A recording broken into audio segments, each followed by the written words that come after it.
Chapter 161. The screams didn't last long. At least, the ones begging to be let in didn't. Their silence spoke volumes about the state of things happening outside the mine they'd sealed themselves up into. Simon! His heart went out to them. And in those dark moments, part of him wished he'd used that horrible life-draining magic to end them. Only the knowledge that it hadn't solved the level, and that he'd just have to keep doing that over and over again, strengthened his resolve. He'd saved as many people as he could, and he had to try other things if he wanted to resolve this. After that, there were other screams from time to time as different homes were finally breached by bugs. Soon enough, though, there was nothing but the buzzing. It came and went, but it was so strong near the entrance sometimes that he was certain the things were about to break through. But that never happened. Though he'd never heard of these insects outside this level, they didn't seem to be a new hazard for the region. They rarely come this far from Mount Hizarth, Melen said softly, filling Simon in on the particulars of the hazard they faced. My dad said there was a swarm like this when he was young, but we couldn't have known. The headman growled, interrupting their conversation with preemptive words of self-defense. I couldn't have known that he wasn't just a crackpot. That was growing to be a habit for the man, who was certainly feeling the guilt keenly as each new group succumbed to the tiny monsters in a dull chorus of screams. He had to know that if he'd only given the word, everyone would have joined them down here. Now, he was going to live while so many had died. Simon could tell from the sharp looks the old man got that everyone else had those thoughts too. And for once, he didn't do anything to try to soften the group up. Instead, he talked to them about their stories and learned what he could about the Dark Swarm. There were many stories to tell, apparently. In some versions of the myth, they were the children of a demon bound beneath a large boulder that reached out into the world for some way to free their sire. And in others, they were the curse of a farmer who had died of starvation amidst his locust-ravaged fields, cursing the gods. The topics were interesting and placed the monsters outside somewhat closer to the boogeyman than a hurricane. Everyone knew about the vicious little bugs, but no one expected them to actually have to deal with them. They existed mostly to scare disobedient children. After he learned all he could about the dark swarm outside, though, and no signs that goblins or giant spiders were about to crawl up out of the underworld and attack them, Simon's thoughts slowly became fixated on the evil version of himself and everything that had happened after that. With so many people and animals crowded around him, most of the time, he couldn't produce a mirror and ask it any questions. But that didn't stop his thoughts from churning for the next day or so, whether he was trying to reassure frightened villagers or chat with the young boy. Eric, his mind was a million miles away as he tried to untangle that lifetime and figure out what he should do about any of it. The obvious thing would be to go to the Barrow Mounds before him and steal the crown. That would cause some kind of time travel paradox by keeping him from existing, though, wouldn't it? He thought. Well, that was true, only if it was possible for Simon to get there before his double. There was no reason to suppose that he could if his alter ego had figured out some magic word that would allow him to travel between levels, or worse, timelines at will. There was also one other very good reason he couldn't do that. He realized, at least not yet. Althena, he whispered to himself in a quiet moment. Until he'd resolved everything he wanted to do in that life, he couldn't change a single detail before Ionar. That wasn't such a big deal. That just meant he couldn't end the skeleton night yet, but still, it galled him. The right move was to drop everything and devote every resource and every life to understanding the nature of his doppelganger until he'd solved the mystery and put that awful version of himself out of his misery. Was it me? That was the question he wanted to know more than anything. Was it me and not some demon? Then what happened to make me become so awful? Simon couldn't answer that. But as long as he was unwilling to let go of his life in Ionar, he couldn't even really effectively dig into the issue. It was like fighting with one hand behind his back. While he realized that more answers might well present themselves in future levels, he also decided that he might well be playing into the hands of the other version of Simon if he did that. I guess I'll have to get to level 40 and talk with Hellades about this. He decided with a shake of his head. It wasn't ideal given how far he had left to go. But what choice did he have? From where he was standing, 9 levels seemed like the easiest path to his answers, even if one of those levels was a dragon. Maybe I can just find the gate and skip that one for a while, he thought. Hopefully, skipping things wasn't really an option when he was trapped in an old mine shaft, sandwiched between Malen's young family and half a herd of sheep. At least this time, the girls will live, he told himself. It was a small consolation for everything else that was happening, and unlikely to be the key to the level. But he would take it. Roughly a day after they last heard the sound of humming, they opened a crack in the barricade to look around. Not sure what to expect, Simon looked around warily for a few seconds, noting the apparently dead bugs that were scattered across the ground in great numbers. He used a whispered word of minor force to move a few of them around and see if they would stir to life. And when they didn't, he pronounced it safe to leave the shelter. When the townspeople returned to the surface, it was to a different world. The buildings were still intact and unchanged, except for the littered corpses of the thumb-sized bug corpses. Anything that was edible, though, was gone. That extended to the obvious, of course, like people and plants. That was never in doubt. What was more curious, though, was that it included cloth and leather, too. Skeletons were scattered throughout the small village. And all the trees and crops that he should have been able to see from here were entirely denuded. The area hadn't exactly been lush or anything, but there had been more than a few fruit and nut orchards scattered around the place. Now, there were only the bare limbs and scared bark. It was like the world had gone from summer to winter and entirely skipped the harvest season. The heartbreak on the faces of many was plain, and Simon chose not to patronize them by telling them that they could rebuild. They knew that as well as he did. But more than that, they knew what a hard road it would be between here and there. Such a thing might take years, given the damage. Instead, Simon asked, "Will you move the village further away? How do you know this won't happen again?" "Aren't you the one that's supposed to tell us that?" Malen said, trying to turn it into a joke. "You were the one that predicted this, weren't you?" "True enough," Simon nodded, mentally kicking himself. "Unfortunately, the gods have provided me with no new insights." "Well, you be sure to tell us if they do," the farmer nodded. "Until then, we'll be here doing what we can." That night, many of the villagers found their way to Simon to thank him for saving them. He accepted that gratitude but took no part in any of the small celebrations that followed.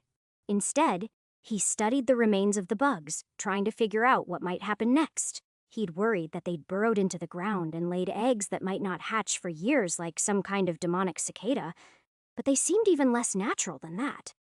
The hard carapaces had become brittle, and the innards didn't contain eggs but ashes. There was definitely a touch of sulfur about these things.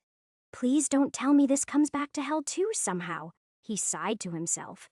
It was hard to draw that conclusion from a single smell, but he had his concerns already with other things like that awful seed, and even his double. Someone or something was periodically injecting really evil things into this world, and he was pretty sure that sooner or later he was going to have to cut the head off that snake.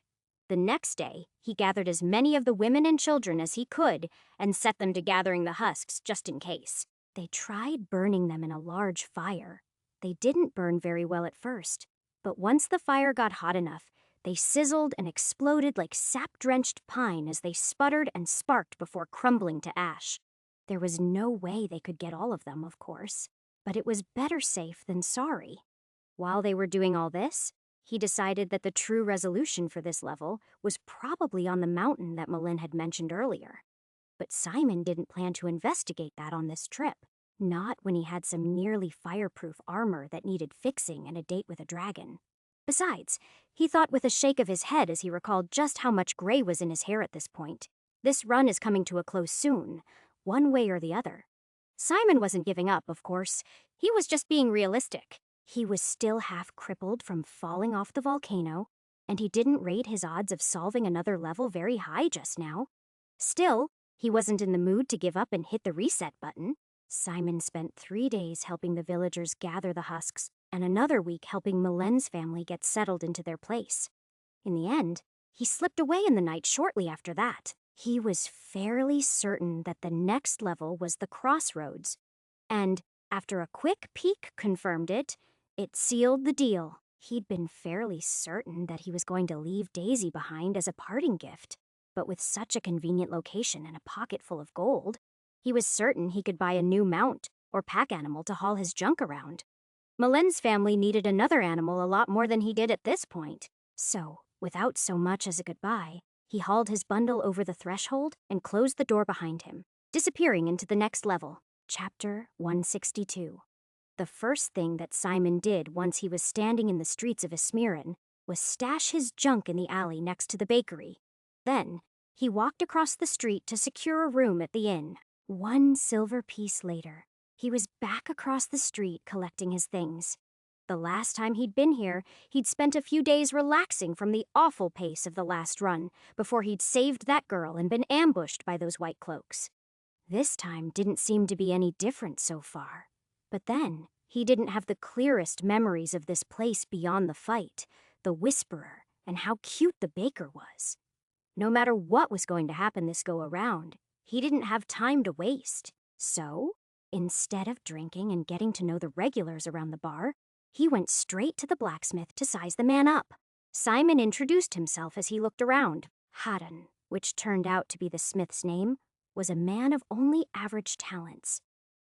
Judging by some of the pieces he had lying around, Simon was probably almost as good as him at most things. But there was no abandoned forge Simon could spend weeks screwing with on the off chance that he could do the work himself. Instead, he got straight to the point and let his money do the talking.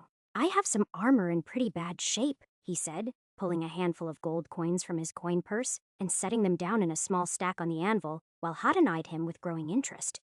"It is some custom pieces, of course, so I'd need the utmost discretion." "I'm sure we can handle that," the smith answered, practically licking his lips. "You say that, but some of the markings.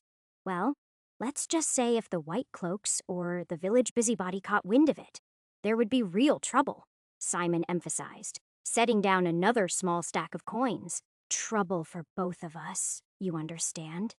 This was enough to make the blacksmith meet Simon's eye, but only briefly before he returned to the growing stack of gold. "Yes, sir. I don't want no trouble here in Esmerin, so as long as you're just passing through, I'm not inclined to ask about your business." Simon smiled at that, but quickly suppressed it. He'd forgotten how powerful the magic of greed could be because he'd been poor for several runs in a row now. After they agreed on a price and another coin for the man's apprentice to look the other way, Simon returned to where he'd tucked away his bundle and brought it to the smithy. On most pieces, the damage was relatively minor. The chest piece and arms had a few dents, as well as some cooled lava that needed to be hammered off. It was only the legs and back that were in really rough shape. "I don't know how you could have survived whatever blow did all this," the smith said, swallowing hard as he reconsidered their arrangement. "It wasn't a battle," Simon said hastily. "It was a natural disaster in Ionia, a mudslide and other things." "Well, then you've come a long way, haven't you?" the man responded, sidestepping the answer entirely as he studied the armor. It wasn't much of a lie, but the blacksmith clearly wanted to believe it, and he just nodded dumbly as Simon went through the details about which straps needed to be replaced and which plates needed to be fixed. "The most important thing is these lines," Simon emphasized, pointing to the delicate tracery of patterns that were present on every piece. "None of them can be removed, and any of them that have started to wear away need to be re-etched. If you ever clear about what goes where, don't guess. Send your apprentice to find me. I'll be at the inn, and I'll redraw them for you. That specific, huh?" the man asked, a little pale. "These aren't dangerous, though, are they? They're just like... They are important family heraldry," Simon shot back, trying to keep everything moving, figuratively speaking. He was well aware of how this looked. He was a deformed stranger appearing out of nowhere and offering a craftsman a small fortune to do some strange work. It was practically a fairy tale. In a sane world, this man would turn Simon into the authorities as soon as he left, but today, Simon didn't think that likely. So, he left with a firm handshake and a promise of another payment when the work was completed, and the satisfaction that this problem, at least, was left behind him. From that point on, it was someone else's problem. He decided, and he wasn't going to worry about it. He had other things to worry about anyway, like what he could do to prepare for this evening. He started by buying a horse. It was only after he'd purchased it that he realized it was a complete waste. He'd imagined himself riding to the mountain village, where he'd find the dragon slayer. However, it was only when he was walking that horse across the town square that he recalled where the portal entrance for this town was. It's in the fucking well. He groaned mentally as he willed himself not to cry out anything weird. Does that mean I have to walk all that way in plate mail? I'm never going to get there in time. Simon spent the next few minutes consoling himself about that as he thought through the problem. Truthfully, he wasn't sure where he would end up when he came out of this portal since the ogre was dead, as dead could be. So he would try to stay positive about that. He also decided he could use the horse to speed the mystery woman's escape if she showed up again. He didn't look forward to fighting a whole group of those weirdos, but he was hopeful he could get her out of there either way, and was pretty sure that was how he would solve this level. He didn't have his leather armor anymore for a start. That was something he'd sorely miss if it came to combat. He did have his knife and sword, though, and he made sure he was wearing both when he came down for dinner. He bought himself some stew and a beer, and then he bought a round for the house too, which was starting to get crowded. This was to try to mitigate some of the looks he was getting. He told a few stories too about faraway places he'd been, though he tried to avoid talk of killing. When one bearded drunk who was almost as old as he was finally asked him about his scars, Simon responded, "Goblins raided my village when I was young. Ugly business." The topic didn't come up again after that, at least not in his presence. It wasn't until the sun set that he saw the girl from last time. Part of Simon had hoped that this time she would have run faster or farther, and she would have already moved on, out of harm's reach. Then he wouldn't get mixed up in this. That was a selfish desire, given the shape he was in, and almost certainly an unreasonable one. The very fact that the portal still opened on this level meant that this needed to be done. This time, he didn't wait for the white cloaks to arrive and move to the fire to warn her. It was there. He got his first surprise of the night.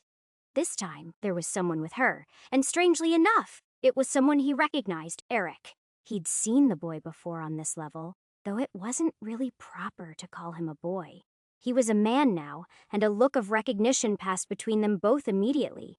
"Simon," the young man asked, "what are you doing here? Why aren't you with the white cloaks this time?" Simon responded, forgetting himself for a moment. That should have caused consternation, or at least confusion with the boy. But instead, without missing a beat, he sighed and said, "You know about that too. I should have known." "It is a long story, but Long stories can wait," Simon interrupted. "We need to get her out of here before your friends show up. The unspoken are coming. When?" This time, Eric's answer was a whisper, but as soon as he said that word, Carolyn's eyes widened. "They found me? So quickly?" the woman asked, whirling around to face Eric. "I told you this would happen. Eric, I told you this would happen. Eric, I told you." It was obvious to Simon that these two were more than prisoner and warden. They probably weren't just friends either. That was enough to make Simon wonder just how much one small change in his childhood had changed the man. But that was hardly the right question. The right questions were things like, who was she? And why was she running away before she could be one of the chosen? For that matter, what he really wanted to know was who these people were and what word of power they were using to suppress magic. His mind was racing with questions, but none of those could be asked here. Not when people were already starting to give the three of them strange looks. So, he saved those for later and said, "Come on, I've got a horse in the stable you can use, we can." "We've got one too," Eric agreed. "Let's get as far from here as possible.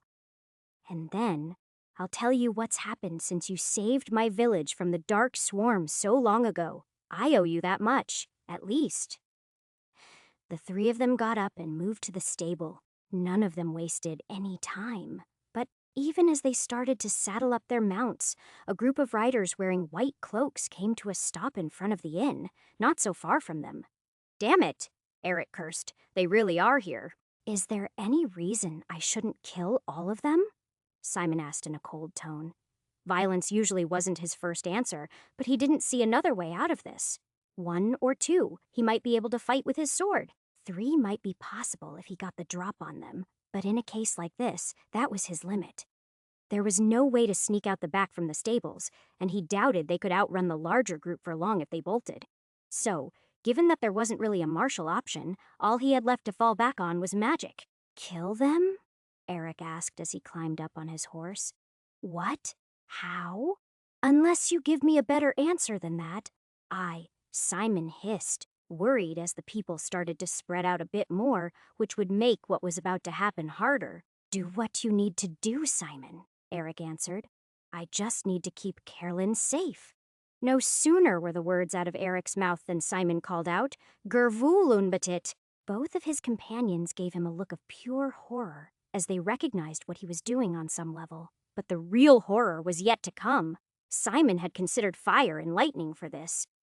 It would have sown more chaos.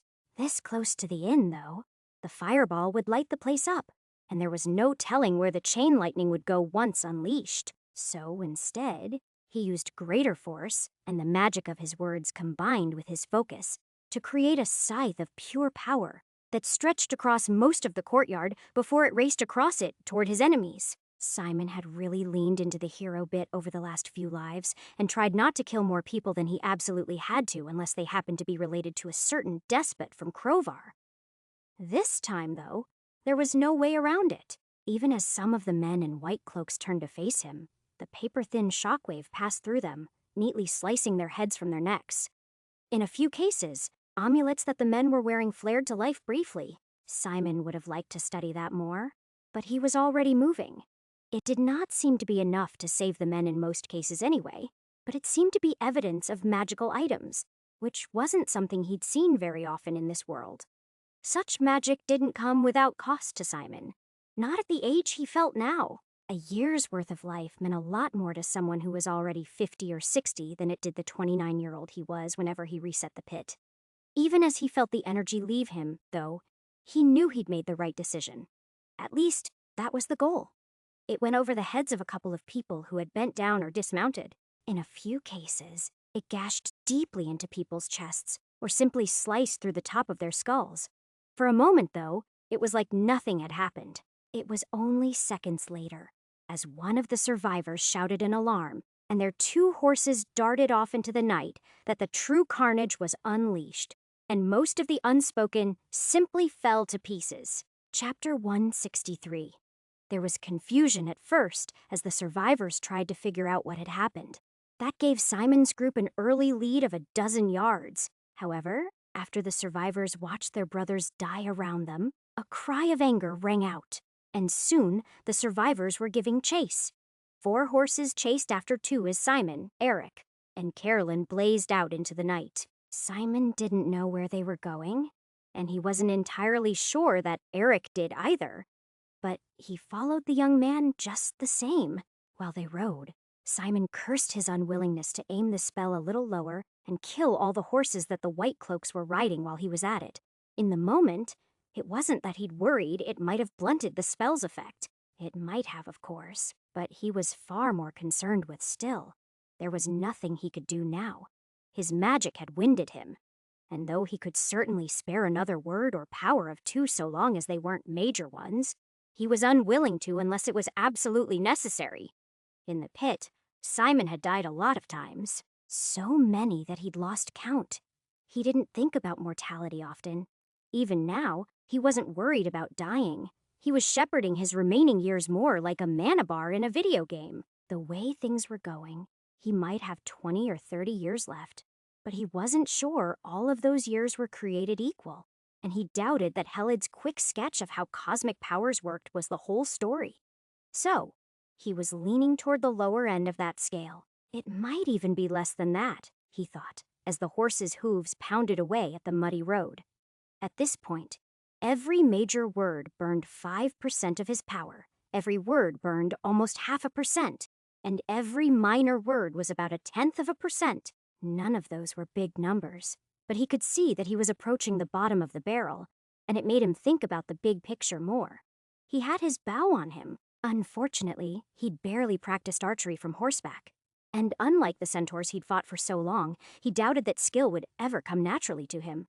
Regardless, 4 pursuers became 3 pretty quickly as one peeled away because of their wounds. After that, He didn't have to let off too many shots before the other three pulled up short to avoid becoming another casualty. Just because he was very nearly firing at random didn't mean that they knew that. In the dark, they could only hear the whistle of the arrow as it flew somewhere nearby in the darkness. It seemed too easy, and Simon's first instinct was that it was a trap. It didn't seem to be, though. As they dropped further and further behind the group, he expected some large spell to ring out and kill them all. He had the word for barrier and protection on his lips, but he never needed to speak them. Maybe they don't know any magic, he thought to himself. He was incredulous, but he had to admit that it was true. They knew at least one word of power, but it was possible that they did not know the rest. That was just one more question he added to the pile for Eric. He would have to wait, though. They needed to put more distance between themselves and these people. By morning, there would likely be a whole mob riled up and coming for them. Simon thought about what that might mean for his armor, but he just shrugged at the thought. He could always make a new set if he needed to. It had served its part. And though the idea of using such a time-consuming piece of gear to try to solve 2 levels appealed to him, he'd figure something out, compared to the value of the answers these 2 could provide him. It was only so much rusting junk. He considered these thoughts while the 3 of them rode until sunrise. When they finally stopped, it was at a small, half-toppled farmhouse, well off the main road that Eric must have known about because he rode straight there. "This was our stop last night," he explained as they tethered their horses around back. "We'd planned to go on further to the south so that we could lose ourselves in the vastness of a breeze. But his words trailed off before Simon finished. But then your friends found you sooner than you were expecting." "Exactly," Eric agreed. "We were..." "Eric," Carolyn hissed. "Why are you telling this? This warlock our plans. We should be away from him now." "You don't understand," Eric answered with a shake of his head. "This isn't the first time that Simon has saved my life. It's the second. And no, I know what you were thinking, but I had no idea he knew magic or that he'd even be here. I swear I didn't. You and we were going to..." What followed was a lover's quarrel in hushed tones. Simon couldn't make everything out, but it was clear that while neither of them was happy to be in the same room with a warlock, Carolyn was not willing to give him even the smallest benefit of the doubt, despite the fact that he'd just saved her life. The 2 of them stepped outside, where they continued their argument for quite a while. By the time they returned, Simon had started a small fire in the fireplace. He had nothing to cook over it, but it chased away the night's chill at least. "I'm sorry about that," Eric said as he returned to the room alone. She doesn't have the least idea who I am," Simon nodded. "Nor do you. Not really. I know you wouldn't hurt us," Eric agreed. "I know that much." "Are you so certain?" Simon asked with a flat expression as he stared into the fire. "I killed 12 people earlier tonight." "You did. They weren't even bad people mostly." "Not really," Eric said. "But back in Screeton, you saved everyone, and you didn't have to. If you just saved yourself, no one would have known." That outpouring of gratitude made Simon a little uncomfortable, and he switched topics immediately, even as he pondered how much that one event had changed this boy's life. If Simon had never existed, then Eric and his whole family would be dead. Of course. Still, the last time Simon had seen him as an adult, he was a zealot, almost certainly because he thought his family had been killed by a warlock. This time, without any of that angst, he'd come out somewhat more normal, and though it might not change all of history, it certainly changed Carolyn's life. Simon didn't say any of that, though. Instead, he said, "Tell me about these unspoken. Is it a religion? In all my travels, I've never heard of them." Eric didn't seem surprised to hear that. The unspoken, as it turned out, was something closer to a secret society than a cult. People knew that they existed in this part of the world, but almost no one who wasn't initiated in their secrets knew what they were about beyond witch hunting. The truth was deeper than that, though. It turned out that they were the answer to one question that he'd had for a very long time. Why didn't he see more mages floating around the world? Because Eric's white-cloaked friends were killing them wherever they found them. It didn't sound like they were particularly common in the first place. Of course, but at last, Things started to click into place a little. You know that with practice, anyone could use a word of power, Simon explained, but Eric denied it. That's simply not so, he disagreed. Women like Carolyn and men like you, you're special. If you weren't, then magic would be everywhere. Yeah, maybe for a generation, Simon answered with a shrug. After that, well, I think it would snuff itself out pretty quick. He explained what a toll magic took on the body. But he also told Eric the story about the thugs he'd fought in the castle basement once upon a time, and the way that they'd all cast fire spells at him. No matter how inexpertly as evidence for his assertion that anyone could do it. That's not what we're taught at all, the younger man answered uncertainly. For the initiated, it is more like either we find those with talent before they turn to evil, or we strike them down before they can drag others down with them. Most of the answers to Simon's questions turned out to be, I don't know, or I'm not sure. That changed a little when Carolyn came back inside and grudgingly started to answer some of Simon's that Eric couldn't. It turned out she'd been with the Unspoken for much longer than her boyfriend had before she ran away. While she was light on details about why exactly they decided to run, Simon decided they probably didn't treat her the best, based on some old scars around her wrists and ankles that indicated manacles were involved. On the way Whisperers worked, though, she was more forthcoming. That's what I was supposed to be one day, Carolyn confessed. That's all women with the gift are to the Unspoken, Whispers or witches. There's no in-between if you have the sight. Her story made it clear why she'd escaped, even if he was sure she left out some of the worst parts. He learned the word that the Whisperers spoke, though the girl could not speak it. She was capable of tracing it into the dirt on the ground by the hearth, though, and Simon was immediately able to sound that out as Uvalum. The word translated roughly to stop or null, and it had a strong meaning of finality. It wasn't until he spoke it out loud as a minor word, though, that he realized it was actually Uvalum, a word that he already knew. He'd thought it was strictly for boundary, and he'd mostly found it in summoning circles, like the gateway to hell. This cast it in a new light, and he would have to think more on that when he had the time. Apparently, the women who spoke this word would start to chant it quietly under their breath every few seconds once the warlock approached, and they would keep doing so until he was slain, or they passed out from the strain. Simon was appalled by this. He knew how draining magic was more than anyone, but to have random women spend their lives until their throats bled with no real understanding of what they were doing, it was hideously cruel.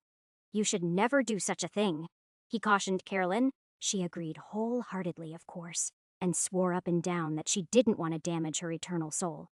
It was during that discussion about souls that it became clear that this cult only recruited people who could see auras, could speak the words of power. That was false, of course. Simon knew that because he could speak them, but he couldn't see the miasma that he'd heard described before around anyone. Even if it wasn't true, though, they believed it. That revealed that Eric could see them too, of course. But when Simon asked him about it, he said, I didn't start seeing the halos until the year after your visit. Still, talking with both of them, he learned that the shadows that surrounded him had dimmed quite a bit, but were no longer obvious. Simon made a note to check the mirror later to find out what his experience was currently at. He didn't want to freak them out any more than they already were with new tricks. Instead, he steered the conversation towards safer waters and asked them about their obvious romance and what they hoped to do once they were free of all this. Chapter 164. That night, Simon lay awake for hours. It wasn't his fear that one of the two people he was sleeping beside might off him in his sleep that kept him up, even though they might. It wasn't even the nagging worry that they were sleeping in the same place that Eric and Carolyn had stayed the night before and that their pursuers might have that information. Simon didn't let that bother him either. If there was going to be a fight, then there was going to be a fight. Instead, he thought about everything he'd spent the last few hours learning from the conversation before everyone was tired enough to go to bed. Now, his mind was spinning with the implications of it all.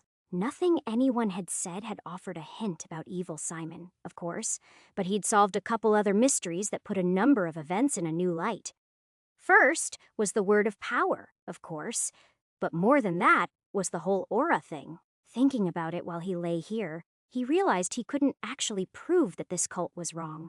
Of course, at least on this issue. He'd already tried to explain to both of his companions that the other white cloaks had been wearing items inscribed with words of power to protect them from his magic, though they insisted those were simply ceremonial items. That was ridiculous. But it was possible that only he and those who had the ability to see things could cast magic.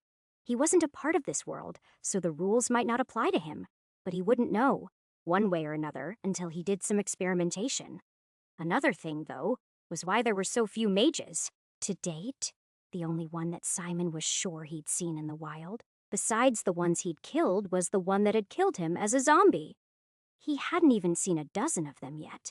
Not in the whole world, across all his lives. He'd always assumed that they kept themselves to themselves, and there was some secret wizard school or guild, and he just hadn't discovered them. That wasn't the case, though. They were being picked off pretty methodically, and if you could pick them out of a crowd, though, then things became more complicated. Not just in general, either, but for him specifically. Until he got his experience a little more under control, he was going to have to keep an eye out for them.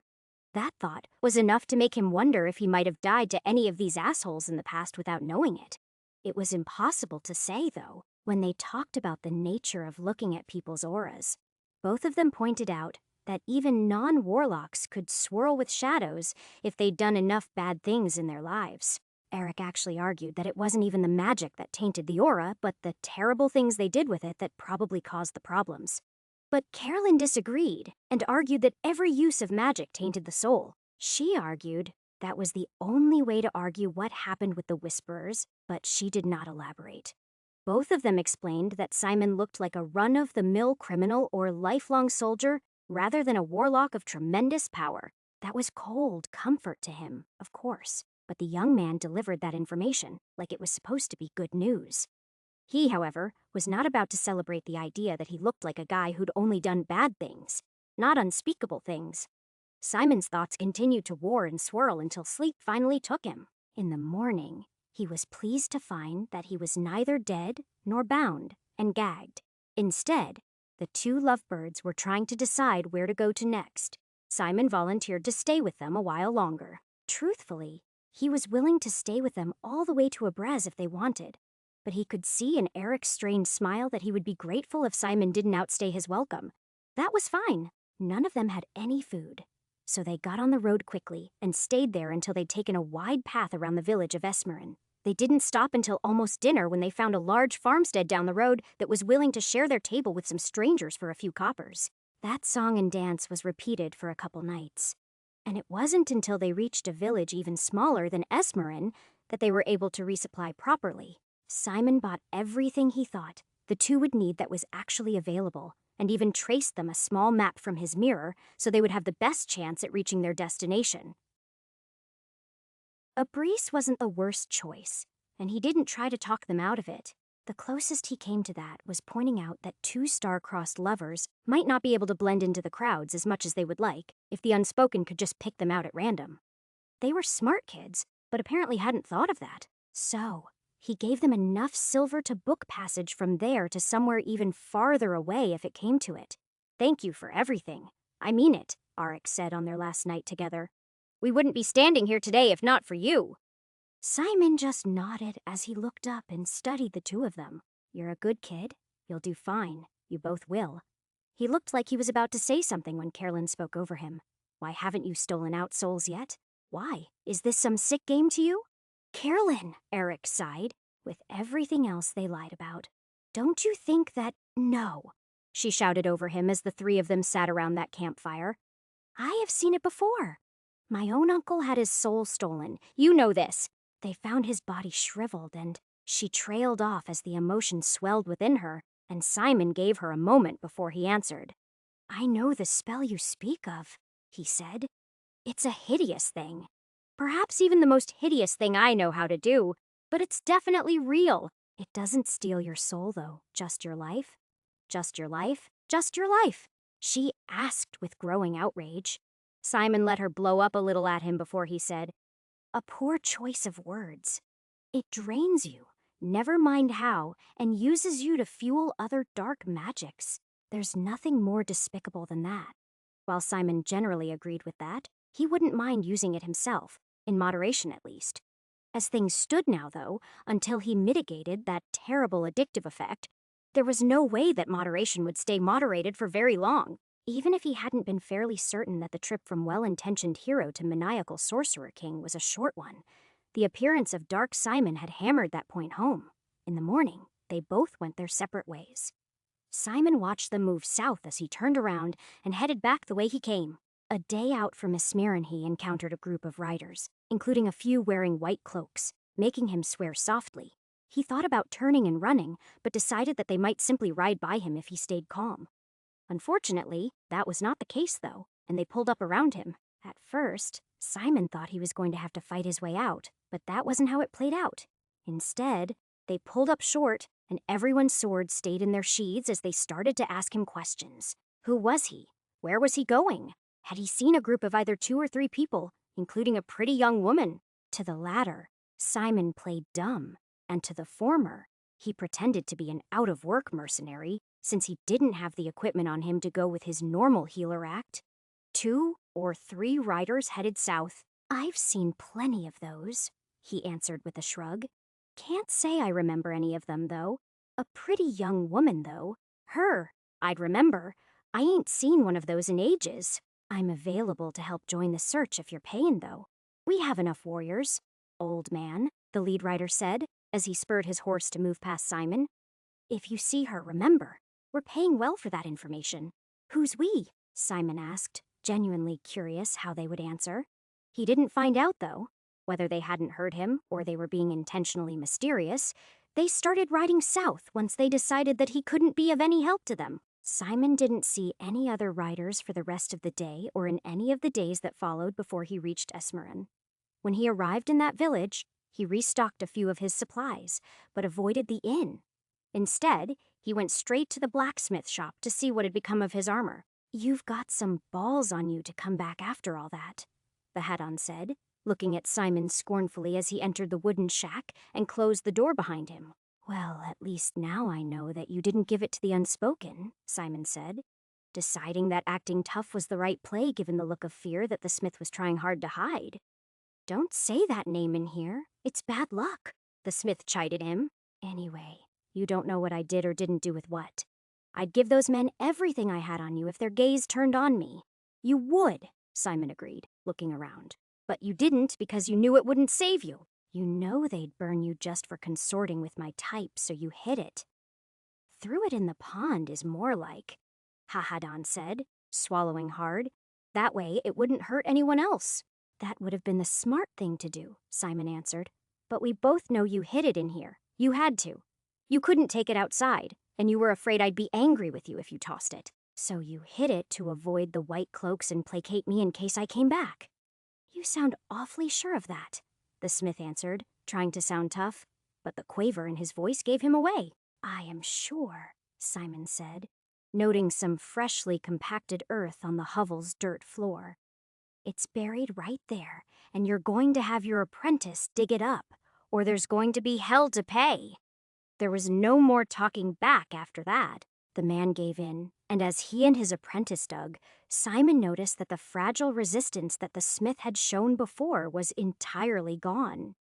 Simon hadn't done anything to either of them, nor even threatened them, but their fear was plain to see now. He wasn't sure how he felt about wielding fear so casually, but as his plate mail started to resurface, he decided that it was probably the best he could do in this case. The armor itself was still a long way from being pretty, but the lava had been removed, and the worst of the dents had been hammered out. The straps had even been replaced, though clumsily so. The only thing that didn't work was that the runes on the left leg weren't yet reconnected to the structure due to a badly mangled section. That wasn't going to be enough to stop him, though. Hadan gave his excuses and offered to keep working on it after the white cloaks were gone for good, but Simon decided that he didn't want to wait that long. Instead, he wore it as it was, and once he verified he could move well, he paid the men the rest of the agreed-upon price before he strolled outside. Then, without a word of explanation, and carrying little with him besides his sword, coin purse, and water skin, Simon walked over to the well, dressed all in plate mail, and threw himself over the edge into the waters below. Chapter 165. Simon splashed down in the water, Confident that he wouldn't drown, he didn't either. The portal opened beneath him and spat him out almost immediately. Last time, it had reminded him, somewhat uncomfortably, of a flushing toilet. But this time, it was more violent than that, and it took him a moment to figure out why that was the case, though, as he was flung sideways like a rag doll while water splashed around him. As he sat there on the dirt path, it came together a piece at a time. He had fallen through a vertical portal, but came out of a horizontal portal, causing his trajectory to change 90 degrees as his momentum remained unchanged. Let's not have any more doors like this, please, he muttered to himself as he dusted himself off and looked at the opening he'd emerged from. He was disappointed immediately. He'd hoped that because he'd already slain the ogre, this portal would dump him much closer to his objective than he had been the last time. That wasn't the case, though, which meant that the cave he could see was the portal from the last level, and that whatever lay inside wasn't an ogre, because of course it isn't, he grumbled as he started walking. The last time he'd come, he was beaten and exhausted, but he was younger, too, and he wasn't wearing 40 pounds of steel. All these factors made it a toss-up, and after less than an hour of hiking, he was already sucking wind. I'm not in a hurry, not yet anyway, he tried to tell himself as he struggled to remember just how long he had. He was pretty sure he slept the night there, and the inn wasn't burned down until the following day. That gave him a day, and he was fairly sure. And though he didn't have an exact measurement, he was fairly sure that he only had 8 or 10 miles to go. But why does this portal start me so far from my goal? He wondered aloud to himself. That was what he chewed on as he walked. Though there were a few levels he could think of like that, there weren't many. The village was an awful long way from where he started in the goblin level, for instance. But I never really proved that place was the point, he told himself. Honestly, it probably isn't. The point of a level doesn't seem to be after the exit. In this case, he didn't know where the exit was, so he couldn't say for sure that he was here to kill a dragon. But it seemed pretty damn likely. It would be pretty funny if I was here so close to the dragon. But that wasn't the point, he joked to himself. That thought was almost enough to make Simon double back and check that cave. But he resisted the urge. Not only was he unwilling to add a couple extra miles to his trip, he also decided it was unlikely that the exit portal would be the way he was supposed to go. He hadn't yet found an example of that on any of the levels he'd been on so far. Still, as the day wore on, things weren't as bad as he feared they would be. That was only because he had a subtle form of air conditioning built into his armor. Though the weight was still oppressive, he wasn't roasted by the sun like he expected. Instead, when the metal got hot enough, it activated the runes he'd built for harvesting the heat of the volcano and started to cool him off.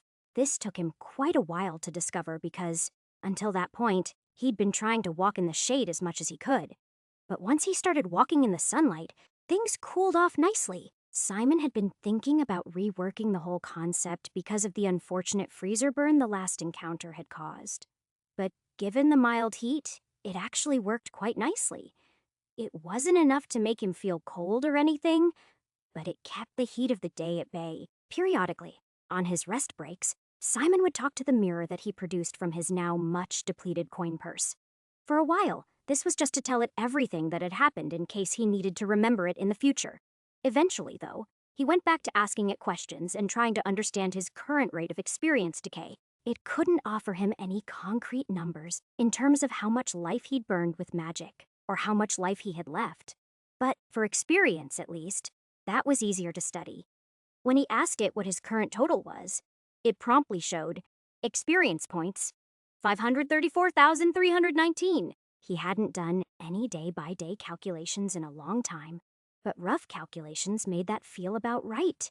He averaged 100+ experience a day, and it had been a few years since he'd started this study in INR.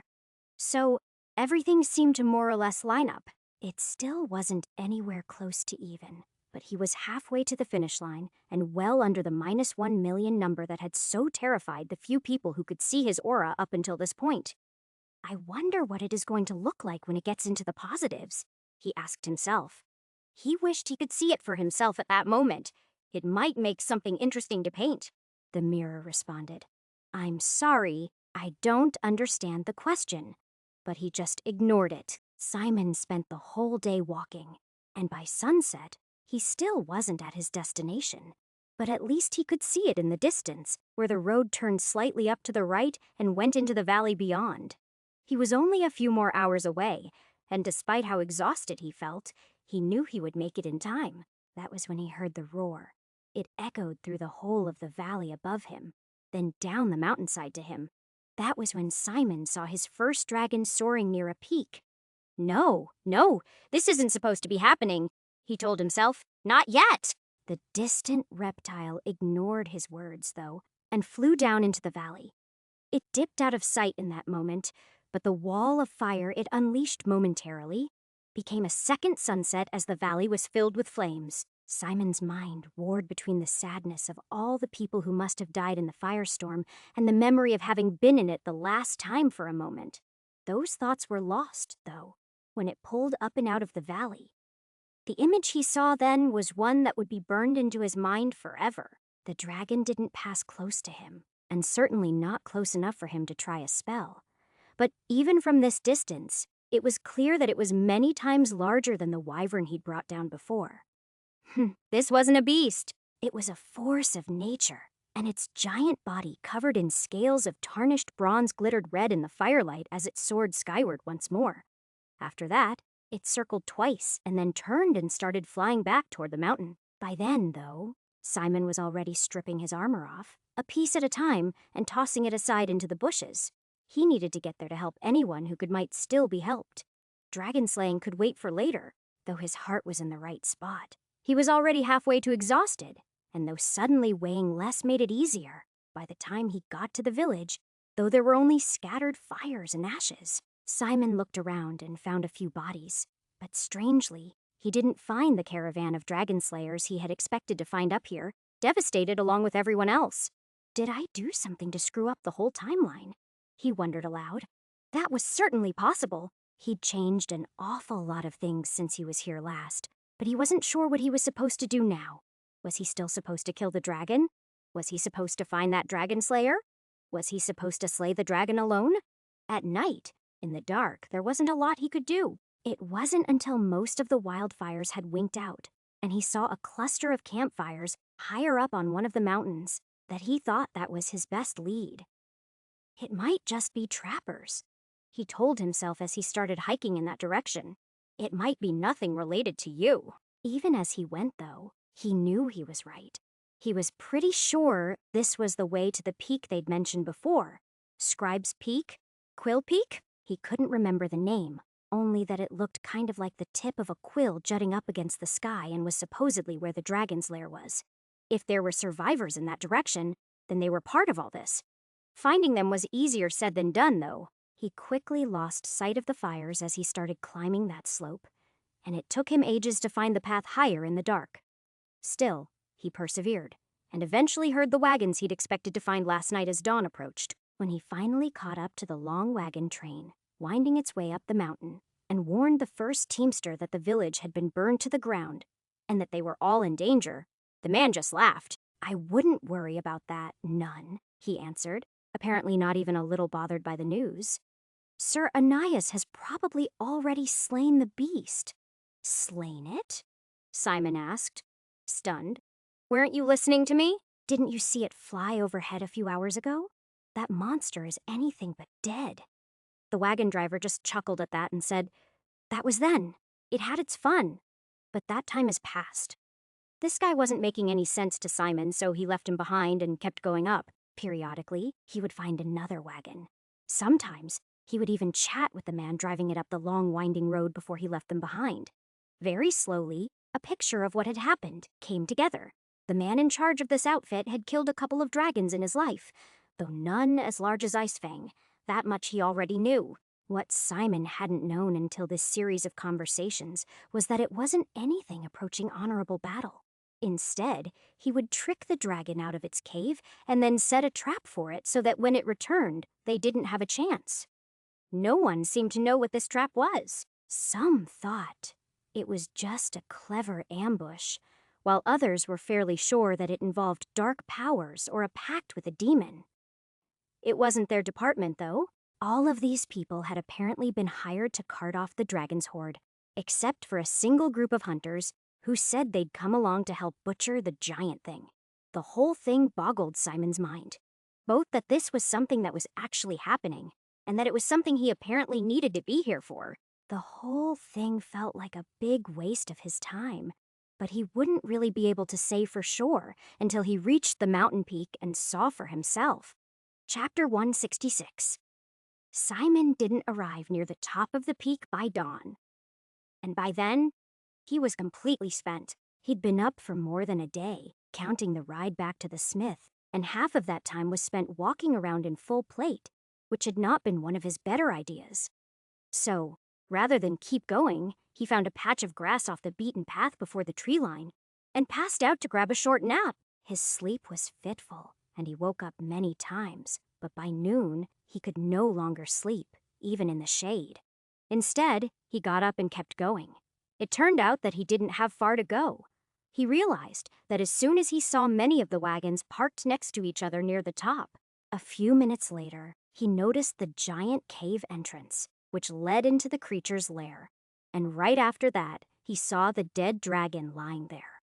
It was an awful sight, made even worse by the awesome nature of the beast he'd seen the night before. Even lying on its side, dead to the world, the giant corpse would have covered a football field. From nose to tail, it might even be longer. He wasn't sure. He couldn't see too well from here. What he could see was that it was impossible to see how the dragon had died now, because they'd already carved away too much of the corpse. At first, he didn't really understand what they were doing and why they were using tools more appropriate to felling a tree than butchering a corpse. But then, he saw the way they were carefully slicing away the scaled skin and pulling out the teeth and horns. Then, it all made sense. That stuff was probably worth as much as the glittering hoard he could see in the distance. Beyond that, though, everything was blood. Blood flowed out of the giant open wounds that these men were carving into it. It was splattered on the walls, sprayed across the treasure, and pooled on the floors so high that the men in boots waded in it up to their ankles.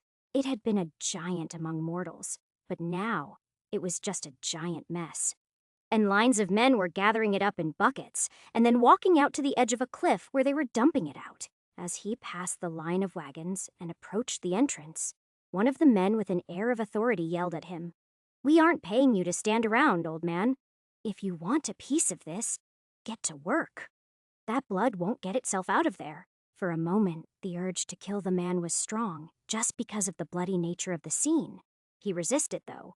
If these guys thought he was just another hand, well, there wasn't a better disguise to get close to things that he could think of, so he went with it. Simon spent the next few hours doing exactly what everyone else was doing, dumping the blood of the dragon into the valley below.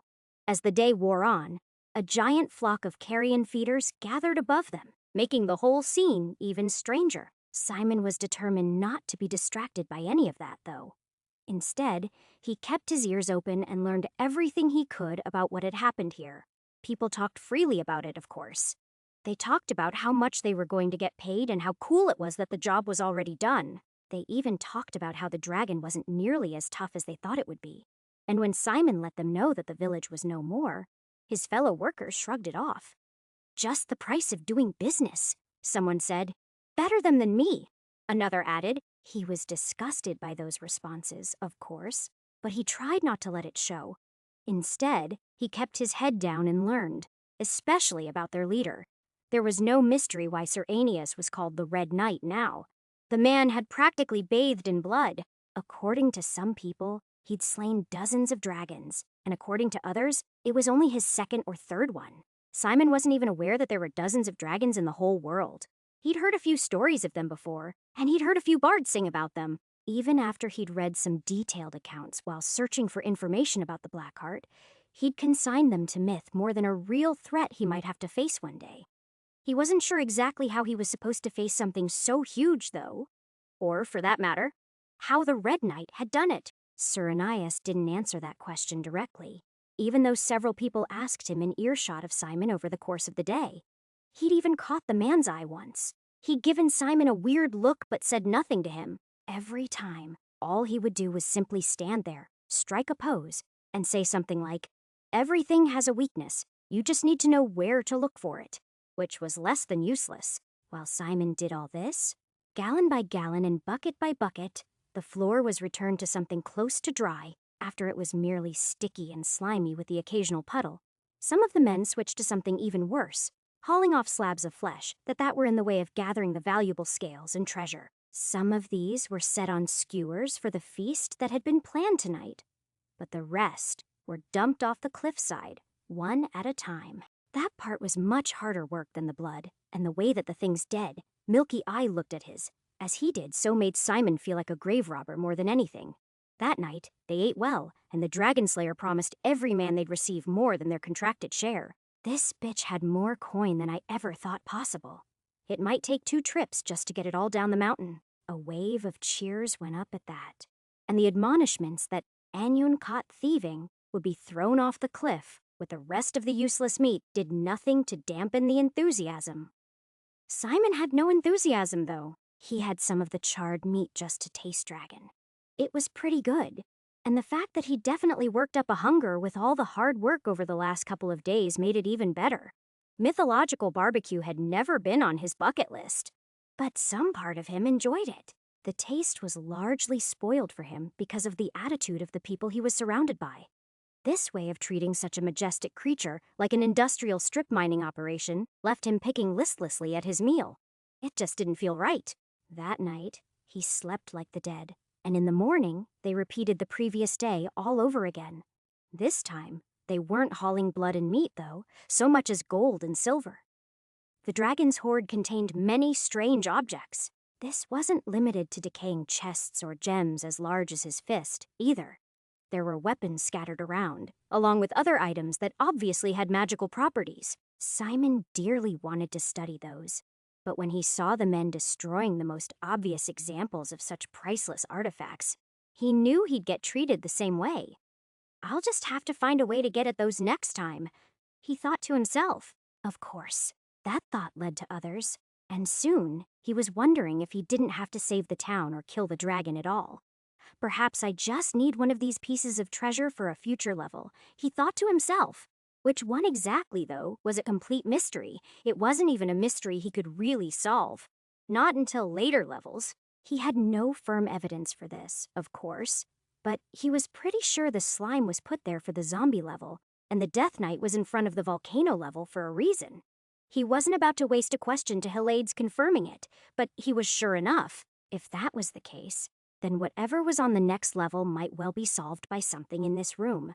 The vultures he was working with didn't seem particularly interested in any of that, though. They just wanted to break anything they were afraid of and melt down the pieces for the gold they contained. And as far as Simon was concerned, that was like burning $100 bills to get a few pennies out of the deal. He did his best to ignore that, though, and focused on the task at hand, carrying gold coins out, one bucket at a time.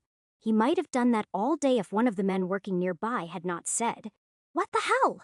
making him stop what he was doing and look over. The other man's dark, scraggly beard almost entirely hid his look of shock, but Simon could see the whites of his eyes clearly enough to know that something in the chest he'd just opened up had spooked him. "What is it?" Simon asked, trying not to seem too interested. "More evil magic, human remains? Nah?" The man said with a shake of his head as he stepped back and gestured at it. "It's none of that shite. It's a road or something, I think." This piqued Simon's interest, and he looked and found it was indeed a muddy-looking road on a drizzly day, with a forest in the distance. He didn't recognize the area specifically, but it was definitely somewhere in the north. There were a few crates scattered around in view, but otherwise, there was nothing visible to give any clues as to what might be going on there. One thing was for sure, though. Simon had found the gate to the next level. The fact that it was in the dragon's hoard seemed less than ideal. What if I need to use it again? He wondered. What if this big beastie is alive next time? Still, he wasn't about to hesitate now. He had a lot more questions about this level, but he was fairly certain that he could get the answer to some things on the next level and make his next trip here more productive. So Simon said, "Wow, that is crazy. You better go get the boss to take a look at this," as he closed the lid. "I'll stay here to make sure no one tries to mess with it." The bearded man squinted at him for a moment as he searched for some ulterior motive, but when he couldn't find one, he just said, "That's right. Don't want you stealing my credit for finding this." The man waddled off, looking quite pleased with himself, and Simon waited until he was far enough away that he couldn't intervene. Then he opened the chest back up, shoved a handful of gold in his pocket, and grabbed the closest sword before he dove through and slammed the lid shut behind him. Yesterday, Simon had vanished down a well in full view of everyone, and today it was an ancient treasure chest. I need to stop making this a habit, he thought with a smile. Chapter 167. Simon crawled into a chest, and as he crawled out of the other side, he realized that was exactly what he'd crawled out of as well. That was weird enough, but he was somewhat reassured to see that it wasn't the same chest. That might have meant that there was some other magic at play.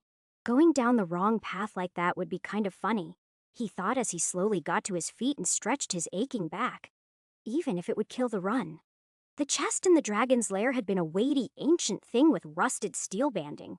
It had been built to hold something valuable, like golden jewelry or religious artifacts. The one he climbed out of, on the other hand, was a flimsier thing, made for books or bolts of cloth. It didn't even have a lock on it. Simon looked down to the unfamiliar blade in his hand and studied the red leather scabbard. The thing was crisscrossed in gilt lines, and though most of the gems that decorated it were missing, it was easy to see that this saber had belonged to someone very rich or important. The thing was fancy enough that he almost pulled the slightly curving blade from its sheath to see if it was magical. It was only then that he realized he wasn't alone. The light fall of rain had dulled all other sounds, but a word cut through the gloomy afternoon when someone yelled, "Heave!" Simon whirled around and understood a lot more about the scene. He'd noticed the chest and a few of the crates next to it, but now that he'd turned fully around, he could see that they weren't alone. Someone had emptied an entire wagon, and now the people who had done so were trying to push it out of where its wheels had gotten in the thick mud. I was summoned to this level to help people get their wagon unstuck, Simon thought, smirking as he studied the group. It seemed pretty ingenious, but he supposed that history turned on such things. He'd been hoping for a beast, but this, at least, was straightforward. The group didn't seem dangerous. On the contrary, they seemed almost helpless. 2 wagons drawn by oxen had been pulled forward quite a ways, and everyone from those wagons was trying to get this one unstuck. The only people still inside the thing were the driver and a woman with her child. Simon wondered if they were merchants. But as he looked past them, he decided that they were probably refugees. The surrounding countryside was in rough shape. The fields had been planted but never harvested, and the village passed, which had mostly been burned down. For a moment, Simon had second thoughts as to whether this group, or whatever villagers remained over there, were his priority, but he decided that didn't matter. First, I can help these people get moving, and then I can check out over there. There's no hurry. He'd long since learned that rushing new levels wasn't a very good idea. He almost moved to join them, but when he looked down at himself, he realized he was still half covered in blood, and quickly ducked. When no one screamed, after he waited for a few seconds, he started scrubbing himself in mud to cover the bloodstains that reached his knees. He'd been slaughtering a dragon for the best part of a day, and he certainly looked the part. "Put your back into men," the same voice called out again. "We've got miles to go before dark. This is the last place should be spendin' the night." Simon ignored their efforts and focused on getting himself as dirty as possible. A few moments later, he no longer looked like a blood-soaked maniac. Instead, he merely looked homeless and downtrodden, which he saw as a serious improvement. Then he belted on the sword and walked over to help them out. When he approached the group, no one noticed him right away. But when he got close enough, it raised sudden shouts of alarm, and several men put their hands on their hilts. Simon made no sudden moves. He didn't need to. No one in this group was a trained warrior. They were out-of-work tradesmen and men too young to grow beards. He could take all of them at once without a single spell. "Who are you?" The man who had been calling time for those who were pushing and pulling on the stuck wagon. He was the most imposing of the lot, with a barrel chest and a loud voice that was used to being obeyed. He was also unarmed. "Just a traveler on the road, same as you," he said calmly. "It looked like you could use some help. We can't pay," the man snapped, even as other people in the group looked at him with more gratitude. "Who can in these times?" Simon answered with a shrug. Normally, he would have left it there, but he could see these people were still unreasonably paranoid. He couldn't say why. But if he wanted them to trust him even a little, being selfless wasn't the way to go. I'd take a ride to the next town, though, assuming we get it unstuck. How is that? A few of the men conferred for a moment, and after a little yelling, they decided to let Simon help them, though several people grumbled about what good he could possibly do. Simon ignored those. He knew he couldn't push this thing out of the mud. He did know they were doing it wrong, though. This group was pushing it as hard as they could, and then giving up. Each time, it would slide forward slightly, and then slide back again into the same ruts. It was a complete waste of time, and after doing that 2 more times, they let him try it his way. So, one small push at a time, he got them cinched up until they were rocking the thing back and forth. After that, it was just a matter of seconds before the whole thing gave, and the wagon moved forward once more. It got stuck twice more in the broad puddle before it escaped immediately. But a few minutes later, it was stopped on dry ground, and the top of the small hill, and everyone else was busy loading it back up with all the goods that had been removed. The more Simon studied those goods, the more he decided they were refugees, and the less he thought they were traitors. He struck up a conversation with some of them, and slowly, the picture started to come together. As expected, he was back in Bryn, not so far from the capital. As it turned out, he was unsurprised to find out that there was another war for succession taking place, though this time at least it wasn't between the prince and a duke, but between the prince and confederation of southern barons, and counts that thought they were being mistreated. Sounds complicated, Simon remarked, not completely feigning his disinterest. It was important stuff, and he should know it. But in this reign, it was all he could do to cope with the idea that no matter how many times he tried to make peace reign in Bryn, war returned. It was a constant problem. That made him reflect on what it was Helates had planned with her elaborate path. He had no idea how anything could lead to peace in a land like this. Gradually, the topic turned from the broader conflict, and who was usurping the rights of whom, into the more specific horrors of where they were at currently. You keep gabbing about who's owed what instead of getting a move on, and the bandits are sure to settle that question for you come nightfall, the presumptive leader growled. The sooner we cross the river and head north, the better I'm liable to feel. Simon understood his point. In hard times, the only things that proliferated were rats and bandits, which weren't much more than rats in human form, according to some. He tried to show them mercy in the past because he knew most of them would become decent human beings again when whatever troubles had caused their situation were past. He'd even paid a few for expediency. These days, he felt more inclined to end them on sight, but flashbacks of that awful version of himself he'd seen so recently kept him on his best behavior. When it was all said and done, Simon took a spot on the damp buckboard near the driver. It didn't shield him from the rain, but there was no more room in the back with everyone else. That suited him fine. I still have some gold, he thought to himself. When we get where we're going, I'll get some hot wine and a warm bath and chase the chill away.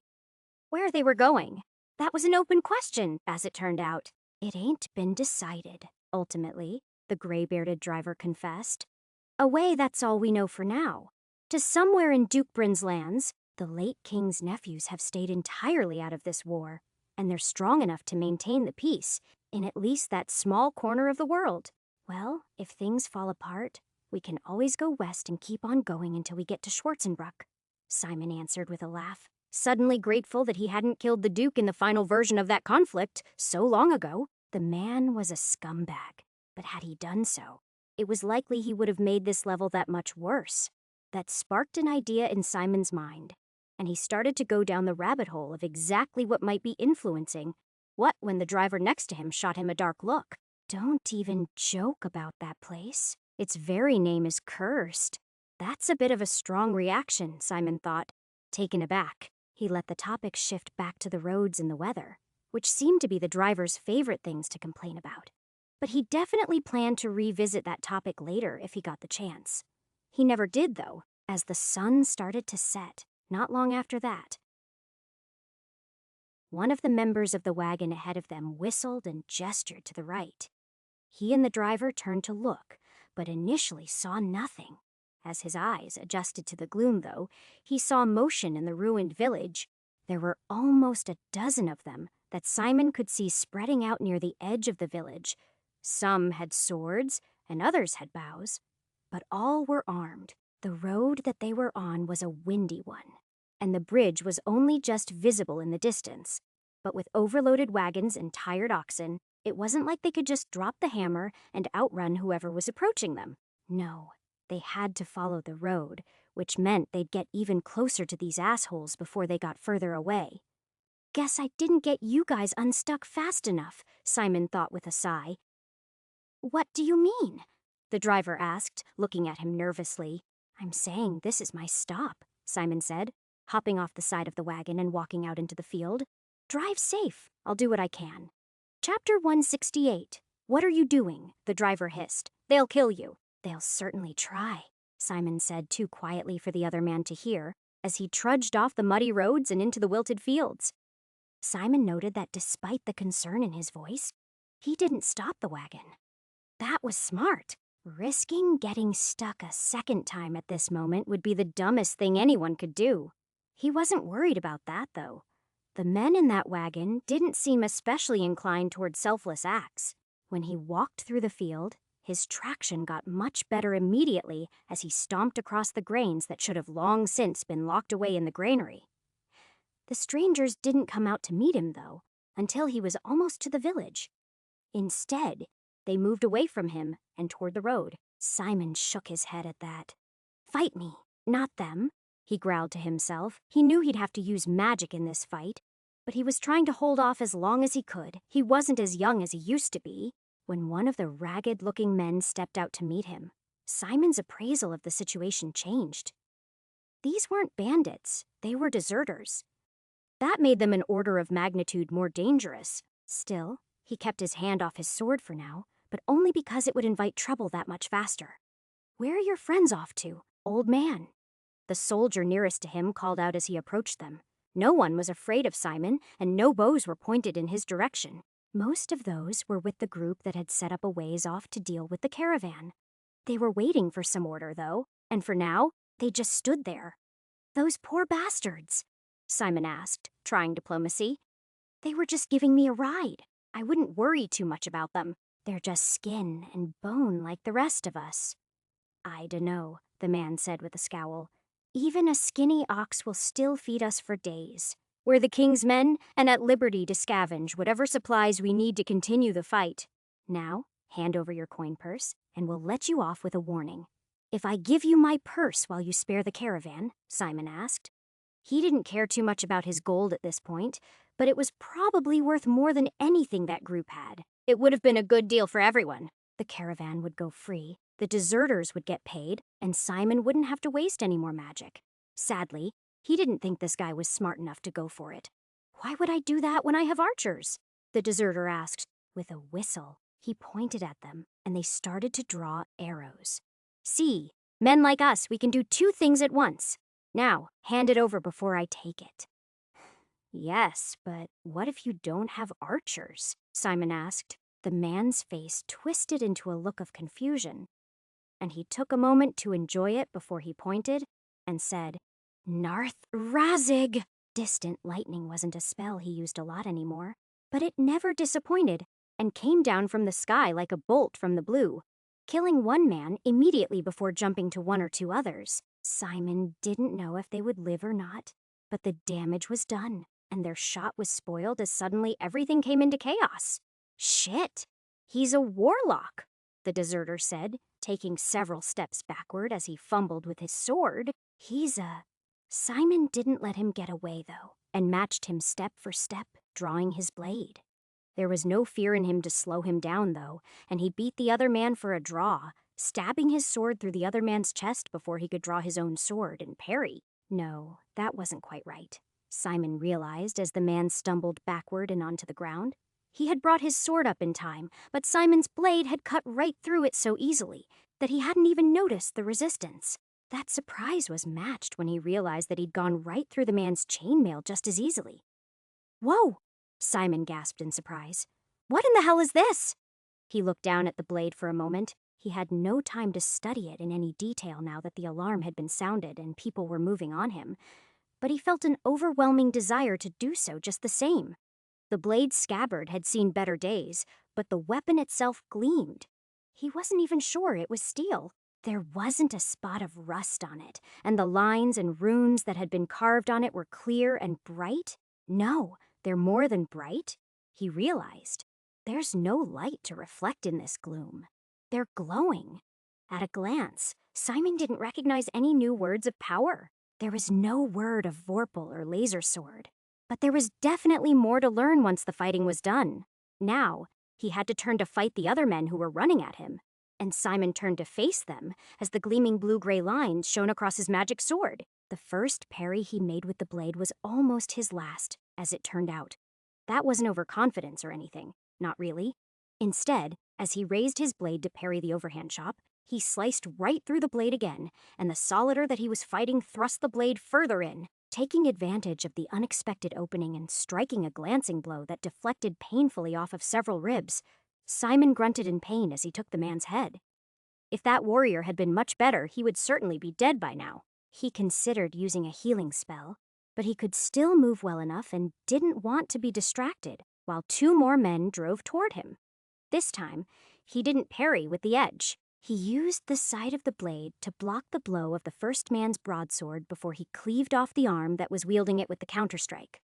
While he tried to process what had just happened, the man behind him with a spear thrust forward. Rather than trying to dodge in his current state, he lopped the point of the spear and the foot of wood that followed it off directly. He still took a quarterstaff-like blow to the gut from the spear that doubled him over for a moment. But even as he grimaced in pain, he decided it had been the best choice. The spearman was looking at him warily now, but the swordsman was busy screaming in shock. "My hand! He took my fucking hand!" the man bellowed. Simon feinted at the spearman, grimacing himself from the sudden movement. But the man was smart, and even as he drew a dagger, he jumped behind his maimed companion. Simon took the opportunity to finish off the injured man with a quick thrust that ignored the pot helmet he was wearing.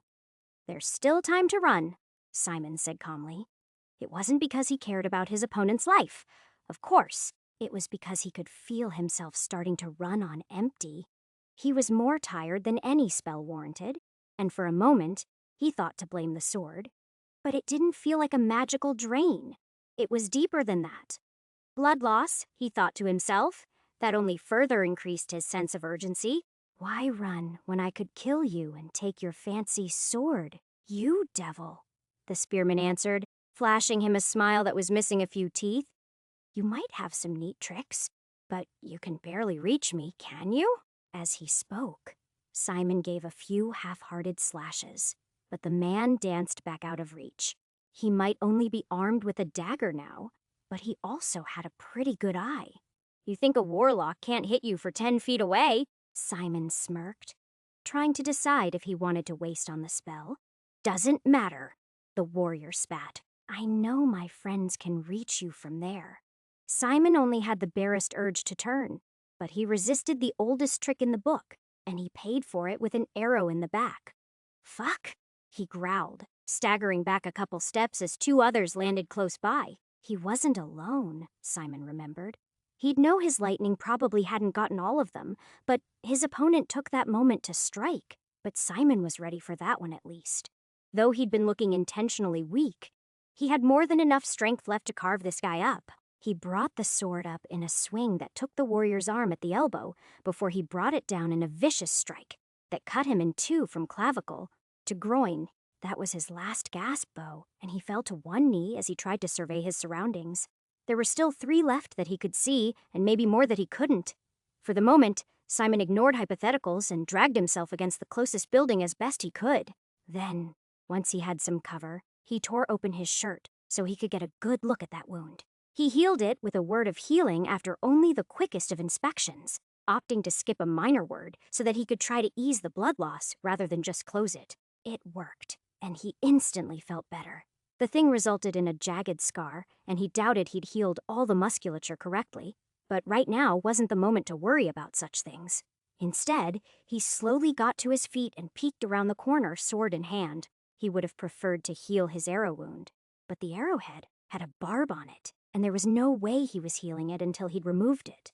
He saw all three advancing toward him, but decided they weren't grouped up quite closely enough yet. So, he retreated deeper into the ruins of the village, making noise as he went to try to get them closer together. "Surely we can talk about this," he yelled, feigning weakness. "I've got coin! We want your head!" "Old man," one yelled. "You'll pay for what you did to Trenton," another called out. Despite their anger and his best efforts to act like he was bleeding out, they were still being extra cautious. That made sense, since they had some idea of what his powers were. But even so, he found it to be frustrating as he weaved between buildings slowly, while the arrow in his back dug ever deeper into his kidney. "I'm going to be pissing blood for a damn week," Simon cursed as he tried to find the right vantage to strike them down. He jumped when a red light suddenly appeared behind him, sending a long silhouette out ahead of him. Simon spun around with blade in hand and found the portal he hadn't even been looking for yet. He shook his head and turned away again. If the group had been the goal, then he was sure that this or the bridge they were going to cross had the portal he was looking for. But he still had 3 assholes to deal with. So if he bounced, he'd pretty much be guaranteeing himself that he'd have to do all this again next time. Still, now that he knew where the finish line was, though, he could afford to burn a little hard. Simon leaned around the corner and spotted where 2 of them were positioning inside a house on the far side of the square from him for some ambush. "Marin!" he shouted, enveloping the entire interior of the place in fire before the roof fell in on them. They died screaming, but Simon didn't care. He was already looking for his next, and hopefully final, target. Simon found him attempting to flee near the edge of the village. He would have let him go too, except for the fact that the idiot was heading in the one direction he couldn't allow. He was running right back to the retreating caravan. Simon sighed and finished the fight with another word of distant lightning. It wasn't such a strong spell, but it made him see stars as his vision grayed out for a moment. By the time he recovered, the fleeing man was dead. So, Simon started back toward the portal he'd seen earlier. It looked nicer on the next level, and if he was about to cause himself unspeakable pain to heal up, he at least wanted to get out of the rain and mud. Chapter 169. As soaking wet and in pain as Simon was, he still didn't just stumble through the next exit blind. Instead, he stood at the threshold and looked for some hint as to what might await him next for several minutes. There was nothing that stood out to him as dangerous, though. It was an idyllic scene full of birdsong, not battle cries, and that made part of him trust it less. "These are in chronological order, not order of difficulty," he reminded himself. "Maybe someone needs some wood chopped," he said to himself with a chuckle. "Or maybe the orcs just haven't attacked yet." In front of him was a hill, and behind it, a setting sun formed a picture-perfect backdrop that he would have loved to paint if he had any talent. The spacing of the trees indicated that this was an orchard, or perhaps was one in the past. Though it wasn't immediate what fruit they were growing because none was visible. There weren't even any footprints to indicate men or monsters. So, after hesitating for so long, Simon walked into the warm, balmy temperatures of what felt like a summer evening. Then, he staggered up the hill so he could get a better view before he tried to engage in major surgery and rip this damn arrow out. Along the way, he thought about picking up deadwood to build a small fire. It would be dark soon, and that would be the smart thing to do. He didn't, though, because he feared that if he bent down, he might not rise again. Every movement hurt, and the only reason he plodded forward was stubbornness. Every step to the top was one closer to making sure that no one would surprise him when he was writhing in pain in a few minutes. "I'm getting too old for this shit," he grumbled to himself as he limped, willing the imaginary laugh track to play in his head. The line was cliché, but entirely justified in his case. When Simon reached the crest of the hill, the sunset had gone gray, but he could see a verdant landscape filling the valley he was in. In the distance, the mountains were sharp and jagged, indicating to him that he was probably in the kingdom of Kiara, though he supposed he could also be somewhere else he'd yet to see. That put him in the territory of high mountains, werewolves, and dangerous dinner parties, though he didn't know too much else about it beyond the cheerful little farmstead at the foot of his hill. "Maybe I'll take it easy for the rest of this life," he said to himself as he got down on his knees next to the tree and looked at the last dying rays of the setting sun. "It's a big blank spot on my map, Maybe I'll just relax here and fill it in for a while. It was a nice dream, but mostly, what Simon was doing was steeling himself for what he needed to do next, which was going to hurt like hell. He reached behind him with his left hand and tried to force the arrow all the way through so he could pull it out the other side. The jolt of pain that ran through him in that moment was awful. Enduring pain had gotten to be almost easy for him. Inflicting it on himself, though, that was still very hard. If he could have gotten a better grip, Simon was sure he could have done it, but his hand was blood-slick, and the angle was absolutely terrible. So, he could push hard enough to make it hurt, but not enough to drive the thing deeper and deeper. Simon swallowed hard and decided that he should use a word of lesser force to see if that would do the trick. He took a moment in the fading twilight to breathe deeply and slow his racing heart as he pictured the moment and exactly what he wanted to happen. The bolt had already speared his kidneys and would probably puncture his intestines and whatever else on the way out, but he didn't think that there would be bone in the way. That meant that a few seconds after he got the thing out, he could heal it all up, nice and clean.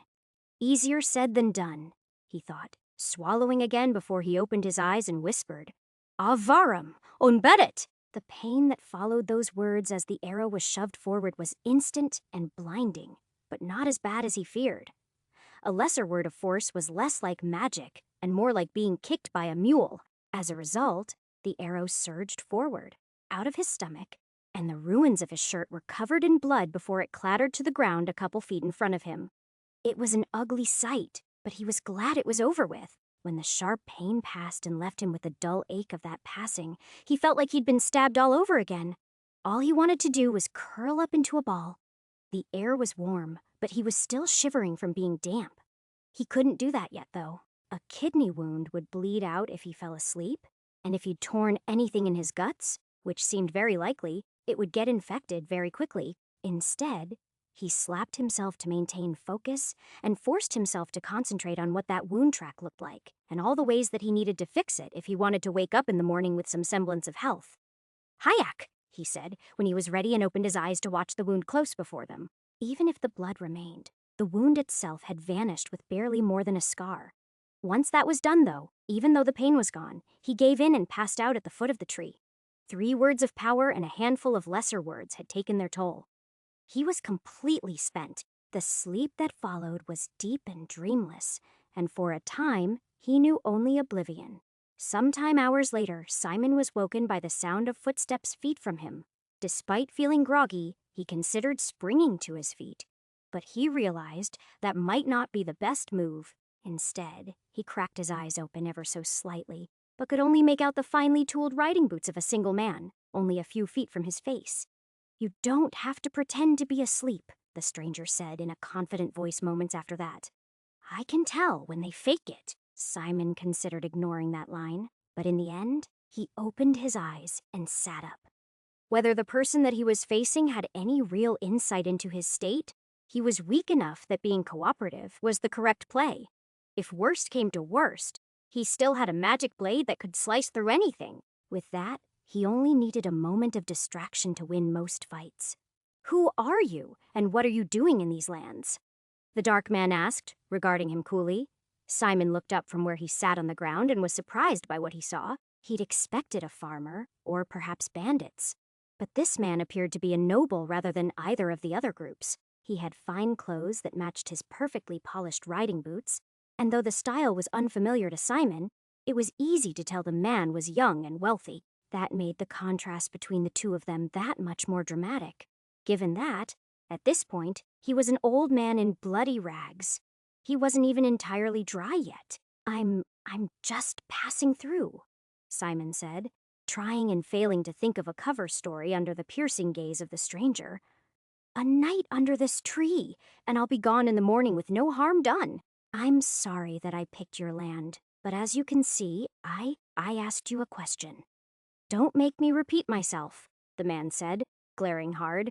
Who are you, and what are you doing here? Simon wanted to tell the man that it was none of his business, but when he opened his mouth, that wasn't what came out. Instead, he said, I'm Simon Jacoby, and after I removed the arrow, I needed a place to rest. I'm not sure what I'm doing next. An arrow, is it? The man answered with a cruel smirk as he noticed the thing and bent to pick it up. Yes, this would cause a nasty wound. I'm surprised you aren't already dead. Simon barely heard him, though. Instead, he sat there in shock, trying to figure out what had just happened. Why would I say that? He wondered. Who is this guy? What happened next shook him free of his reverie, though, as the man lifted the bloody arrow to his nose and smelled it. But this is only one of the scents I smelled, the noble mused. I smell others. That's actually why I sought you out. I smelled a feast of barbarity on the wind. Imagine my disappointment when I sought you out and found only a single scrawny human. How many did you kill exactly? Nearly a dozen, Simon said. This time, he didn't feel a compulsion. He just answered honestly to avoid that dread gaze again, while his mind raced to figure out what he should do. In a village not far from here, bandits. It wasn't my fault. In the end, he chose violence. A scrawny, dried-up thing like you killed a dozen men? The noble laughed, revealing a set of sharp fangs. Were they asleep? I don't see any other way that, for all his speed, he was only just turning when Simon started swinging, and it was obvious that he underestimated the blade. The vampire's limbs blurred, but they made no move to avoid the enchanted edge of Simon's saber. He lost his right arm for that, and howled in pain even as he lifted Simon up with his left by the throat before slamming him against the tree so hard that he heard ribs crack, and the sword slipped free of his grasp. "Fa, what is?" "A rune blade," the man yelled, more in outrage than pain. "I do not think we shall be doing that again. Now tell me, Simon, where did you get such a weapon? And what is it you are doing in my mistress's lands?" Simon felt the weight of the gaze on him again, but he shut his eyes tight, and when he opened his mouth it was to say, "Marin!" This time, the vampire's screams were pure pain as he went up like a bonfire, dropping Simon to the ground. Simon gasped for breath while he watched the monster burn. Then he rolled over and started crawling toward his blade. Before he could reach it, though, or even utter another word of power, the still-burning vampire was on him again. He reached forward with blinding speed and ripped out his throat. "I don't think we'll be having any more of that," the monster growled, looking briefly conflicted. His fine clothes were all but gone, and the burns on his face and chest continued to heal. Simon could see that the monster wanted to interrogate him further, but that desire warred with bloodlust as Simon's lifeblood went everywhere. "We can't be letting any more of this go to waste, though, can we?" As he finished speaking, he sank his fangs into Simon's neck and drank deeply. Simon gasped from the pain, but his struggles for the next few seconds were weak as his consciousness left him. "Please don't let me be a vampire when I wake up," was his final thought before the darkness took him. Chapter 170. There were some deaths he was frustrated to wake up in his own bed after, but this wasn't one of them. He had rarely been more relieved to wake up and see the crooked timbers of his roof than he was right now, even if he'd been gone for so long that they now felt unfamiliar. "A fucking vampire," he scoffed. "I was killed by a fucking vampire." It was almost as an afterthought that he said, "Hell, I almost became a vampire." That thought was terrifying. It had been a long time since he'd found a death that really worried him.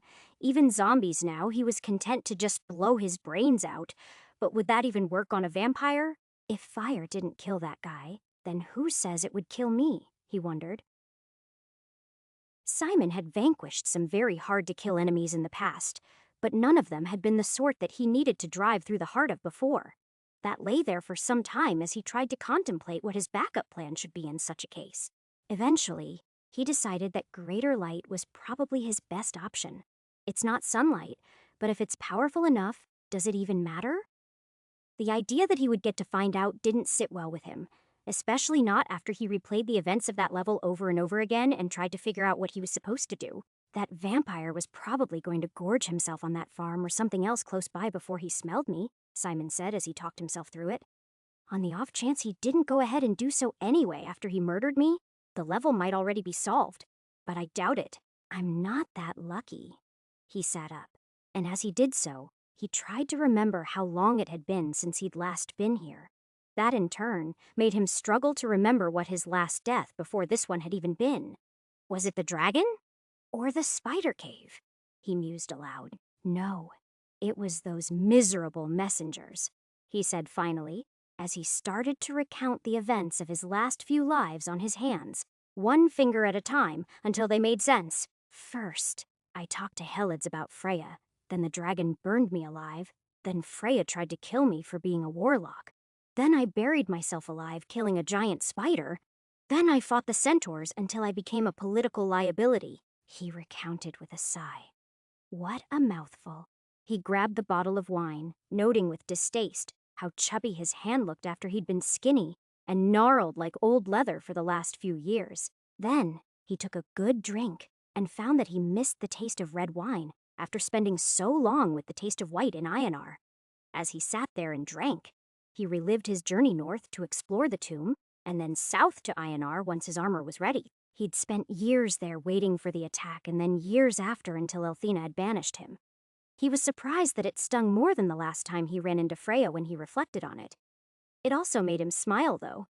Truthfully, he should have seen it coming. It was, after all, completely in character for her. So that means what? A decade? More? He wondered.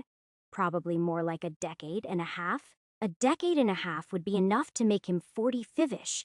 So if he added in a dozen greater words, a pile of words and minor words to the mix, that would have put him somewhere in his 60s, physically, when he died. That felt about right, he decided.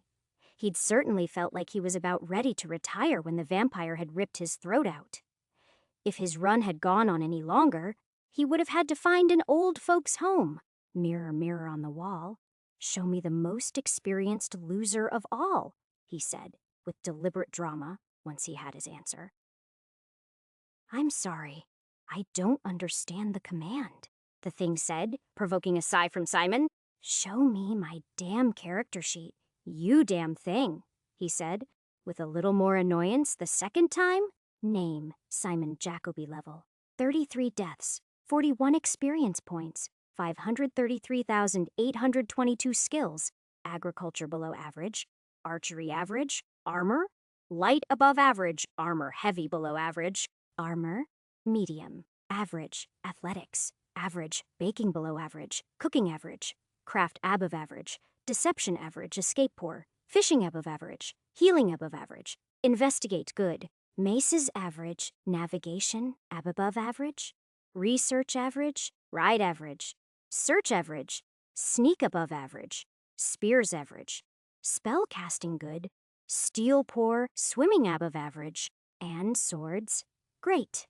Words of power, Gervul, greater, Marin, fire, Offerum, minor Hiak, healing, Vrazig, lightning, ruin Darth, distant, Unbedet force, Zivan transfer, water Jelthic, ice, Koresh, protection, Uvelum, null, boundary Baram, light Delzum cure, Vosden, earth, Keldura, plan. A quick glance across the sheet revealed nothing unexpected. He was pretty sure his number of skills had grown, but he ignored it. Instead, he focused on one specific number, the number of times he'd died. This is really my 41st life? He said aloud, more than a little blown away by that discovery. He died and come back 40 times in the pit since he'd actually died on Earth. And how many levels have I cleared? He started to ask before realizing the mirror wouldn't understand that. I mean, how many levels are currently accessible? There are 4 levels that are currently accessible, the mirror answered in its typical fashion. Simon smiled at that, happy he'd made progress. He was just about to ask which levels exactly remained open when he realized he was doing this out of order. If I start asking it questions and getting wrapped up in the details, I'm going to forget some parts of what I just went through, he decided. So he took a step back and headed to the stove to fan the coals to life so he could cook up the sausage. He started to tell the mirror all about his most recent life. Absent-mindedly, he almost started at the very beginning with Freya, before realizing he'd told the mirror all those details a long time ago. Over the years, he'd talked its ear off about the various encounters and all of the details he'd learned, especially once he'd had access to the libraries at Ionar. Instead, While he sliced up the sausages into thin sections and fried them up in their own fat, he talked at length about the new stuff, which was mostly the dragon. Oh, and the white cloaks, too. He spent a little time talking about what he learned from Eric, and even asked the thing if it had any information on the unspoken, but it did not. That was about what Simon had expected, since he'd never told the mirror anything about them. Of course. He had to try anyway, of course. That was definitely a topic he planned to dig into more once he had access to Ionar's library again. If Elthina doesn't kick me out again, he said with a laugh. It was only when he got to the level with the wagon and the deserters, and he was discussing his speculation since he hadn't actually learned a whole lot about the place, that he finally realized he made a serious mistake. "Damn it!" he cried out, taking the sandwich he'd been in the midst of making off of the stove. Of all the shit to forget! It turned out that the worst consequence of dying on level 32 wasn't that he'd almost become a vampire. It was that he'd forgotten to record the details of the magic sword he'd been wielding. In my defense, I was kind of bleeding out at the time, he told himself.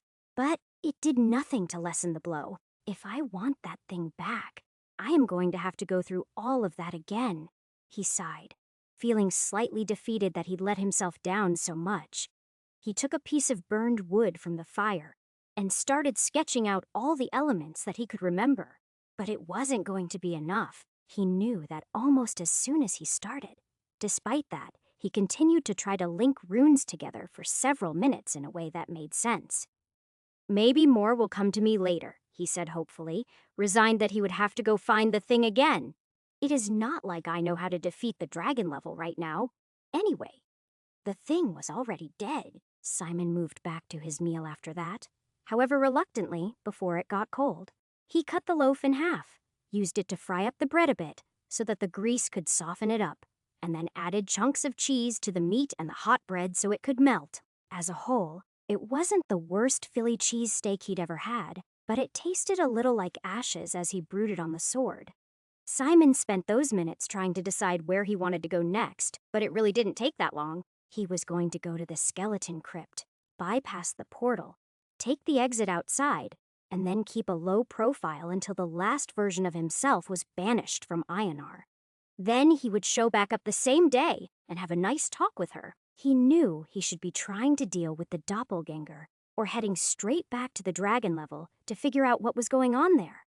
But compared to continuing his life with Elthina, he really couldn't be bothered. He wanted her, and more importantly, he didn't want his child to grow up without a father, even if he didn't think he'd make a very good one. A fancy magic sword didn't even really figure into those plans. There was no way he could keep a low profile if he was running around slicing people in half. He supposed that he could spend that time researching some of the more important questions on his mind, but even so, it sounded boring. Am I really going to hide away for half a decade, or however long it is until the volcano erupts, so I don't fuck up the timeline? He asked himself. In the end, it wasn't a question he even needed to dignify with a response, though. While he didn't yet feel the same sort of siren song he'd felt for a while, to relive his life with Freya over and over again, he'd left his last life unfinished, and he was going to do something about that. Chapter 171. Simon spent most of that afternoon beating himself up. It wasn't even about the sword after a while. It was about being fat.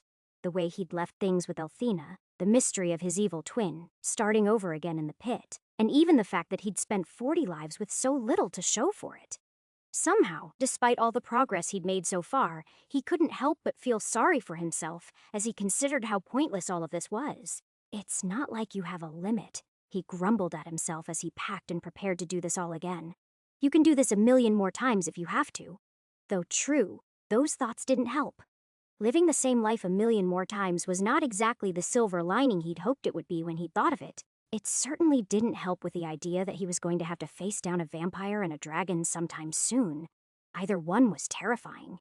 And though the dragon would at least end in a quick death, with the vampire, he didn't even have that guarantee. He was going to need more than stakes to fight such a monster. He needed to come up with one hell of a plan for that. Not this run, though, he reassured himself. First, I'll deal with the mess I left behind last time, then I'll deal with future levels. Those words rang hollow to him as he considered his plan for what he needed to do next. What I need to do is not fuck up the timeline, he said to himself glumly, as he considered how easy it would be to do just that. While he went out for a walk, if I fight the wrong guy, hell, if I kill anybody, Simon sighed, even saving people will have some repercussions. What am I supposed to do for half a decade that doesn't save or kill anyone? He wasn't sure, but he needed to think of something. Eventually, after a couple of hours, he decided that the best he could do was distance. He could stick to the big cities far from Ionar as he could, and just do his best to blend in. Maybe I'll become a scribe or a mapmaker or something, he told himself, trying to find alternatives to the mercenary and healer paths that had been his favorite for so long. With that decided, he kept himself busy until sunset. That night in bed, he tossed and turned rather than getting any real sleep. So, eventually, sometime after midnight, he got up and dressed silently in the dark. He could stay here for days. But there wasn't any point to that. Not when he knew where he was going next. When Simon was ready, he skipped the torch and spoke a word of lesser light, making his flanged mace glow a pale blue-white, not unlike a glow stick. Then he descended through the trapdoor. It used to lead under this house to some point in the future where he would have to deal with the rats. But now that level was gone, and instead, it led to the skeleton crypt. This was a place he knew well. There were always some minor variations, but thanks to his struggles with the Blackheart, he had a pretty good idea of where he was in the timeline, and he knew exactly where he was in the wider world. He was about 6 years before the volcano exploded, and about 3 before the old version of him went to Ionar, directly beneath the graveyard at Cosborough. It wasn't the nicest place, but that didn't really matter to Simon. He wasn't staying long. Once he was on the stairs, he closed the trapdoor behind him. Then, once he was satisfied that the portal that had brought him here had dissipated, he tried to reopen it. It was stuck pretty good. For a moment, he thought he would have to blow a word of force on it, even though the very last thing he wanted was to leave the entrance gaping open for anyone to find. That will definitely screw up the timeline, he reminded himself. However, after a few tries, it opened in a shower of earth to reveal the short shaft he remembered from his last visit. The house hadn't yet been built over the top of it, so instead, he gazed out into the sunlit sky. He closed it immediately. Not only did he not want to leave until dark to avoid drawing attention, but he also had no money. That meant he needed to gather what gold and silver he could from the baubles and relics in the tomb. Cheer up, he told himself as he turned back around and descended the stairs. This is what you're going to have to do every time until you find a better source of cash. When Simon started to kill the dead warriors in this room this time, he didn't try to set a new speed record. He didn't even do his best to be graceful and efficient. Instead, he just used it as a particularly vicious game of whack-a-mole to work out his frustrations as he turned the lesser skeletons into bone dust and splinters. When the Death Knight finally arose, Simon didn't even bother to draw his sword like he usually did. Instead, he parried a few of the blows, and then when the knight got a little overextended, he tripped it, pushing the monstrosity down to the floor and crushing his head with his boot. Thanks for the sword, Simon taunted as the thing ceased moving. It worked great. For a moment, he really wanted to rip open the thing's breastplate and crush the Blackheart too, but he didn't. At a minimum, that would reset a couple of levels. It might reset half of them. It was something that he needed to do eventually, but not until he'd resolved things in Ionar. None of this was the hard part of the level, though. He'd beaten these guys dozens of times now. Now, he needed to use lesser words of earth to scrape off the thin layers of gilding on the grave goods of the men he just killed for the second time. That wasn't hard. It only took a few minutes of searching before he had a handful of coin-looking objects, even if they lacked the details. The only problem was that those weren't going to be enough. Simon didn't have to find enough cash to live the rest of his life on down here, but he needed enough to travel and establish himself. That wasn't just going to happen on its own. I'm going to need more, he eventually decided as he looked at the locked gate. He knew exactly where he was going to get it. He just didn't know how he was going to get there. He stood there for several moments contemplating how best to do that. His first option was to use a word of greater earth to try to dig around it. It seemed straightforward. It might require several spells, though, And I don't want to sleep here to recover if I don't have to, he argued. Instead, after examining the rusted wrought iron bars, he decided that simply knocking the gate over might work. The portal is in the doorway itself, he reasoned. So if I push that aside along with the partition it is attached to, well, that's not going through the portal, now is it? Simon smiled at that, feeling like he'd outsmarted something. Then he gave it a shot.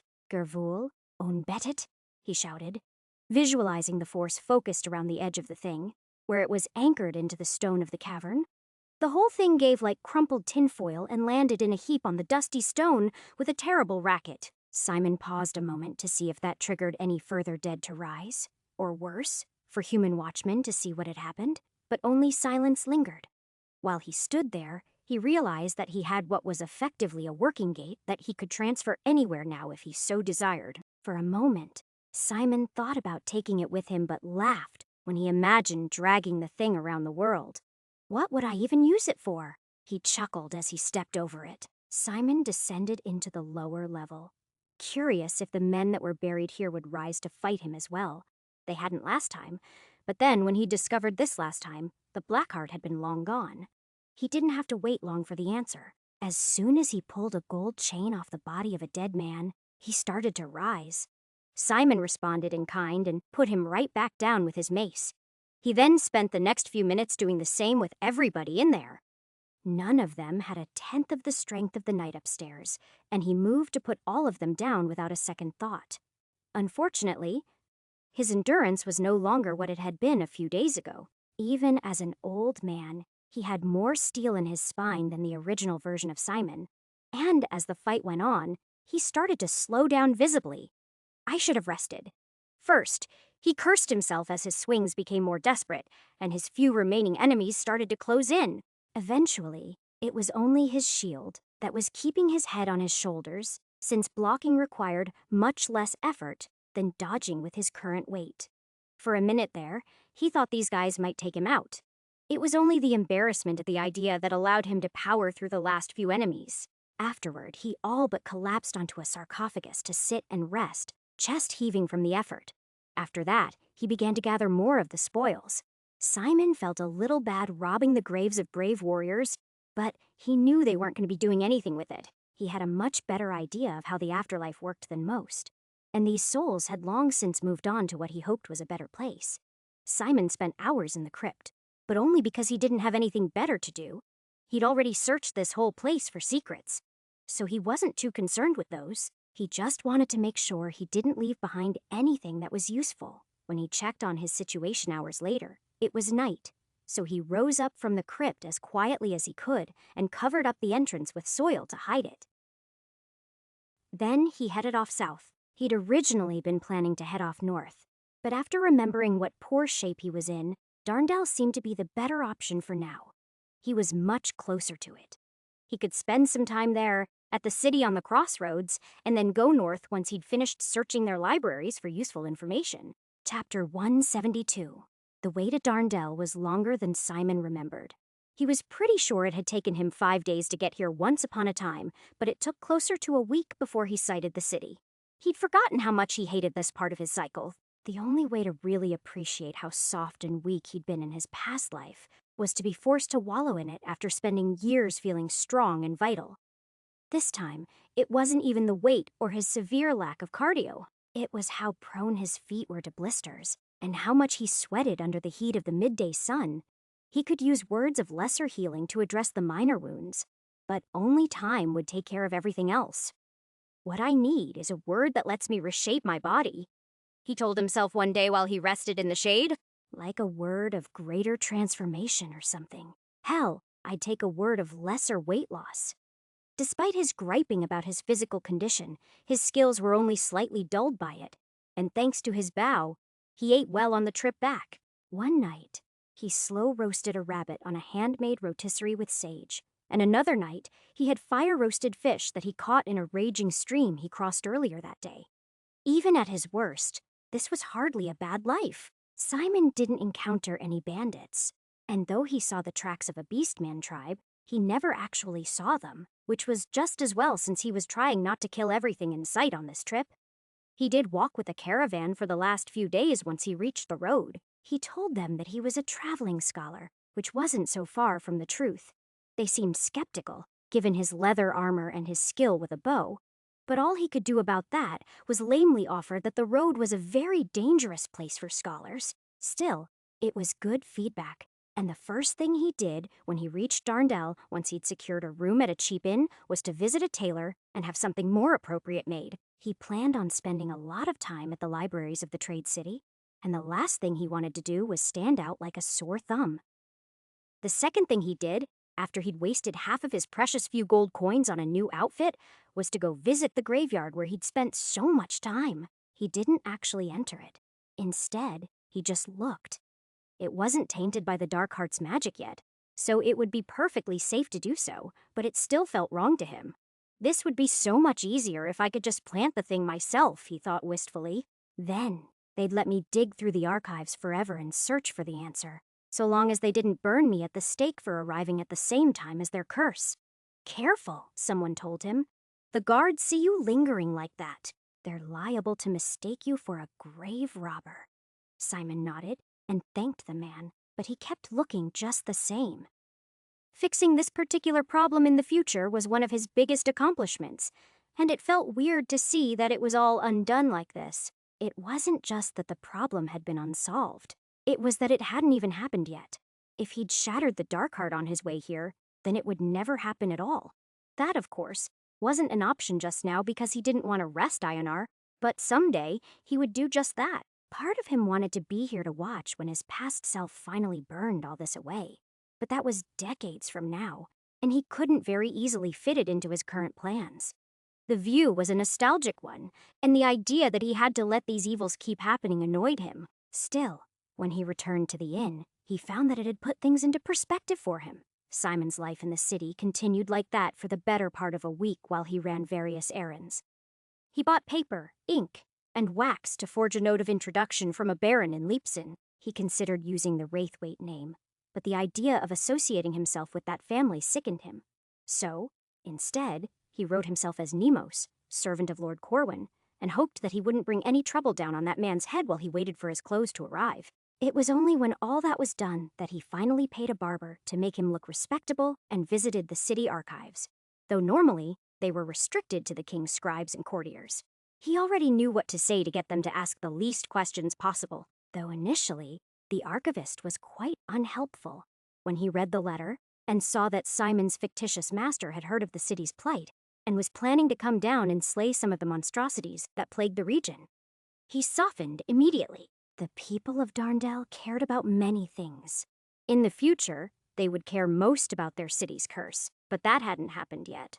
So right now, they cared most of all they cared about the roads and trade. That meant that they cared about the desert bandits and the centaur tribes almost as much as their relations and rivalries with the Brez to the south. Anything that threatened that was a stain on their rule, and Simon knew that any serious effort to purge it would be granted all the support that was needed. Fortunately, in a world like this, there was always a monster that needed slaying. Why exactly does Baron Nuam Corwin? Is it? Why exactly has he taken an interest in the problems of our realm, Mr. Nomis? The man asked, still a little suspicious, even after reading the letter. And what does he hope to gain by your presence? Well, between you and me, my lord is a bit of a glory hound, Simon confessed, pretending to sound embarrassed. This was made more difficult by hearing the alias he'd given the man said out loud. He'd reversed his name in case he accidentally did something so that he didn't litter the history books with any more Simons. But now that he heard it repeated back to him, he decided he should have picked a better name. He's already slain everything worth fighting to the north, and he's looking for new challenges to the south. I think he's hoping to create a legend of sorts. A legend, huh? What else has he slain? The man asked, more curiously. Simon listed off a few random beasts inspired by his own adventures, though he gave them more creative names. Well, after the Goblin Lord and the Centaur Chieftain, he turned his attention to larger beasts and struck down the wyvern of Mount Wiggendorf and the Griffon of Matalina, Simon continued, using his most sincere voice, perfectly aware that not all of these were real places. Still, the archivist didn't seem to know that. And, after the conversation, granted him probationary access to the records so that he could begin his research on the Baron's behalf. As a strategy, this worked splendidly, and the only time that people bothered him was when important personages tracked him down to ask when the Baron was coming, or if Simon had decided what beasts his patron would slay first. His answer to those annoyances always varied, but was generally along the lines of, "I may yet send for him soon. I just have to decide if the Blackhoof tribe or the Ogre of Oldenmoor is a bigger threat to the region," even though very little of what he read about each day had anything to do, even tangentially, with monsters. He acted as if that was all he did. Instead, he spent his time trying to learn about the history of the region and other parts of the world, while he pored through document after document, looking for more information about the unspoken. True to what Eric had said, though, they seemed to be a secret society intent on saying that way. Very occasionally, he would find oblique references about some problem or another being solved with the assistance of doves, and occasionally, a record about some warlock would end with the phrase, "and he was never spoken of again." But these were flimsy things that were barely worth mentioning after he spent day after day tracking down these out-of-the-way stories. For a fantasy world, it seemed a great deal of information in the library was utterly mundane. Fantastical accounts were rare, and almost all of them were flat and undetailed or cut off before he could get a complete picture. To him, it felt almost like someone was sanitizing history, especially where magic and the unspoken were concerned. Unfortunately, after months in the city, his funds started to get low, and he had to switch from doing full-time research to doing part-time map-making to make ends meet. In Simon's time at the library, he'd noticed that the primary users of the library, beyond city functionaries, were merchants looking for more information about this destination, or that one. So, Simon set about making reasonably accurate maps of the region that he could sell to these gentlemen. Each would take a few hours to make as he traced them from the large glowing version he had the mirror in his room display. But each would sell for a handful of gold, which was more than enough to see him taken care of for a few months. On the rare occasion he was called out on either of these activities, he would make something up on the spot. "Oh, there was once a similar phenomenon in this region," or, "Though that's true, the Baron has asked me to map the most efficient route to take care of all the threats we've discussed." It was all bullshit, of course, and eventually Simon got to be quite good at it. That was fortunate because the longer he stayed, the more parties of important people he got invited to share what he'd learned. By the time he'd been in the city for over a year, he was invited to some event or another on an almost monthly basis, just so that the nobles of the city could ask him about the wider world and gossip about his patron. Simon dismissed those questions with made-up stories about this victory or that terrifying single combat. By the time he was done, Baron Corwin was the hero's hero as far as anyone was concerned. Once, at a Viscount's dinner table, when he was asked, "How is it the Baron has killed so many monsters that I've never before heard of?" Simon went on to imply that it wasn't the Baron's achievements that were very large, only the Viscount's world that was very small. Everyone. But the Viscount laughed at that. Strangely, he did not get the joke. He knew that he shouldn't be making waves like that, and that even harmless fun might impact the future in unknown ways. What he didn't expect, though, was for it to rouse the attention of the unspoken themselves. When he returned home the following night, though, that's exactly who he found waiting for him. There were 3 men in white cloaks looking through his things, and when he opened the door, they seemed utterly unperturbed. "Have a seat, Mr. Nemos," one of them said, not bothering to pull back his cowl and show his face. "We've been expecting you." Chapter 173. Simon's first instinct was to cast a spell and murder all 3 of them, but he held back. That wasn't because he thought he could learn something, or even because it would screw up the future. It was because everything in their body language told him they didn't consider him to be the least threat to them. That made sense.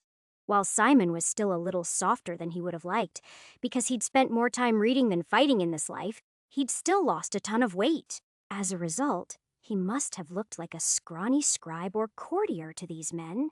He didn't even carry more than a knife these days, further reinforcing the image. "Is there a problem?"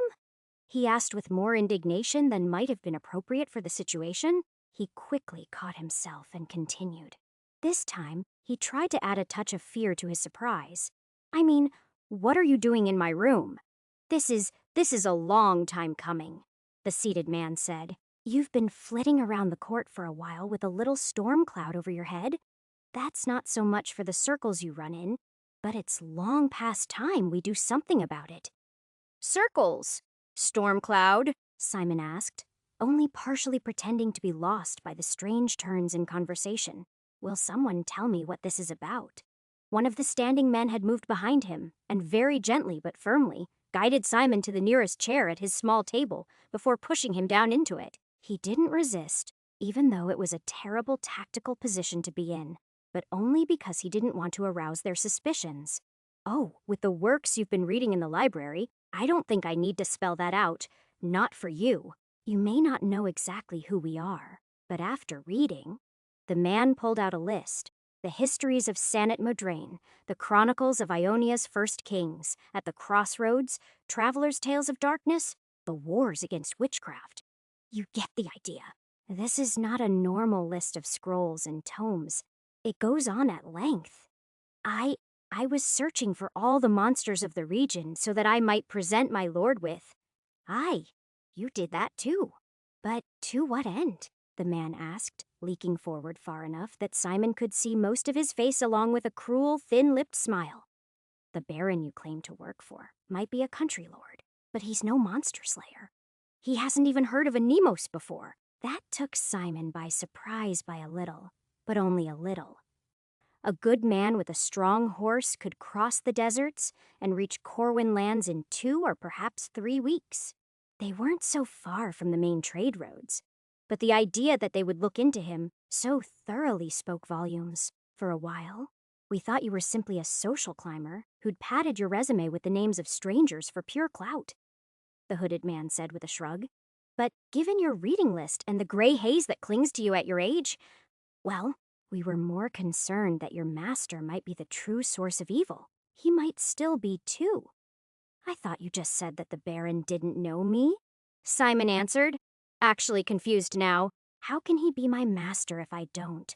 His words were cut off as one of the men beside him unsheathed a dagger and slammed it deep into the wood of the table between his spread hands.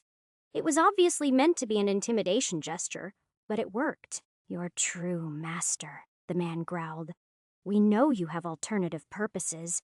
Tell us the who and why of it willingly, though, and this will hurt less. Simon paused, considering his options before saying, I may not know your names or what you're after, but I know you're the ones purging the books I've been searching through. Are we now? The man across from him leaned forward, steepling his fingers and revealing enough of his face that Simon was sure he'd seen him at 1 or 2 of the parties in the last year. And why would we do that? To eliminate witches and keep more people from becoming them, of course, Simon said confidently. I think it is a wise and noble idea. But can't you see that it is harming people's ability to solve other problems? Like the one right here in Problems Made by Witchcraft Cannot Be Solved by Witchcraft. The third hooded figure said, sitting down at the table to join Simon and the first man. And giving men the tools of warlocks will not reduce the number of warlocks in this world, young man. Of the 3, his words carried by far the most weight, and Simon instantly understood he was the boss. No, it was more than that. He's the boss, and he's been using these other 2 here to play good cop, bad cop with me so that he can get a read on how I react. Simon sat there quietly while he waited for the next shoe to drop. But in his mind, his heart was already racing, looking for a story to tell these people. He wasn't sure what story they wanted to hear yet, but he knew that they wanted to hear one. So, even as he listened to the ominous man start to lecture about responsibilities and the subtle nature of evil, his mind was already stitching the pieces together. He needed an origin that couldn't be corroborated, and he did his best to craft that from the pieces of the world he'd most experienced around the kingdom of Bryn. His first instinct was to give them the Schwarzenbruck sob story. He would have too if he hadn't figured out that those events hadn't happened yet or were happening right about now. So, instead, he decided to go with Meriton. That was the tiny village he'd rescued from starvation with a load of basement vegetables. It probably still existed too, but wasn't the sort of place for keeping records, and he knew just enough names to make it plausible. Plus, It was only a few days from Lord Corwin's lands, so it spliced nicely into what he'd already told them. When the man was tired of the sound of his own voice and asked Simon who he really was, he was ready. Nemos is a false name, he admitted, and I'm not a scholar. I grew up poor, but I just learned to read and write during my time in Leipzig and found out that fancy names can open the doors to lots of places that mine can't. They stayed quiet, so Simon explained his life. This time, he gave his name as Ennis. It was the name of a couple people he'd met and a common enough name for the region. Anywhere he was asked about would remember an Ennis or three, and if he was lucky, one of them would be from a family who'd been wiped out during a plague. He definitely needed a plague, too, along with as much suffering as he could heap on his fictional self. These men were under the false impression the dark auras came from magic use. But thanks to his conversations with Eric, Simon knew that it was just the visible representation of what the mirror called experience. While it was nice to know that his aura had gone from swirling black to merely a steel gray color, he needed an explanation for how his aura could have gotten so polluted at such a young age. So he lied his ass off, first, in broad strokes, and then, when he was asked about details, he filled those in with more tragedies. Parents dead to disease and starving in the streets of Bryn. He gave the saddest version of the old story about a kid that pulled himself up by his bootstraps he'd ever heard. He told them how he'd gone to the capital where he was beaten and bullied. Later, he confessed that he'd risen up to become a messenger. The man who took him in and taught him his letters. He turned out to be a molester, as well as young Ennis's first murder victim. By the time he was done, he'd painted himself as an awful person who had come to Darndell to start over, who developed a love of reading rather than a warlock in hiding or anything like that. And after making him go through the story twice more, backward and forwards, it looked to him like they bought it. The hardest part of the whole thing wasn't even keeping everything straight at this point. It was remembering that he couldn't call these guys the Unspoken because they hadn't mentioned it yet. You can't see them, though. Can you?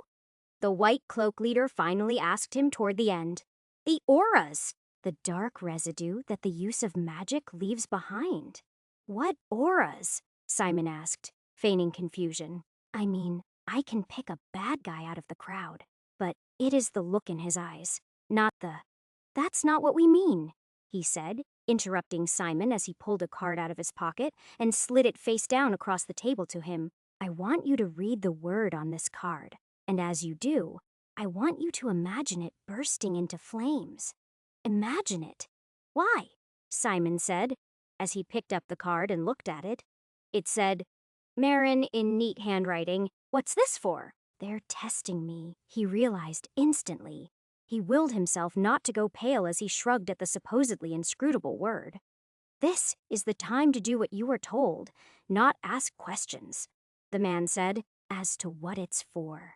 Well, if you can do it, I can promise that you'll get one hell of a reward.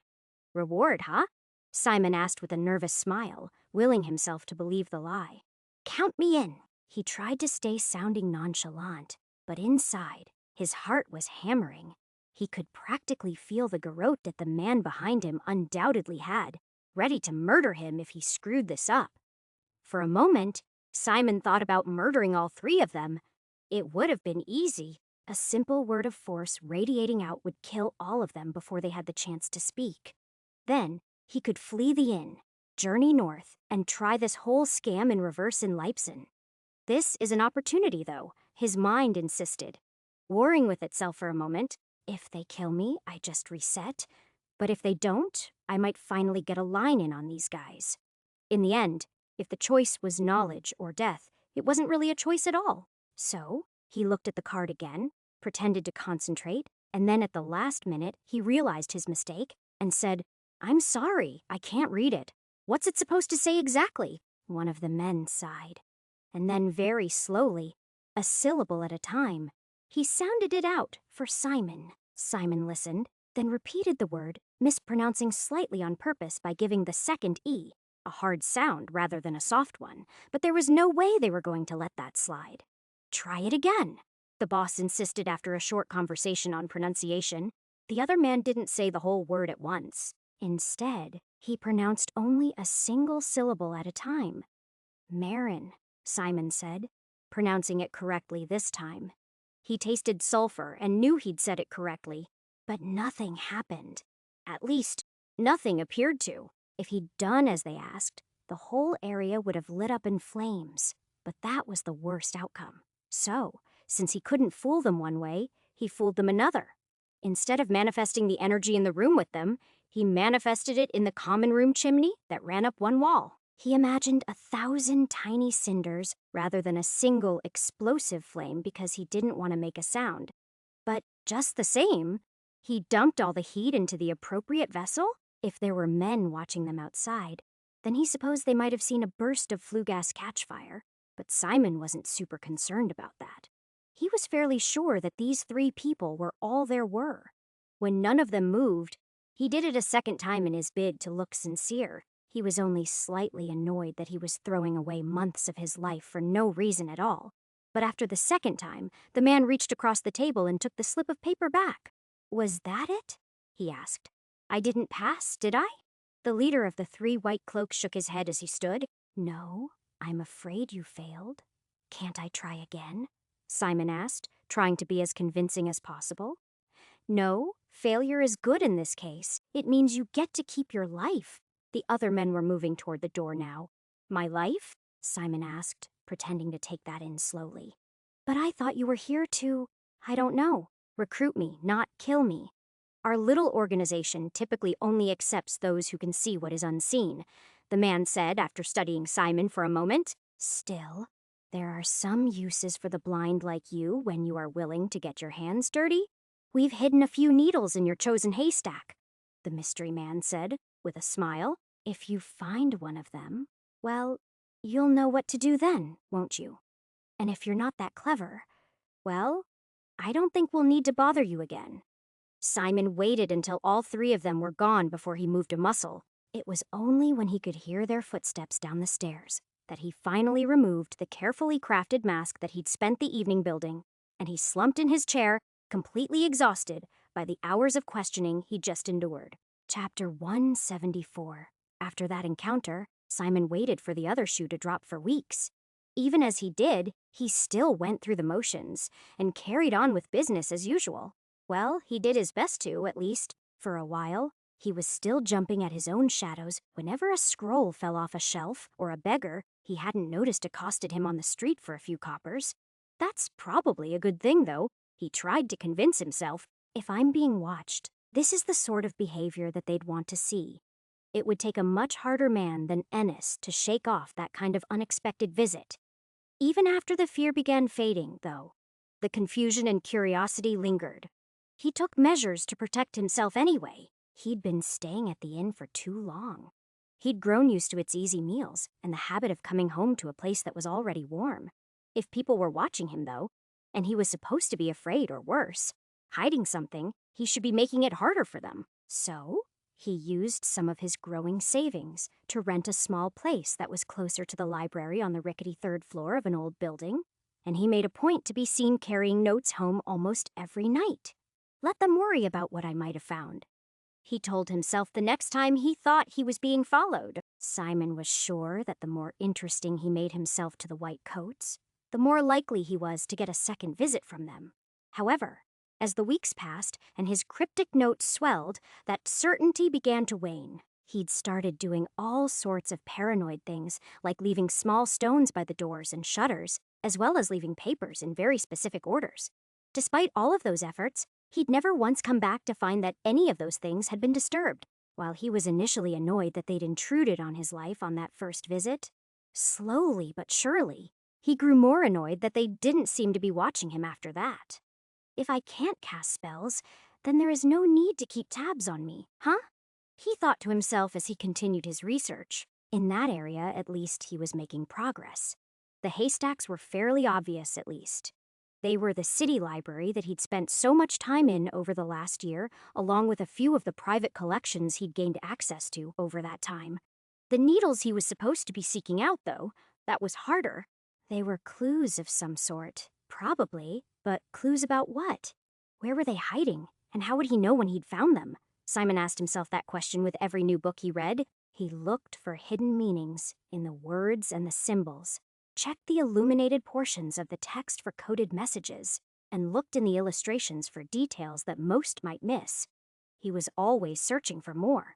What that more was, he wasn't exactly sure. When he'd originally decided what he was going to do with this life, he'd always hoped that he'd stumbled upon a few words of power that he didn't already know. The White Cloaks had obviously thought of that, though. Given how easy it was for witches and warlocks to pass their powers to each other, they'd obviously gone to great lengths to make sure that didn't happen. Months passed like that, and though he still sold maps when he needed to and attended banquets when the opportunity would come up, there was no joy in it. Where once he'd enjoyed the fancy food and the chance to listen to the rumors of the day with those of importance in the city, he now only wondered who might be watching him at the dinner tables. That was just as well, because the longer he stayed in this city, the less of an oddity he became. Eventually, the invitations he received to be shown off as one slowly trickled to a halt. Should his mythical patron arrive in town to slay some monsters, he was sure that trend would quickly reverse, but that was never actually going to happen. Eventually, he even grew tired of trying to track down the identities of the men who had waylaid him.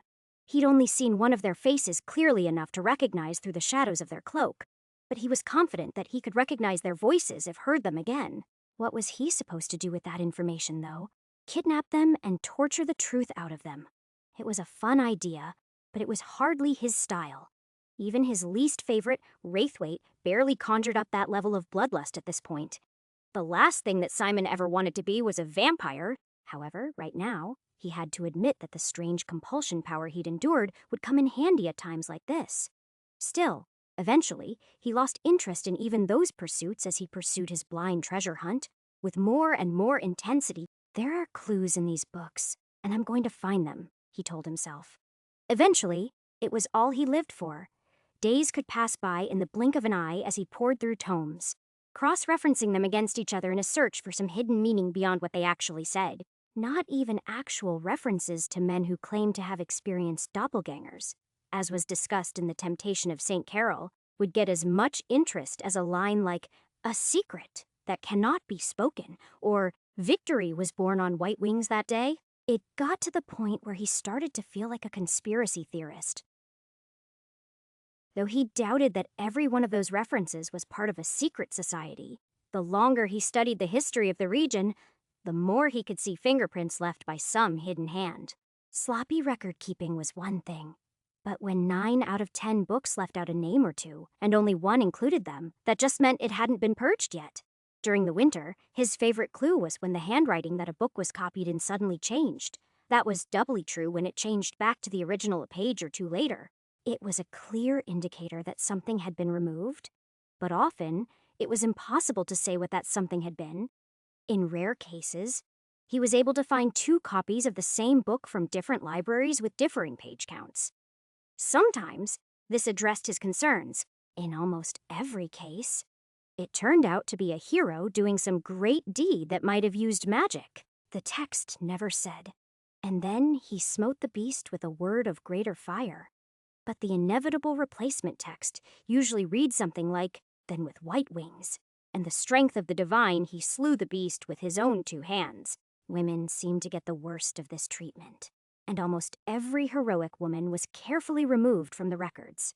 Often as not, she was replaced by an effeminate-looking man when the illustrations were altered. Man, these guys really hate witches, Simon muttered as he made note of Kanara, another woman who no longer existed according to the annals of history. Simon sometimes wondered how his efforts would be felt by history, but that interest intensified as he slowly made a list of people who appeared to have been scrubbed out of the official narrative. Not that anyone cared. Almost 2 years after his arrival, people stopped noticing him. He was no longer a novelty but a fixture. Sometimes, one of the other scribblers in the library might ask him how his research was coming, but Simon had little to tell them beyond. "The problem seems intractable, but in time I'll figure something out." He wasn't talking about his patron anymore, of course, but they didn't need to know that. Instead, the questions in his mind about the unspoken multiplied. He could see what they were doing on every level now. He could even guess why. How, though, was more of an open question. They didn't seem to be a religious order in that he found their breadcrumbs related to several gods and goddesses. They didn't exactly seem to be royalty, though, either. As near as he could tell, History and scholarship were far less important here than they had been on Earth. He hadn't even been in this town for 2 years, and he felt like he'd read half of the libraries he had access to at this point. Well, skimmed at least. He corrected himself mentally. His point still stood, though. Very little of what he read was actual scholarship. Instead, most books were either devoted to glorifying some king or duke, who had no doubt paid for their writing, or they were religious texts that were as much fiction as they were history. It was in those religious texts that Simon finally found his first real loose thread. Religion wasn't something he'd given a lot of thought to since coming to this world. That was largely because he found out that Helades wasn't worshipped as a goddess. No one had heard of her, though he supposed that it was possible that if he brought her up to the demon, it might know her name. Everyone else, though, mostly worshipped whoever they wanted in their temples and churches, and those names largely varied by region and country. In Ionia, one god was responsible for lightning and thunderstorms, but in Bryn, it was an entirely different woman who was the bringer of rains. The former was a war god, while the latter was the goddess of spring. It was conflicting enough that he felt sure in his decision that the mortals without magic had no idea what they were talking about. However, since the religions were, by and large, the keepers of history, he still had to read their books. That was why, when he was doing a read-through of the saints of Hypaltia, who was the goddess of winter in this region, but the goddess of light and further north, he took note that there was no Saint Garrigus listed. That shouldn't have been important. But it was because Simon was sure he'd seen references to that saint listed a dozen times in random places. He was sure because the man often went by another name, too. The Silent Saint. Sure that such an oversight couldn't be correct. Simon went through another volume by a different author, and another after that. The story repeated itself. Those works were not written by any of the relevant religions. But that only intrigued him more because he could go back through his notes and find many places where victory had been associated with this non-existent saint. This is the hint I've been waiting for, he told himself, smiling as he slammed the book shut and shelved it. He didn't think it likely that the church had edited one of their own heroes out of existence. Instead, after reviewing his notes on the subject, Simon decided that it was far more likely that the saint was yet another stand-in for the white robes. This rabbit hole went deeper than Dove's, though, on occasion, after great victories, certain rituals would sometimes be discussed, and even what turned out to be a non-existent feast day was mentioned. This, Simon decided at long last, was the way in. At least for him. He was sure that an organization like the Unspoken had many ways to recruit. He was certain that neither Eric nor Carolyn had been big readers. He wasn't even sure they were literate at all, beyond the very basics. The day in question was coming up, and he would be ready. Chapter 175. As the day drew closer, Simon did all of the rites that had been mentioned for the fictitious Silent Saint, no matter how trivial. These were carried out as faithfully as the text allowed, even though he wasn't sure that anyone was actually watching him. He took a vow of silence for the winter, dressed in harsh sackcloth robes, and fasted for the week leading up to the feast, abstaining from everything besides water and, strangely enough, beer. In times such as these, it was apparently all the monks were allowed to drink. He supposed it made sense from a caloric perspective. But even so, it felt strange to be drinking that much after going so long without any alcohol. He even prayed to a goddess that he didn't believe in every morning, just to cover all of his bases, though he wasn't sure that was strictly necessary. The few friends and acquaintances he'd made during his time in the city drifted away during all of this, but they weren't important in the grand scheme of things. Not compared to the Unspoken and their secrets. The only thing that might have been enough to shake him free of this goal now that he'd said it would be a lead on his evil twin. And that didn't seem likely. So, after all of those preparations were made, on the night of the new moon that occurred just after the start of spring, he made the long, cold walk to the Temple of Hypaltia. This was a holy day for the saint because it was the hungriest time of the year. Everyone had survived the winter, and the planting of fields had started, but the fruits of the harvest were still a long way off. The symbolism was interesting. Simon didn't know exactly how it was supposed to translate to fighting the evils of witchcraft exactly. But he pondered it as he walked down the empty dawn streets toward his destination. Unlike some of the grander temples in the city of Darndell, it was a small building that was barely more than a shrine with 4 walls and a roof. It was made of local sandstone instead of imported marble. Unlike everyone else, that, at least, made sense to him. Winter wasn't nearly as sexy a concept to sell to prospective worshippers as war, prophecy, or disease. Famine and harvest weren't even ascribed to this goddess either. So there was no mortal dread to convince people to worship her beyond the endless cold of her season. As a result, the gods and goddesses of those things all had much cooler temples and shrines. When he arrived, he found the place empty, except for a few flickering candles on the altar. That didn't discourage him. If this was a wild goose chase, there would be nobody here this time of day. On the other hand, if this was a test, and he really had been following a trail hidden across dozens of books and a handful of libraries, well, he hadn't seen anyone else studying feverishly next to him in the library, so he doubted very much that there would be 2 people attending the Feast of Paupers. Simon knelt on the cold stone and prayed. Well, he mouthed the words to the prayers he'd memorized about the cleansing nature of winter, and how it would sweep away pestilence and strengthen the hearts of men and all that. But there was no belief behind those words. He had to repeat them several times until the candles had burned out and the thin light of dawn was creeping through the door. That was when someone finally came for him. A white cloak came behind Simon, and after a tap on the shoulder, he helped Simon to his feet. Then, without a word, he escorted Simon to the back wall and revealed a secret door that led to a dark hallway he'd been expecting, or at least hoping for. Something like this.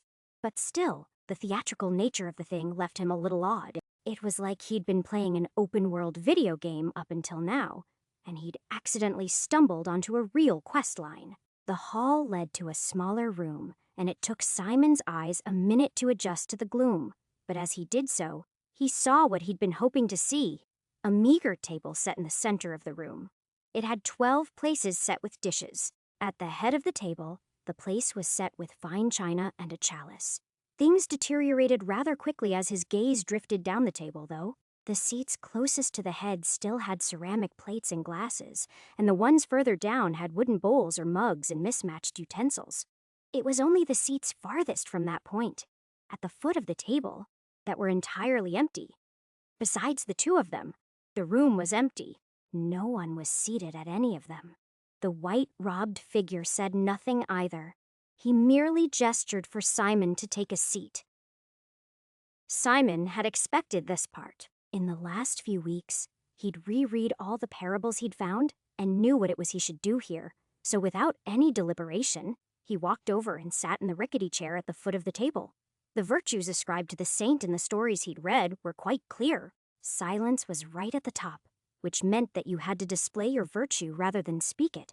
But there was a whole laundry list of others, and right near the top was humility and poverty. So he sat there, and he waited. He had a few ideas about what would happen next. But first, he had to endure another test of patience as they left him alone in the dark for some time. Later, other guests started to file in.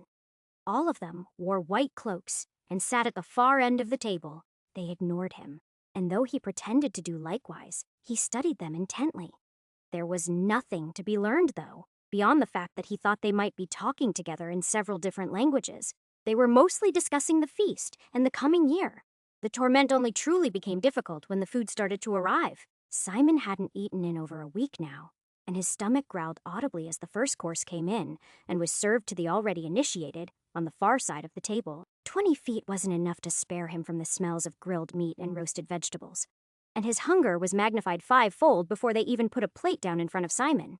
That was a cruel move. The feast had started extravagantly at the head of the table, and as it moved down, each man had been given smaller and less appetizing portions, though they ate them just the same.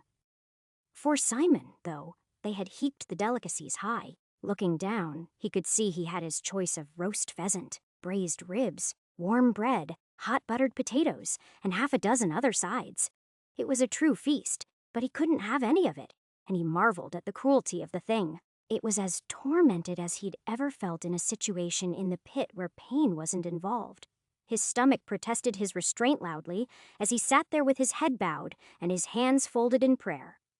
Simon was forced to endure that scene for the best part of an hour. It was only when everyone else had cleaned their plates, and the food on Simon's plate had long since grown cold, that the other guests left, taking their oil lamps with them and leaving him in the dark. He was there for just long enough to wonder if he'd fucked something up before the hooded man re-entered, and, with a gesture for Simon to follow him, led him down a different hallway.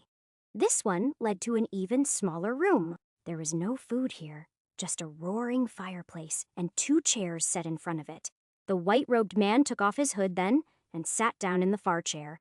"You've done well to follow our clues, Ennis," the man said, in the same voice that Simon had thought of as the boss in their encounter the year before. He wasn't quite as old as Simon imagined him. He had close-cropped black hair with only a sprinkling of gray to go with his piercing green eyes. "I thought you would make it this far, though, so that's no surprise. Did you enjoy your feast?" Simon sat there quietly then, after a moment. Decided to nod once. This was likely some other strange test, and it would be a shame to blow it at the finish line like this. That response made the other man laugh a little. Then he said, "That's fair enough. Silence is the one trait that all members of the unspoken must have, though in your case, it will have to be rather more strictly enforced." Simon looked at him with a raised eyebrow, but the white cloak was already speaking again. "Let me explain," he continued. "You already know that we are witch hunters, and that we keep the evils of magic from corrupting society in all the lands we hold sway. That's why you want to join us." "Yes," Simon nodded again. "That much wouldn't hurt." At this stage, he expected that if he rejected their offer, death would come swiftly. Well, all of that is true, but that's only the most surface level. Up until now, you have only discovered the brothers who do the fighting and dying. You might have even discovered a sister or two. There are other roles, though. The man nodded. You lack the gift of the gods to be a proper brother, and you're completely unfit to be a whisperer, but I knew from the moment we figured out you weren't a warlock waiting to happen that you would make for a perfect archivist. The man went on to explain what that role was exactly, and with each revelation, he found it harder and harder not to salivate. The brothers killed the witches and warlocks, but they rarely destroyed the trappings of either on their own. Instead, they brought those things back to be understood and disposed of. Sometimes, that meant rewriting fake histories to replace real ones. But more often, that meant unraveling the mysteries of relics and grimoires so that the unspoken would be better prepared for such tricks.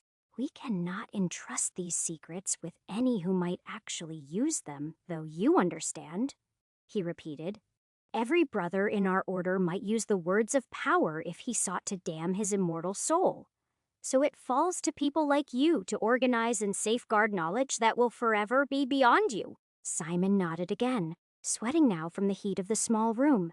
He wasn't nervous, though. He was certain that this was the right path. He didn't even need to follow it for years if he didn't want to. Just a few days or weeks in such a forbidden library, and he might be able to answer dozens of questions that had been a mystery to him up until now. He was more than eager to start down this road, even if he had to keep up this silly vow of silence until it was time to turn back toward Ionia. "Do you understand, then?" the green-eyed man asked, reaching over and picking up a hot iron from where it had been resting among the coals before practically holding the burning red metal in Simon's face.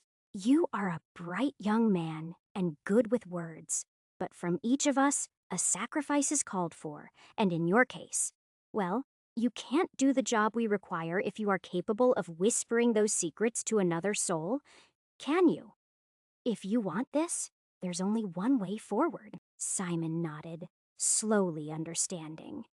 This is going to fuck up my run, he thought to himself as he considered the man's words. They didn't just want a vow of silence. They wanted something more irrevocable than that. That made sense. Whoever they entrusted this knowledge to would be incredibly dangerous if they could actually use it themselves. Still, it's worth it though, right? He argued with himself. If I do this, I get a look inside. I could find out all kinds of insane things, even if I can't use them until my next life. I can see Elthena then. It was a terrible decision, but once he'd made it, there was no going back, and he bit his tongue off. Chapter 176. It hurt like hell, But that didn't stop Simon from doing it. Even the idea that he'd be cutting himself off from his most powerful abilities for the rest of this run wasn't enough to change his mind, as his mouth filled with blood. The white cloak that sat across from him was nonplussed when Simon spit out the piece of ragged meat that had once been his tongue. He just smiled and then shoved a leather-wrapped stick as far back between Simon's teeth as he could to hold his mouth open before cauterizing the wound. It was a painful experience, and Simon groaned. But even as terrible as the pain was, it wasn't nearly as bad as some of the deaths he'd had up to this point. So, he endured it with as much dignity as he could muster.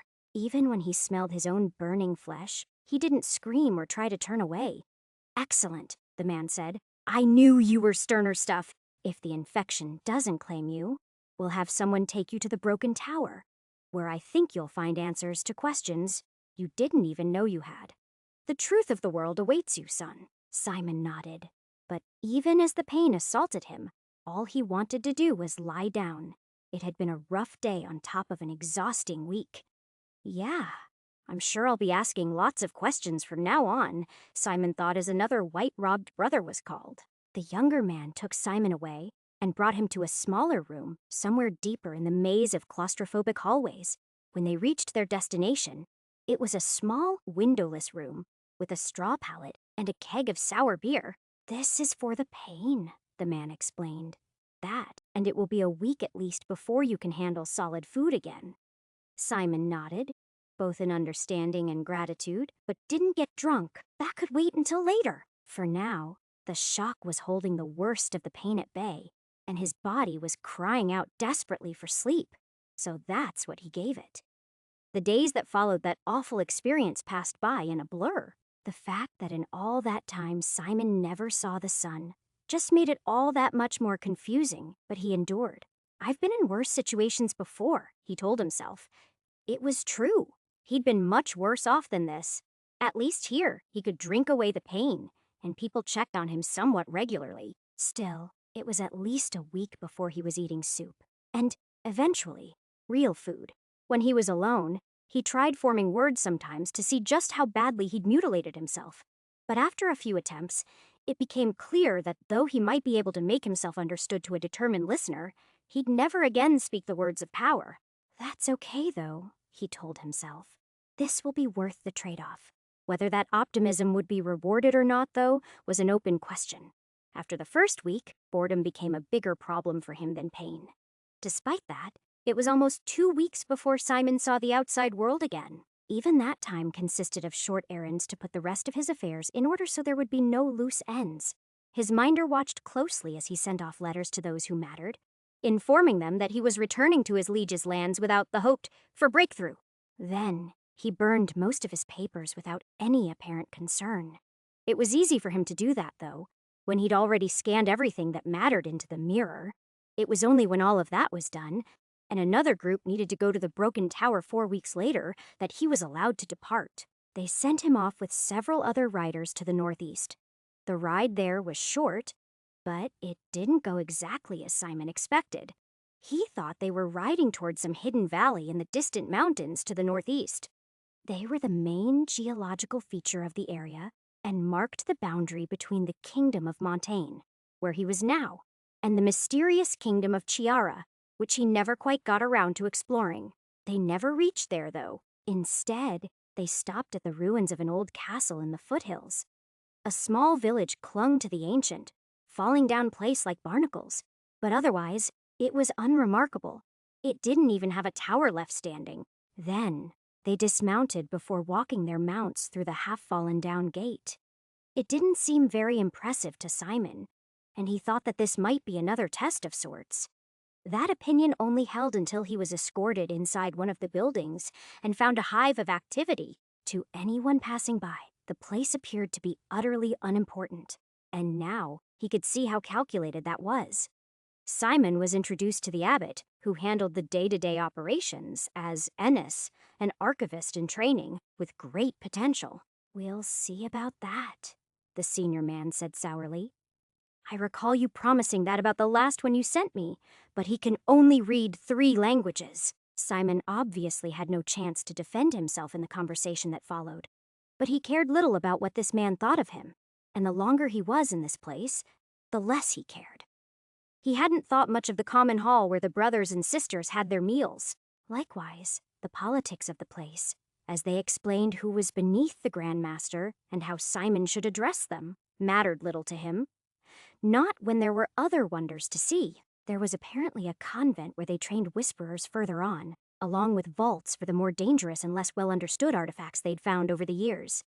None of that mattered, though, compared to the library. Once he was shown that, he had very little interest in anything else. The place wasn't beautiful or even frightening.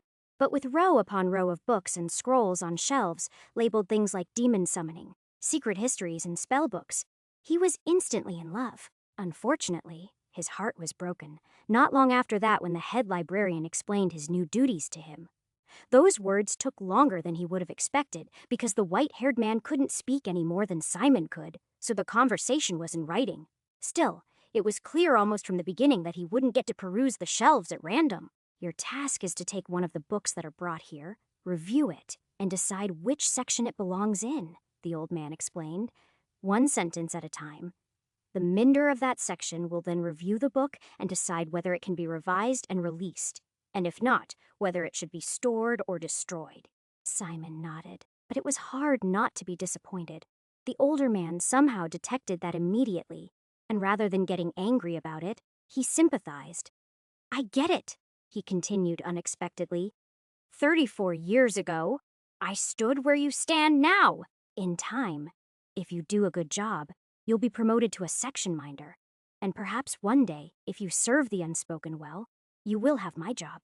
None of us were ever meant to know all of these secrets, but I've learned more here than I ever would have out there. Simon was somewhat mollified by that display of concern. Unfortunately, he didn't get to read anything that day. Eventually, he was shown to dinner in his new room. On the following day, though, he was finally allowed to see what it was he'd done all of this for. On the shelf, labeled unknown, were more than 24 books, and every one of them was a chance to learn something he didn't know before. There was one other man working on this task. That's probably the one that the abbot complained about, Simon thought, evaluating the man before walking over to introduce himself with a brief written note.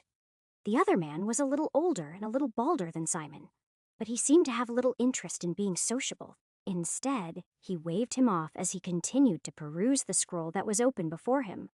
Simon didn't fault him for that. He'd much rather read as well. So, he picked up the first book on the stack and got to work.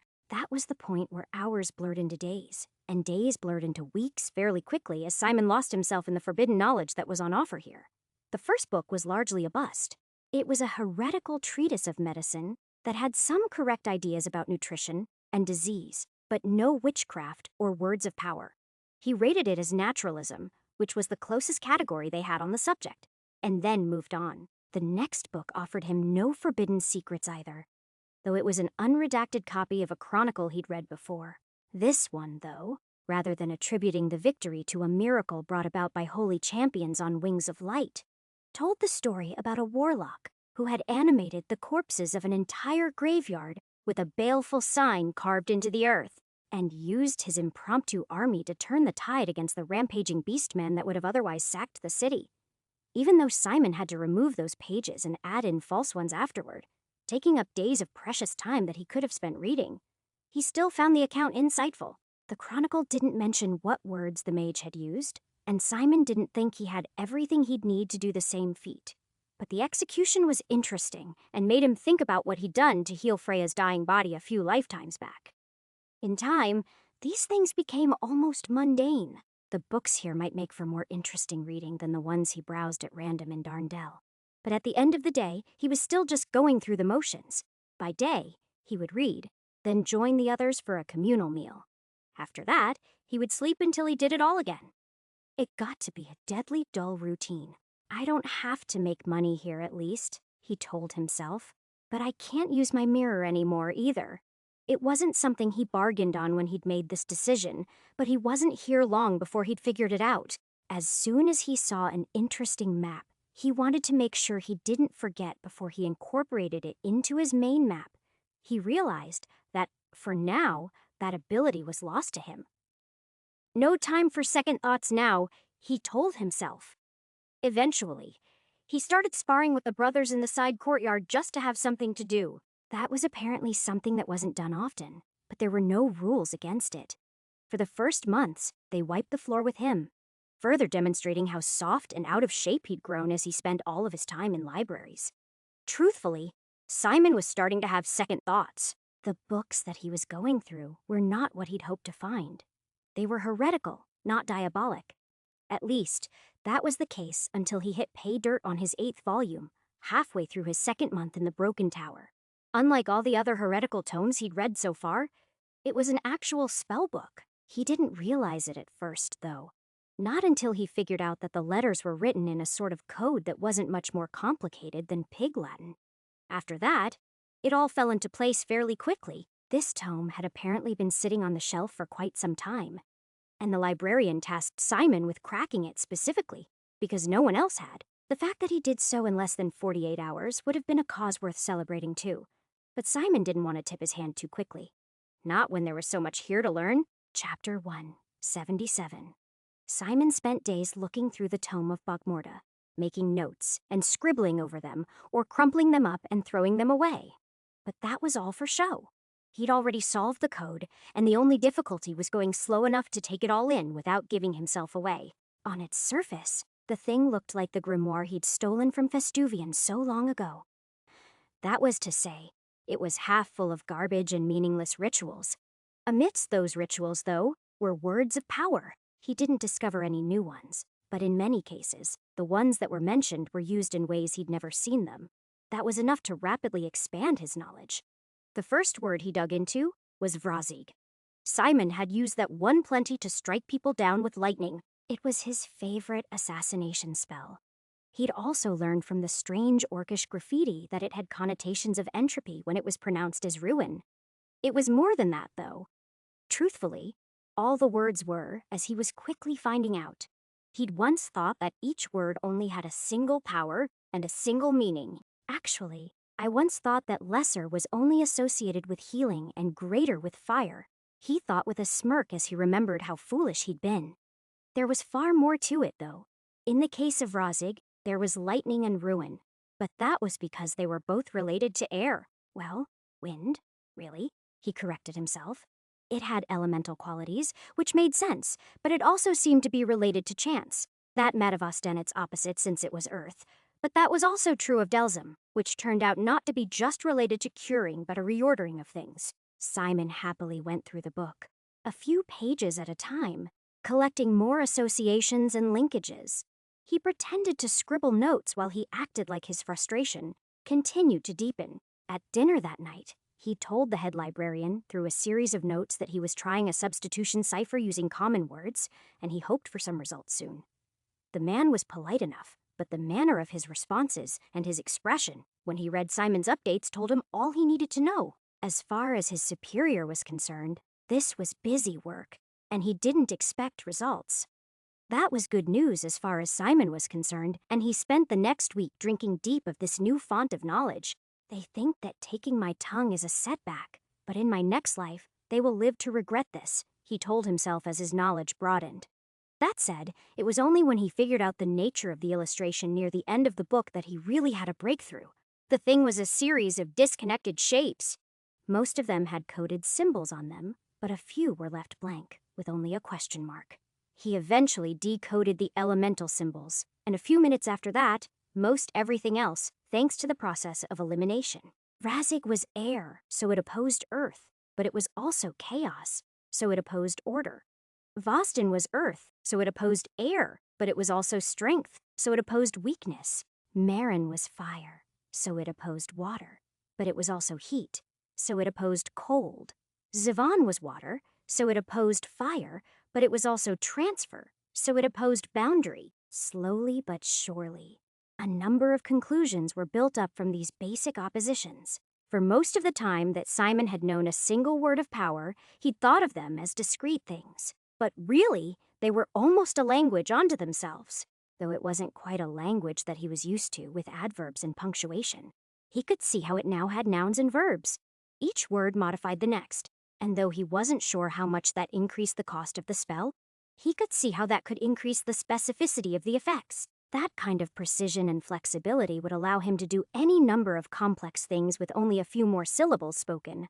After only a week of studying this profane tome, Simon felt like his brain was melting from the implications.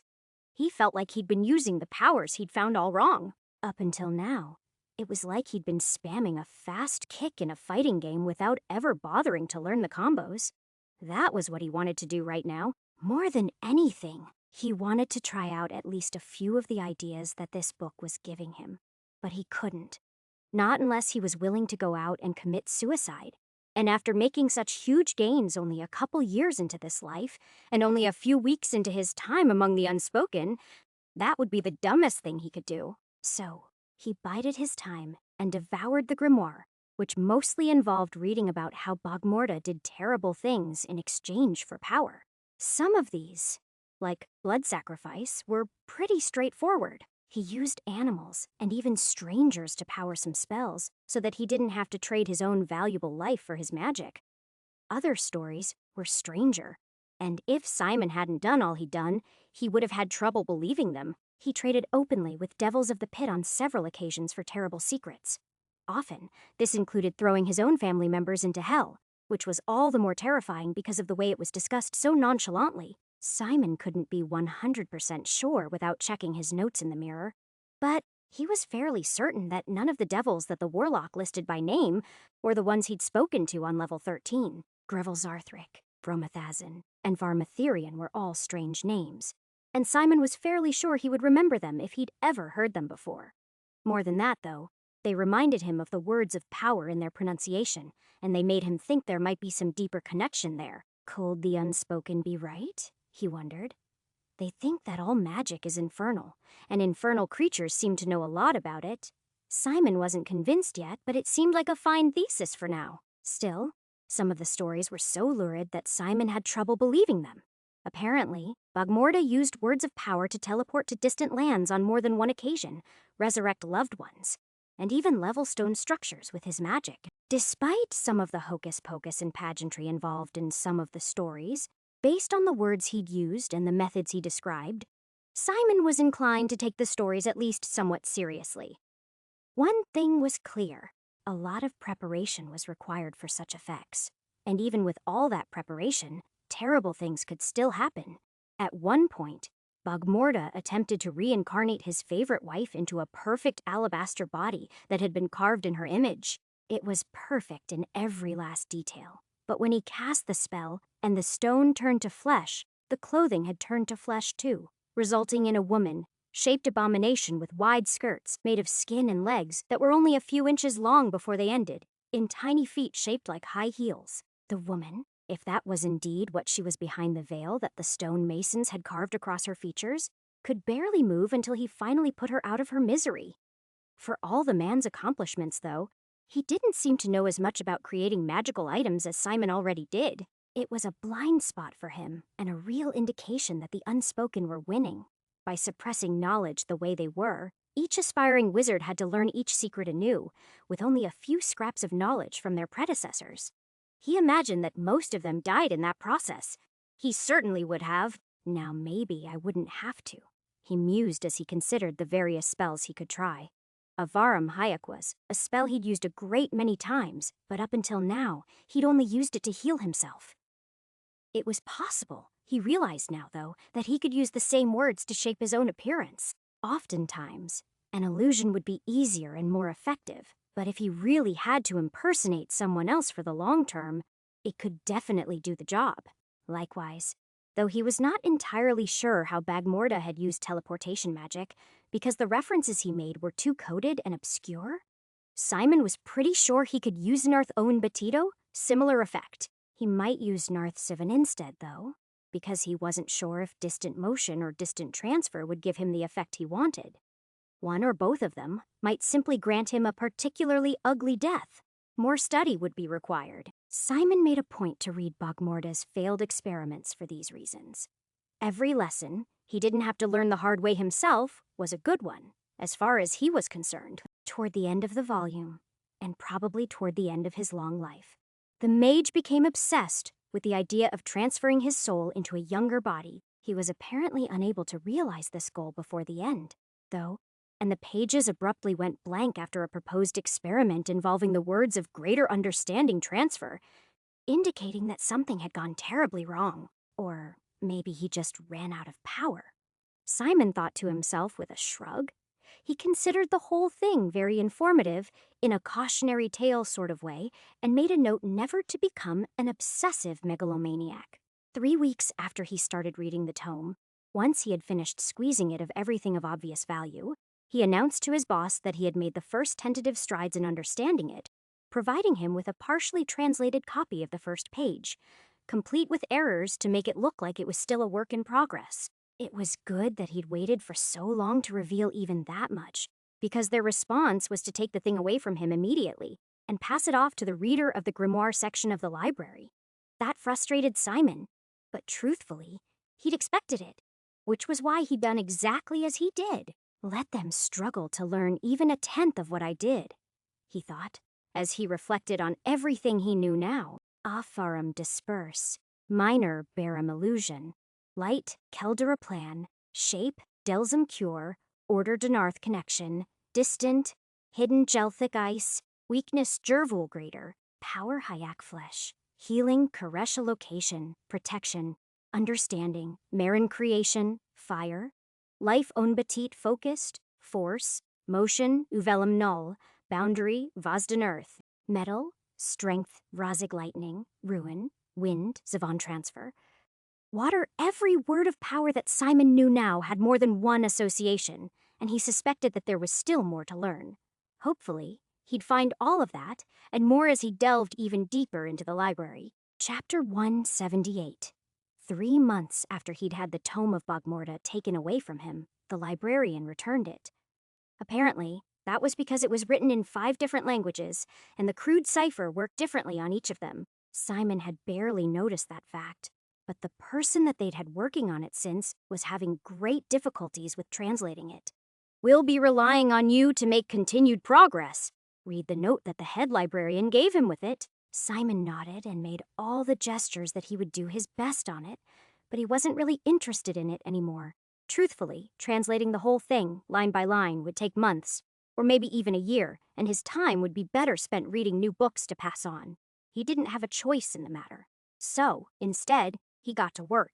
Even though he didn't really get anything out of it, there was something very zen about sitting in a library filled with other men who could not speak, scribbling away in the quiet as he attempted to make his writing as beautiful and readable as possible. Simon had terrible penmanship for most of his lives. It was only after reading so many barely legible scrawls, or awkwardly crabbed writing, and trying hard to puzzle out its meaning over his last few lives, that he tried to improve that small but important aspect himself. He hadn't even used cursive since he was a child.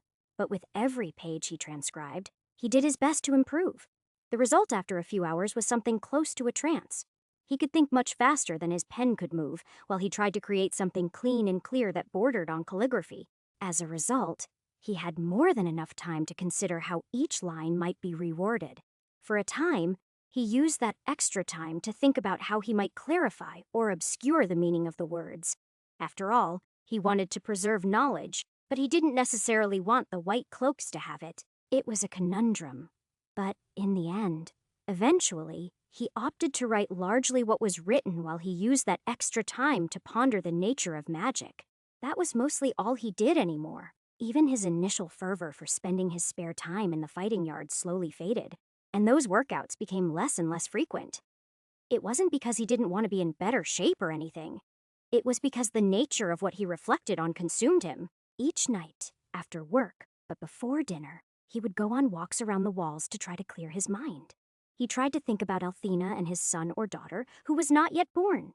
Sometimes he even reflected on other things, like the dragon, and what the point of that strange level was. However, invariably, those were forgotten in favor of questions about the nature of magic more and more as time went on. Eventually, it bordered on obsession, as strange symbols and words would dance in front of his eyes later that night while he tried to sleep. In time, only the occasional words and shouts of the white cloaks intruded on his peace. Mostly, he could tune these out because people rarely asked him questions about what he was working on directly. He'd succeeded in fading into the background. Sometimes, though, that solitude became impossible, such as the day that a patrol came back to the broken tower, all but annihilated by zombies north of Schwarzenbruck. That was enough to pique Simon's interest. And while they built a war party to counter the threat, he listened in to the talk. For a few days after the survivors came back, it was all anyone talked about. Even the library wasn't completely silent as commanders and other members visited, looking for more information about what it was they faced. At times, it bordered on the apocalyptic. Though the leaders tried to downplay the threat, in private, many whispered that it was a sign of the end of the world and a fulfillment of the prophecies. However, through all of the chaos and panic, Simon mostly just smiled to himself. He knew that, by the time the men they were assembling made it back to Schwarzenbruck, they'd find nothing at all to fight. Thanks to him. That didn't stop him from leaping at the chance to dig through the section of the archive that dealt with necromancy and the dead when the abbot came down and gave them all new orders. Though all of your work is vital, he explained to them sourly. Right now, the urgent takes priority over the important. Effective immediately, all other research will cease, and we will focus solely on the dead and the foul necromancers that raise them until our expeditionary force departs. Simon didn't mind those instructions at all. He was over 100 pages into his grimoire, and it had long since become an exercise in patience and penmanship rather than anything scholarly. He was more than happy to see if he could find some bit of lore or information that could help the Order in the trials to come. Unfortunately, all he ever found for them was remarkably unhelpful, though he didn't share that with anyone. For the next week, Simon dutifully copied down and delivered significant amounts of information, even if his experience told him it was nonsense. He recorded an entry that explained the proper prayers that would put the dead back into their graves, noting that they contained no words of power. After that, Simon translated a document that explained how a zombie could be stilled once more by driving a stake through its heart. He even relayed the old wives' tale that he'd heard so many times before about how the bites of a zombie could be cleansed with salt and ashes. It's too bad. They're unlikely to actually find zombies by the time they get back, he told himself, because I'd love to see how they fare with all this knowledge. In the end, over 100 people, including sworn brothers, acolytes, and whisperers, set off to save the world, and Simon's time in the necromantic archives came to an end. Still, it wasn't a total loss for him. In that time, he learned the Delthichad an association with death, and thanks to one particularly gruesome story about a necromancer that sought to have an army erupt from the graveyard around him, Simon learned the Tuvalumcold also be used as a modifier in the form of anti. In this case, the man had attempted to cast a spell of greater antilife with Jervul, Uvalum Marin. He'd succeeded too, but according to the witch hunter who found his corpse once the battle had done, the man had been reduced to nothing but a shriveled corpse that was halfway mummified by the dark magics he used. Simon spent several days trying to figure out what might have happened to cause that effect, assuming the document was entirely accurate. In the end, he decided it wasn't that the greater word had burned too much vitality, or that the caster had botched the spell by mispronouncing something. Instead, he was fairly sure that the caster had used the spell over a large area that he himself had been standing in. So, while all of the dead were infused with the antilife as he'd intended, he was as well. It would be like casting a fireball and centering it on yourself, he decided, almost certain that was what occurred. He imagined he'd try it at some point, too. He wouldn't be able to see what it did to him, of course, but it would be a fairly painless suicide if he ever needed one of those. Simon enjoyed little riddles like that and looked forward to the day when he'd finish the grimoire that he was working on. As it turned out, though, he never got the chance. Not long after the expeditionary force returned and declared the zombie menace to be eradicated after taking suspiciously few losses, despite the heroic and unlikely stories that circulated, 2 of his brothers in the library died under mysterious circumstances. The first to go had been the archivist in charge of the section on demonology. All they'd found of him was a boot with a foot still in it, which was fairly horrifying, even for someone as jaded as Simon. A few days later, though, while an inquisitor was investigating, he also vanished. The second man's disappearance wasn't quite so subtle. There was a brief explosion when it happened, but by the time the first people arrived in the reading room, The only sign that anyone had been in there was a spray of blood on one of the walls and a stack of books on the desk. At first, the worries were that one of the men that had come home had gone crazy or been replaced with a warlock, or worse. The entire compound was locked down for the better part of a week. Simon didn't mind that. He spent his time sitting in his cell contemplating what might have happened. But he didn't have information to say one way or the other. After that, they started interviewing everyone who'd been in or near the library on either occasion, moving Simon much closer to the top of the list of suspects. He wasn't concerned. Even if they decided to execute him for some crazy reason, this sort of weirdness was exactly the reason he was here. Do you have any idea what happened to Archivists Malin or Shroud? The Inquisitor asked when he was escorted into the small room where questioning was taking place. Instead of picking up the provided quill and ink, Simon simply shook his head. That was obviously the wrong answer, because the man's face reddened slightly at it. Are you taking this seriously, Ennis? The man asked a little more forcefully. People have died. Someone is to blame. They were both reading the same book when they died. Simon wrote finally. It wasn't a question. He wasn't sure, of course, but after thinking about it for days, he realized it was his best answer to this locked room mystery. No one had done it. Instead, a particularly dangerous book in the collection had. He just didn't know how. The man's eyes narrowed as he looked at him silently for several seconds. Then he said, "How do you know that?" "I don't know," Simon admitted in a quick flourish. "Just a guess. Pretty damn good guess," the man grumbled as he reached into a bag by his feet and pulled out a particularly evil tome. The thing was bound in dark leather and had no title. If Simon had been a betting man, he would have said the thing was human skin, but he couldn't say for sure without a closer explanation. "Have you seen this before?" Simon answered with a shake of his head. He'd remember a book like that. "So you didn't see it before, but you know that it killed them." The Inquisitor tried again. "How does that work?" "I've been translating a grimoire for months," Simon responded. "Ask the head librarian." "We already have." The other man nodded. "But now you're on this instead." "Why me?" Simon protested in one quick line, frowning that he'd smudged the ink on the Y because he was in too much of a hurry. "Because you were the only one to guess it had to do with a book," the man answered smugly. "I've been through it myself, and though I can't read all of it, I'm hoping you have better luck." Simon sighed and then nodded. There was no point in fighting this because he knew he wouldn't win. On the plus side, it beats transcribing any more of the Tome of Bogmorda, he told himself.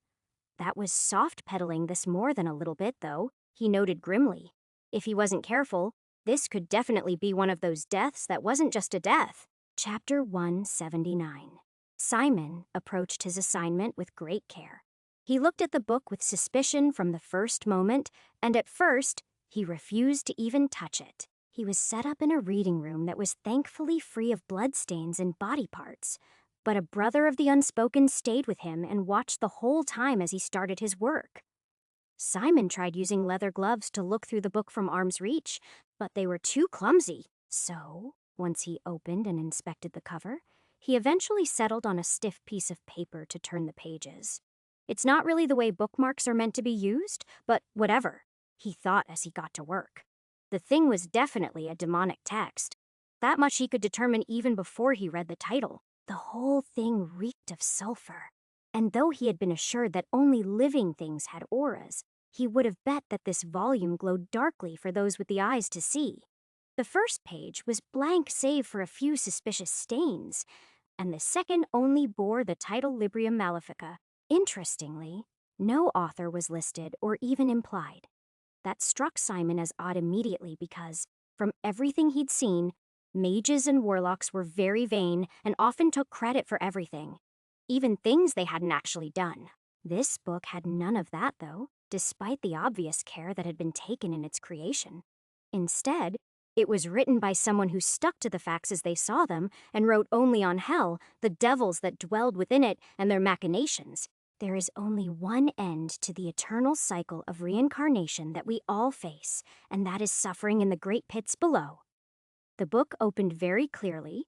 The devils know this. They know that in time they will get every man and woman that has ever lived. but they are impatient and will offer many boons to have a soul that much faster. Simon thought that was interesting since reincarnation didn't seem to be an idea that most of the religions he'd read about ascribed to. It also happens to be halfway true, he noted, at least according to what Helades has told me. Even more than what the introduction said, though, he was struck by the illuminated illustrations in the margins. Though the writing of the book wasn't especially beautiful, someone had obviously taken great care in its construction. The flames that bordered the page like an elaborate Celtic knot were done in gold leaf and made this tome feel more evil than any of the others he'd read to date.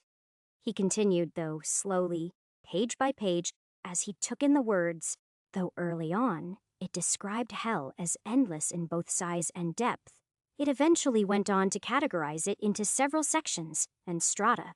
There were then long-winded sections about what crimes were deserving of what punishment, and who would end up where before going into graphic detail on exactly how they would be tortured for all eternity. If Simon hadn't actually seen into hell already, he would have thought this was a bad rip-off of Dante's Inferno or some particularly angry part of the Bible.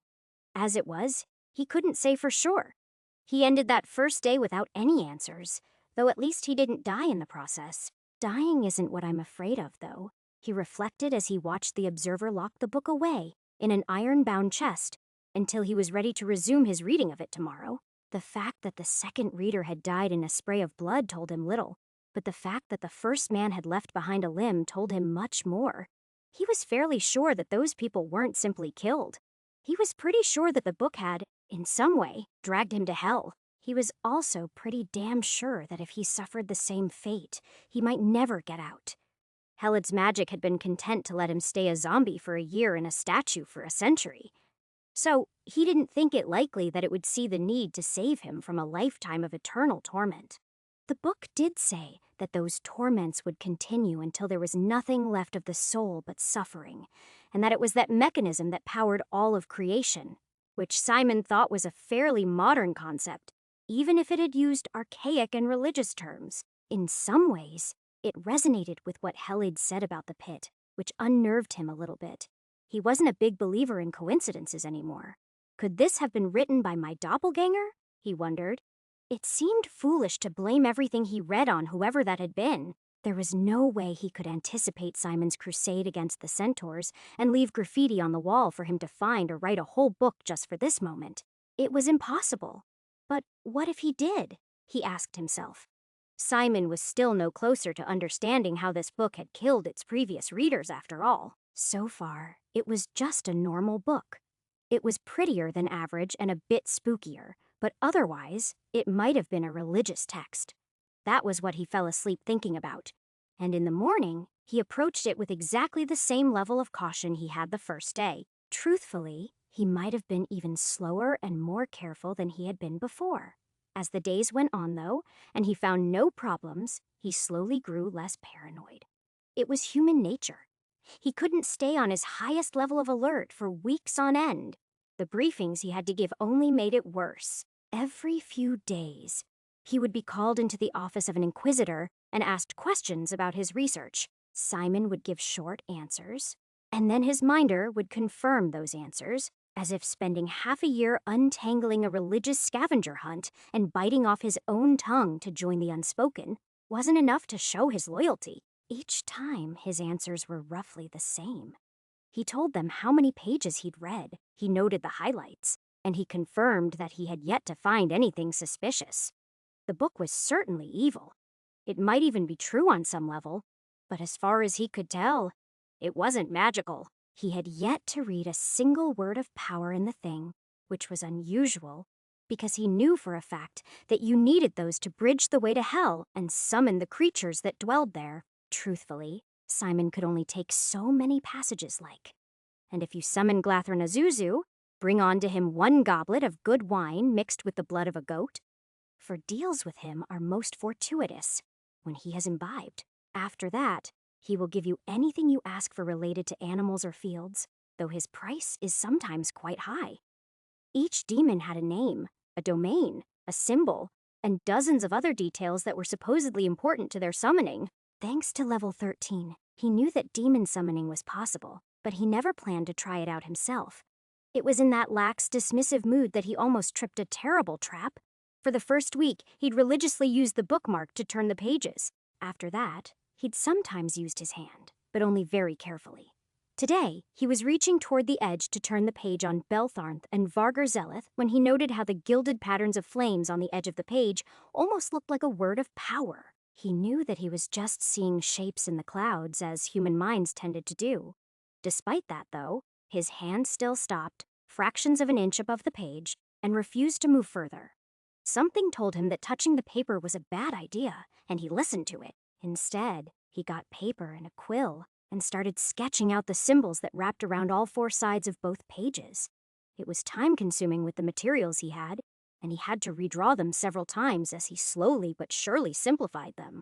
It was enough that eventually his minder took enough interest to finally ask, "What is it you think you found?"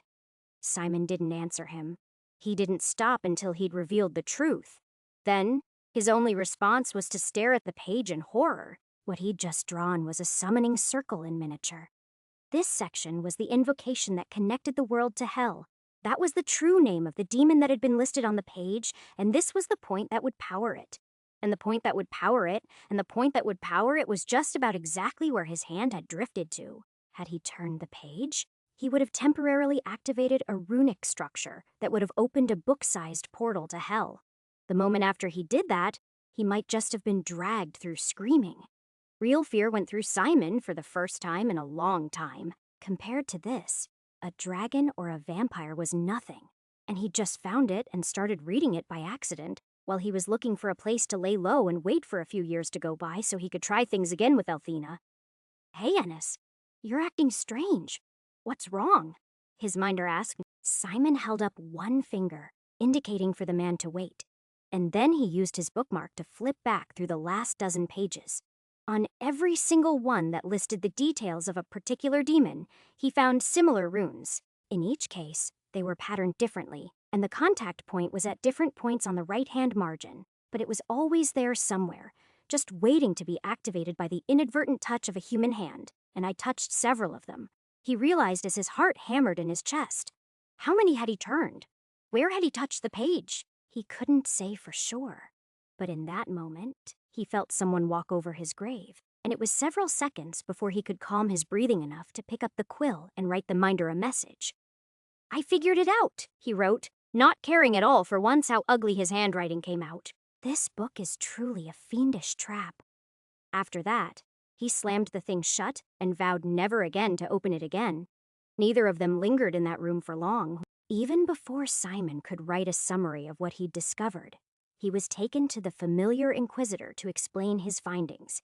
As he started to do so, in the older man's office, the minder who had been Simon's constant shadow for weeks was dismissed. Simon had a bad feeling about that, but did nothing to continue to write. When the man finally read Simon's description of what the book actually did, he paused, set the sheaf of papers down, and closed the door. This added yet another layer of privacy to the conversation and made the hairs on Simon's neck stand on end. Something was wrong. "You're sure of this?" the man asked, looking from Simon's notes to him and back again. "Are you even sure that magic can work like that?"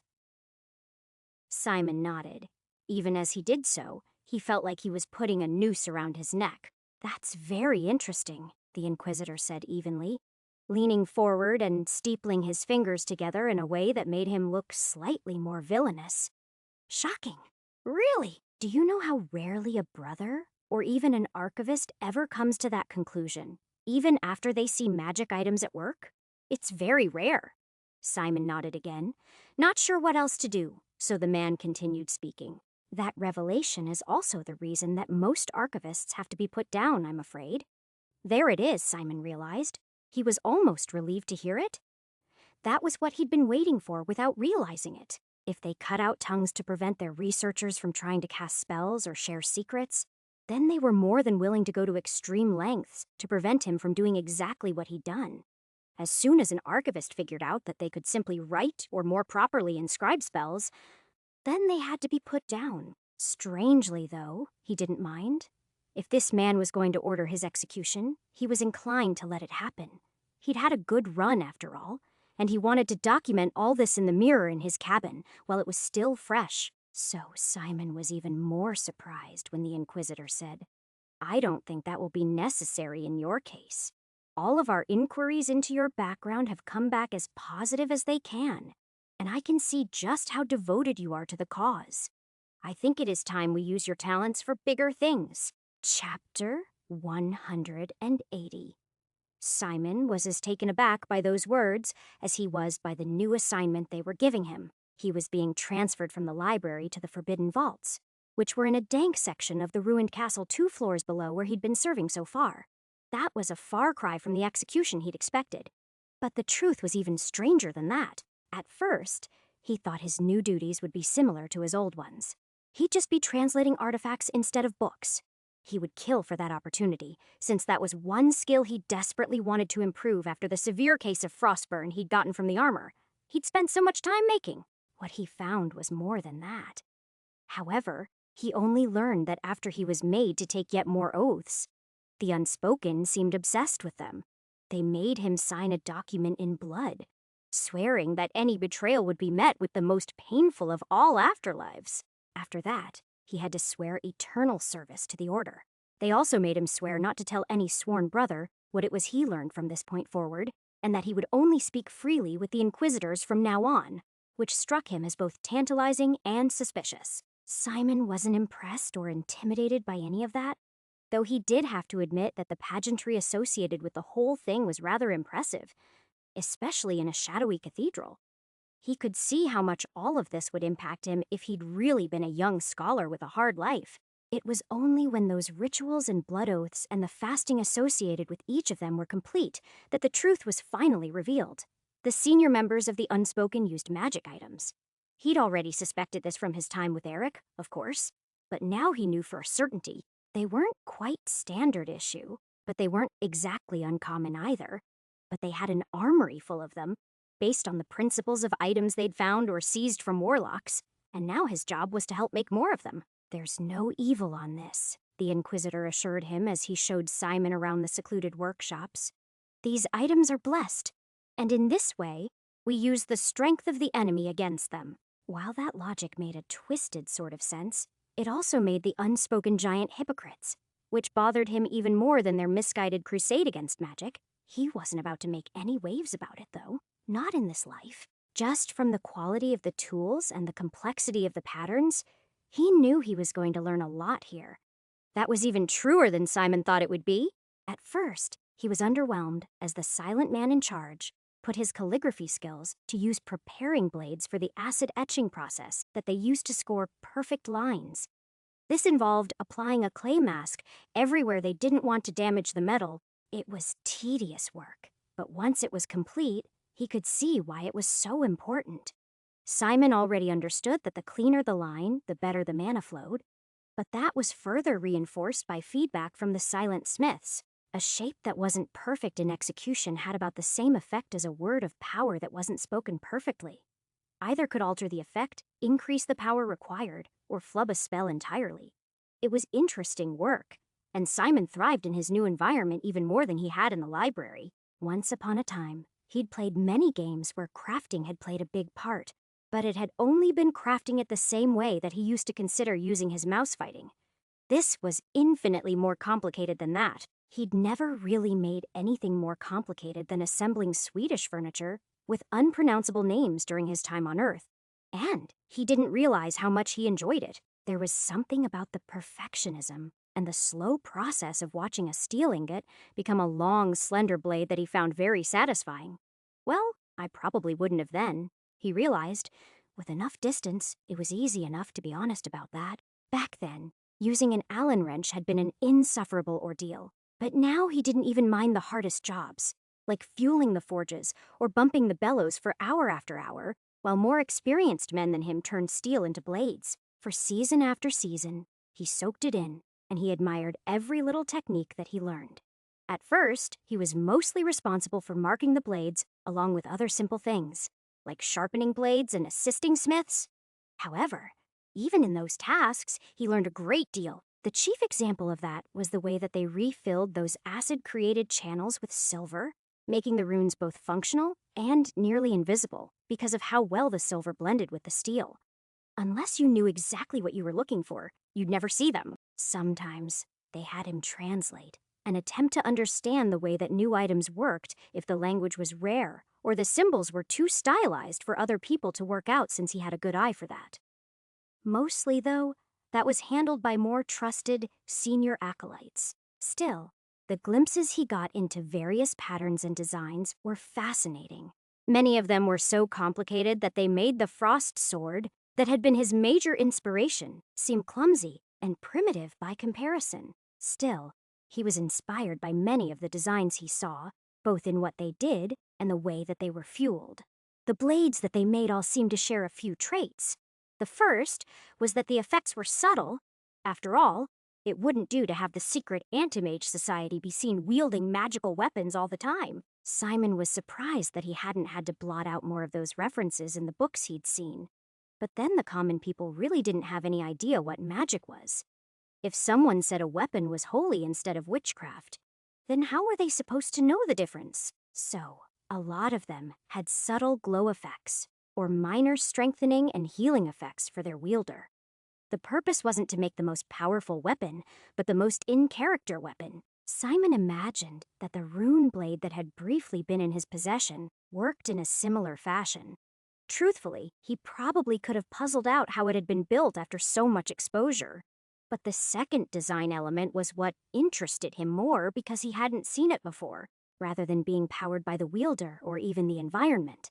All of their weapons were powered by their victim's life force, via a simple rune circuit near the tip of the blade in the blood gutter. It was an ingenious design, and he studied it as much as he could without attracting attention, because he was definitely going to copy it in the future. The future was coming at him more quickly than he would have thought down there in the dark. Ever so slowly, he moved his way up from assisting those with the plans and the hammers to being the one to wield them under the observation of others. The place was a small factory, and with all the slow, careful steps, nearly half of the final blades were rejected for some defect. But they still made several a month. That wasn't all that they made either. It was sometime in his second or third year when he graduated from forging to sandcasting. Simon's time at the anvil had made him strong, but there was no strength was needed for this. Instead, it involved taking finished, nearly functional amulets that had been carved from wood, that had all the proper runes, and using them to create molds with sand. Once that happened, those molds were then filled with molten metal, which was usually silver, but sometimes brass or gold, depending on what it was they were making. Most of the amulets they made were in the shape of holy symbols to further hide their true purpose. Simon had seen a couple of those explode while trying to carry out their purpose when he'd taken out that group of white cloaks a few lives ago, so he knew they had something to do with protection. At least, some of them did. The Unspoken were more creative with their amulets than they were with their blades, and they had a whole array of uses. One category warned of undead or demonic taint nearby. Another attempted to shield the wearer from certain specified forces via boundary runes. According to their scant documentation on those, they only worked on spells of lesser power, which explained why a greater word had caused them to explode. Even in the best case, though, they were fragile things. Most of those were rejected because of air bubbles, cracks caused by cooling, or other imperfections. Unlike the swords, this wasn't a problem because the metal could just be melted down a second time for them to try again. The amulets had no victims to power them. So instead, they stole essence from the surrounding world in a way that was similar to how he'd powered his armor with waste heat. The Unspoken used runes of order and connection to draw apparently free energy from the world, but Simon had been alive long enough to know that there was no such thing as a free lunch. Still, he couldn't figure out what exactly they were siphoning away. It had to be something, though, because they obviously worked. He'd seen them in action several times. Early on, he tried to improve these objects by simplifying their shapes, but those who supervised him wouldn't allow it. Tradition demands it look this way, was what the notes that came back to him would say. They are ceremonial objects first, and holy weapons second. Simon understood that, but he also knew that it was the complex shapes that caused so many of them to fail, not the runes themselves. A simple, flat amulet of bronze, scored with runes that was then covered in a layer of silver or gold, would have been 100 times easier to mass produce. They could give one to every man wearing a white cloak in the space of a year. Still, he didn't fight this point too hard. Instead, he focused on learning every technique that a more experienced craftsman was willing to teach him. He rarely left that silent world after a while except to sleep, and for a long time, nothing seemed to change but him as he slowly grew older. Brothers would come and go, but mostly, they would come back safe and sound. The abbot, too, along with other people like the head librarian and the commander of the order, seemed almost eternal. The only people that really seemed to change often were the sisters. They cycled much more frequently than the brothers, though everyone pretended not to notice. It wasn't talked about, but Simon knew the answer. It was because they were only taught a single word of power, and they were expected to chant it at every encounter with a possible warlock until their pretty throats bled. They might not know what that cost them, but he did. Whispering null over and over again would take decades off their lives with every encounter. And for what? It was sloppy and wasteful. They could get the same effect with a more complex spell using lesser words. He couldn't share that with anyone, though. That would just make the powers that be look at him with suspicion. Still, he couldn't look away from the travesty. It was good that he didn't, too. If he had simply stayed wrapped up in his own tasks and experiments, he would never have noticed the day that Carolyn finally arrived at the Broken Tower. Chapter 181. Simon had not noticed Eric's arrival, but after he saw the girl, he started to look for the young man. It only took a few dinners to find that he had become a squire in the service of an older brother. That allowed him to line up his timeline between the levels a little better, but it also helped him regain interest in what was going on in the outside world. Though he'd occasionally gotten involved in some of the minor mysteries and petty power struggles that typified this strange place, he'd mostly lost interest in the outside world as he'd focused on ever more detailed handiwork and learned more complicated metalworking techniques. Never in his life did Simon think that he would learn about the ins and outs of various forms of annealing and quenching to get just the right properties from metal. But here he was. Worse, knowing what he knew now, he could see just how much there was to learn. It was a humbling thing for him to realize that one could spend a lifetime learning a skill and still not know all there was to know about it. Life is basically the opposite of a video game in that sense. He decided, which was funny because crafting, as it turned out, was addictive. It was even more addictive than learning, and it was as close to playing a good game as he'd found so far in the pit, and he lost years of his life exploring those delicate techniques. Familiar faces, though, that was new, and for the first time in a long time, it was enough to make him set down his hammers, files, and his ever-expanding sheaf of notes and poke around a bit in the outside world. As it turned out, very little had changed except for the women he saw at the evening meal. Sisters were not often seen for long because, as he'd noted previously, whisperers were used up rather quickly by the needs of the unspoken. One could see them around the compound. It was just hard to see the same one for more than a few months or years. It took only a few missions to turn a sweet young girl into a crone, because they bled out their entire life just to stop a hedge wizard or two. That was a high price to pay to stop a man who was experimenting with things that the unspoken didn't want anyone to know. He'd seen the two of them talking in the courtyard on more than one occasion. While romance was forbidden by the White Cloaks, it sometimes happened among the junior members of the Order. Simon had never seen any harm in it, though he had seen members of both sexes punished very publicly on more than one occasion. He was sure that the two of them would get together and escape soon enough. However, Simon eventually decided to intervene anyway. It was just his nature at this point. He couldn't simply trust that they would get away as they always had before. He might have already screwed that up in some small way. One day, when no one was looking, he placed a short tract on the nature of the Whisperer problem in young Eric's cell so that the boy could become better acquainted with the costs of the cult he'd joined. The document was something that Simon had read years before, and technically, it was secret from junior members of the Order. But he didn't care. He supposed that it wouldn't be too hard to trace it back to him, but that didn't bother him too much either. He'd long since prepared a self-destruct switch in the form of a sharp-edged amulet that he wore. He hadn't shared the design with any of his peers, and no runes were visible on its polished brass surface. But the thing would be more than sufficient to blow his head off with a word of fire if he cut himself on it and bled a bit. He expected that to be almost as effective as the words he'd left for the young devotee to read. "The nature of magic is caustic to the soul," it read. "And the words of a whisperer are still magic, even though we might wish that they weren't. They are a rare and powerful weapon necessary to beat our foes.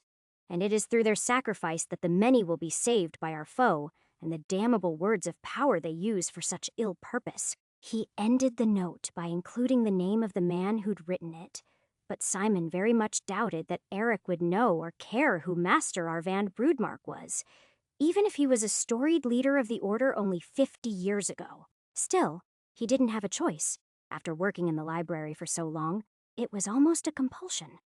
He obviously never asked Eric if he'd read the thing, but the Inquisitors never came looking for Simon, and the young man's gaze had only become more furtive after that, which told Simon everything they needed to know. Less than 2 weeks later, the two of them tried to make their escape. Simon had taken to sitting in the afternoon light to warm his aging bones for the last few years when the weather was warm, and he worked on new ideas for spells and weapons. He'd been at the Broken Tower long enough that no one doubted him or often even noted his presence anymore. He wasn't just a ghost to the broader world now. He was in this secret world as well. Some days, he would sit just outside the walls or in a grove slightly beyond that.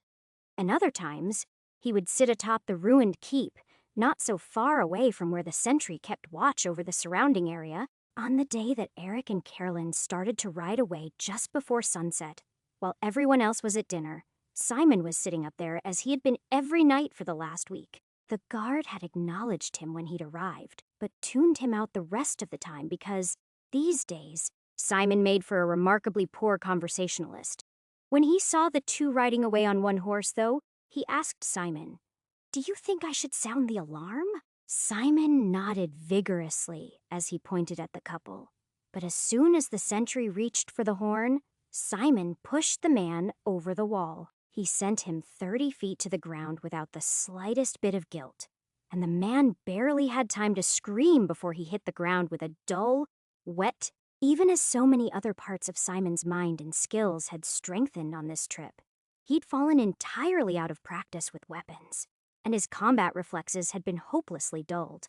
So, while the sentry breathed his last in the dirt, Simon gathered his things. Then he went to dinner and sat among the same people he always did while waiting for someone to sound the alarm.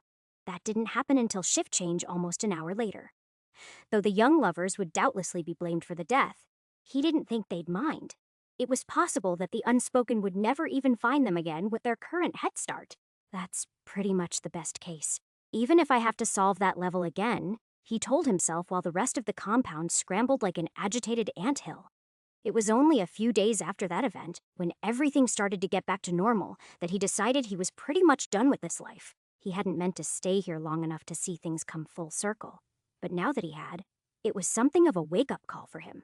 He'd stayed here for an entire life and soaked up more knowledge about the Unspoken as well as the history of the world that they were protecting than he ever thought he would. He learned almost as much about how magic worked in this life as he had in all of his others combined. And he'd learned more about how the events of history fit together than he would have thought possible before this life. Well, the events of history in a very small portion of the world. He reminded himself. The white cloaks were a cancer, but they were not yet a cancer that had consumed the world. And even if this life was not going to stick because he didn't solve the level, he still didn't plan on letting them continue to grow. He didn't hate them precisely. Hate was too weak a word. Had the Order merely been what it claimed to be on its face, then he would have hated them. But now that he knew that those at the top of the pyramid hoarded power and used magic with impunity even as they tried to deny that same knowledge to the rest of the world, he loathed them. He only had firm evidence that anyone of any power used enchanted swords and amulets. But he suspected it was more than that. He'd seen gray-haired men look more youthful when they returned from a mission than they had when they went out, and he was quite certain that they weren't above using the very spells they sought to suppress. After all, even though their entire order could see the auras, very few knew what they really signified. At this point, Simon was quite certain that Jack the Ripper might not be the darkest aura in a room. After all, if you did what you loved, it blunted the impact of even the worst behaviors as far as he'd seen. The only question was what to do about it. Simon spent weeks on that question, while he worked on other projects and started getting his affairs in order. What's the most awful, painful way I can hurt these bastards? He pondered to himself for hour after hour and day after day whenever he wasn't too busy. For a while, he considered trying to open a giant portal into hell to swallow the entire base whole. It was perfectly possible in a theoretical sense. In the end, it wasn't even the fear of the havoc it might wreak on the wider world that stopped him. It was the logistical issues. The amount of work he'd have to do in public spaces would almost certainly get him caught. No, it needs to be something stealthier than that, he decided. It needs to be something small that doesn't require so much preparation. He gave a lot of thought to how he could kill the most people with the least effort before he finally decided on the Feast of the Ascendants. Dropping the roof on the assembled grandees during the evening, when most or all of the most important people would be in attendance. It wouldn't be hard. He still had a few months, and he was sure he could create more than a few force wards on the main supports. If he still had a tongue, he could have severed all three with a greater word. But even runes of gold didn't care for greater words, so he would have to make the magics a bit more compact. Despite his creative plan, it didn't seem to be enough to pay them back for all of the horrors they'd unleashed on the world. Still, enough or not, that was what Simon did. He told his supervisor he was working on a shield that might deflect arrows over large stretches, protecting whole cadres from archers during battle.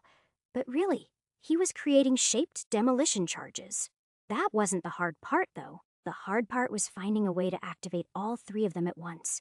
That took a little creativity. In the end, he was forced to create a firebomb between all three charges. It would detonate first, immolating everyone, including Simon. Then the heat of that fire would melt the lead in the force runes he'd designed, triggering them. It was an ugly piece of work, but at least it would be dramatic. Well, I got more than I wanted from this life, he decided as he made his final preparations and reviewed his notes again so that he could try to remember as much as he could when his next life started. He had no regrets. Well, he had very few regrets at least. The only thing he hadn't gotten to do in this life was see Althena, and the frequency with which he drew her face in his sketchbooks was steadily increasing. It was as clear an indicator as any that it was time to start over. Chapter 182. When the day in question finally arrived, the main hall was filled with white cloaks. Simon wasn't wearing one, of course. He and the other archivists and craftsmen were wearing their typical dark robes. The place was completely full, and he had to sit near the back, but then he hadn't expected any less. Every member of the secret order who wasn't off on a mission in some faraway location returned to the Broken Tower for this ceremony. While this was not the first time that Simon had attended this feast, thankfully, it would be the last. Traditionally, it was the place for the senior leadership of the order to crow about their successes and lay out their plans for the future. This year, though, it was going to be nothing more than a burial for everyone involved. He was going to bury them all in the unmarked grave that was their own secret base, and with any luck, no one would ever try to dig up all the secrets that were hidden there. Simon was in no hurry for that, though. He'd been here for decades. He could wait a little longer. He listened to the speeches and enjoyed the food. He even got a little drunk, if only because he knew the next part was going to hurt. Then, once his plate was clean and the decanter nearest to him was empty, he rose and walked toward the central dais. Guards were stationed at the high table as they always were. They looked at him with interest, but not concern. Why should they be concerned? He was a feeble man who had lost his youth and gone gray. The archivists were not typically heard at these events for obvious reasons. Simon made no attempt to hide what he'd made anyway. That would have aroused suspicion. Instead, he held up his final gift to the order, like he intended to present it to the Grand Master or the abbot. Unfortunately for them, he did neither. Instead, he activated it, unleashing the magic intrinsic to his design and filling the room with fire and shouts of alarm. Those shouts turned to screams almost immediately, but not before he'd lit the tapestries that hid his demolition charges on fire. That single act would have been enough to decapitate the unspoken. But after all this time, Simon wanted more than that. He wanted to annihilate them. He was glad that he'd gone to such lengths, too, because even as he crumpled to the ground in agony, he saw the Grandmaster stand and draw his sword. The man had barely been scratched by Simon's firebomb. And worse, as Simon lay there burning, he saw the man speak a word of healing and became almost instantly whole. I fucking knew it, Simon thought, holding on to that tiny observation despite the terrible pain. The man advanced on Simon, but he would never reach him. Even as his old eyes started to dim, he heard the sound of sundering stone, and 2 of the 3 pillars that held up the hall started collapsing. Simon only had enough time to see the surprise in the other man's eyes before his world went dark under tons of rubble. This time, Simon was not at all surprised to wake up in the cool, fire-free embrace of his tiny cabin. In most of his lives, he'd been gone for a few weeks or months, and a return had been treated as a punishment. This time, after decades away from this place, he felt a wave of nostalgia wash across him as he looked around the old place. It felt good to be back. It was a weird thing to think, but it was true. There was no time to spend the day soaking it in, though. He had a good memory, but he knew from experience that he didn't have a great one, and that the longer he waited, the more holes would appear in his notes. Instead, he got to work. "Okay, Mirror, wake up," and he paused, appreciating that he could speak properly again. He moved his tongue around his mouth, noting how strange it felt to be whole again in such a small way. That wasn't something he'd thought he would ever have to miss, but then he'd never expected to work in a secret library either. He shook his head. "Anyway," he continued, "I'm back, and it is time to take a lot of notes." The thing brightened, and Simon spent the next several hours dictating non-stop into it. Periodically, he would pause to check for understanding, or to classify a bit of knowledge in some way or another, so that he'd be able to find it again later. But he had a lot to cover, and eventually, after he discussed all of the most important bits of magic lore that he learned, he eventually took a break, and grabbing his apple and his water skin, he decided to go out for a stroll. "I'm going to be at this for days," he told himself as he stood and stretched. The metalworking trivia and the history lessons can wait a bit. When he'd first arrived here, he recalled hating this meadow. But now that he'd come back after so long, it felt like an old friend, and he walked toward the temple ruins he discovered so long ago, both to think and to check some things. Along the way, he ate his apple, and when he arrived, he sat on the cool stone for a time before he looked around the place. Sure enough, many of the marks had been intentionally defaced. This was something he doubted he would have noticed before, but he could see the hands of the unspoken even here. "Fucking hell," he said, finishing the apple and tossing the core over by the stream. "They're like the magical Taliban or something." Simon thought about heading back then, but instead, he walked over to the remains of his apple. Already, there were some ants swarming on it, eager to feast on the remains. But what caught his eyes was the seeds. Instead of going back, he thought about it for a moment and then said, "Avaram Zavan Voston." He had no idea if it would work or not. He had long theorized how linking more words together would let him do more specific and powerful spells. No, powerful is the wrong word, he corrected himself. What he was doing with this was exactly the opposite of powerful. It was weak, but it was specific. What power was there was being applied in very specific ways, and right now, at least in part, it was working. What he'd tried to cast was a spell of lesser plant growth. At 7 syllables, it wasn't exactly something he could use in combat. But then, unless that damn seed level respawned, he didn't expect to ever need to fight a plant in combat again. As he watched, a tiny seedling sprouted from the apple core. Then, as its cotyledon reached up and its roots stretched into the earth, over the next few seconds, it graduated from seedling to sapling, growing a pencil-thin trunk. It wouldn't be bearing fruit overnight or anything, but it was still an achievement, and he smiled wider. At least that life wasn't wasted, he told himself as he turned to refill his now empty skin before he went back to the cabin to get back to work. Simon spent the next several days doing little else but dictating whole swaths of history into his mirror and adding bits and pieces to his map from other maps he'd glimpsed.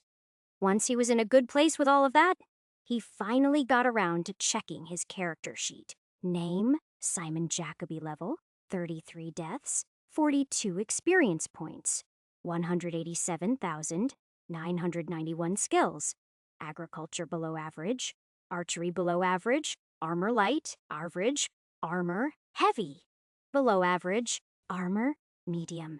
Average, athletics below average, baking below average, cooking average, craft excellent, deception average, escape poor, fishing average, healing above average, history excellent, investigate excellent, maces average, navigation above average, research excellent, ride average, search average, sneak average, spears average, spell casting great, steel poor, swimming below average, and swords above average, words of power, offerum disperse, minor barum illusion, light, keldera plan, shape, delsum cure, order, denarth connection, distant, hidden, gelthic, ice, death, weakness, gervul, great, power, hiak flesh, healing, koresh location, protection, understanding, marin creation, fire, life, unbetit focused, force, motion, uvellum, anti, null, boundary, vosden earth, growth, metal, strength, vrazig lightning, ruin, quickening, wind, Sivon transfer, plants, water, while his skills had gone up nicely. He noted that more than a few had actually gone down. That made sense since he hadn't actually fought for his life with a sword in well over a decade, but it was still sad to see. Worth it, he said before asking the mirror to switch to which levels it could access. Level 4, skeletons in a crypto level 9, wyvern in the mountains level 29, cultists in a village level 31, dragon in the mountains level 33. The first thing Simon did was laugh and change the entry for level 29 to read the unspoken Esmerin, since he knew a lot more now than he did when he'd populated this list so long ago. He did the same thing to level 33, adding vampire in the orchard to his list. Simon noted that level 32 was solved and that he only seemed to have screwed up a couple levels with his recent trips. That was okay. He could live with that. He went fishing once to have a proper dinner, caught a rabbit to eat the day after, and he made some time to experiment magically every day, though.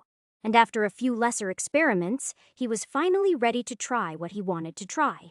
Over the last few days, Simon had made a stone crumble to dust with words of lesser stone entropy, struck a goblin dead with lesser death, and made his bed less lumpy with lesser dispersal. However, just like the apple core, those were all experiments for what came next. On the 4th day, he grabbed his embarrassingly bulging belly, and then, after giving it as much thought and focus as he could muster, he said, Avarum Marin Caldura, using the words of lesser life shaping on himself. The results were uncomfortable, but instantaneous. He'd struggled hard to focus on the fat tissue, rather than the underlying organs in an attempt to do magical lipo. He was more than aware that if he accidentally shrunk or eliminated his stomach or his intestines, this would be a pretty short run. None of those terrible things seemed to happen, though. Instead, his gut shrank before his eyes. When it was done, he didn't have washboard abs or anything, but he didn't feel like such a fat ass either. Well, at least now I know how to make myself look the scarred-up version of me when I visit Elthena, he thought cheerfully. Truthfully, he could probably use this spell to make himself look like anything or anyone, but he wasn't enough of an artist to pull that off. He could only imagine how horrific the finger-painted version of handsome Simon would be. No, he decided. For now, this is enough.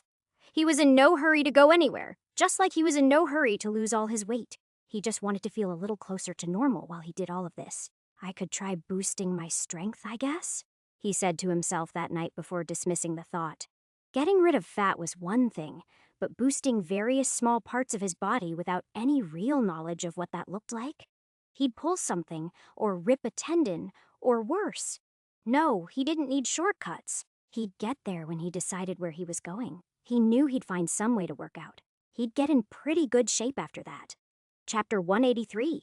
This time, it wasn't a question of where he wanted to spend his time, it was a matter of how he wanted to spend this life. And Simon spent several days considering that question. At this point, his lives were stretching for decades rather than ending in weeks. So in a way, he was picking what kind of playthrough he wanted to have.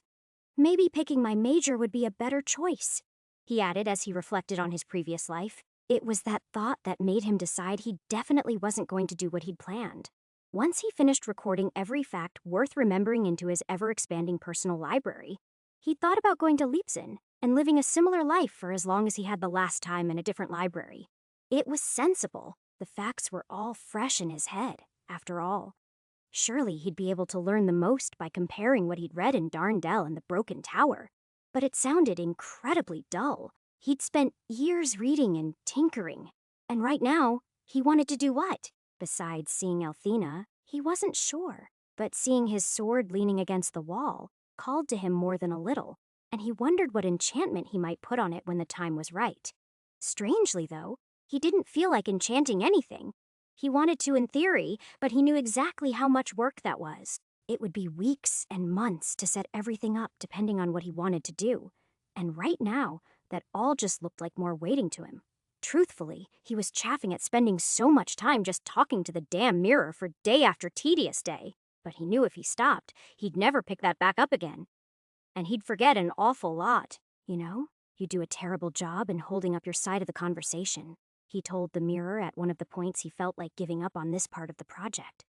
I do not understand the point you are making, the thing said after only a slight delay. Exactly, he laughed. That's the problem. Simon managed to put up with the boredom for almost 2 weeks before he gave up. In that time, his only real entertainment was hunting, fishing, and thwarting the increasingly aggressive goblin raids. Simon had never tried to stay on this level for so long.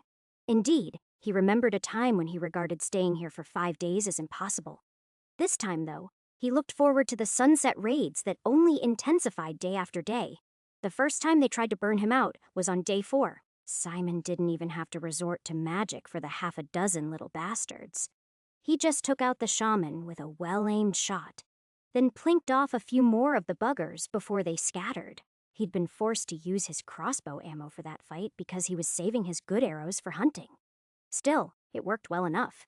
After the shaman was dead, he hoped to see more new monsters he hadn't seen before, but instead, it was just more angry swarms of goblins. Without the spells splashing against the side of his cabin, though.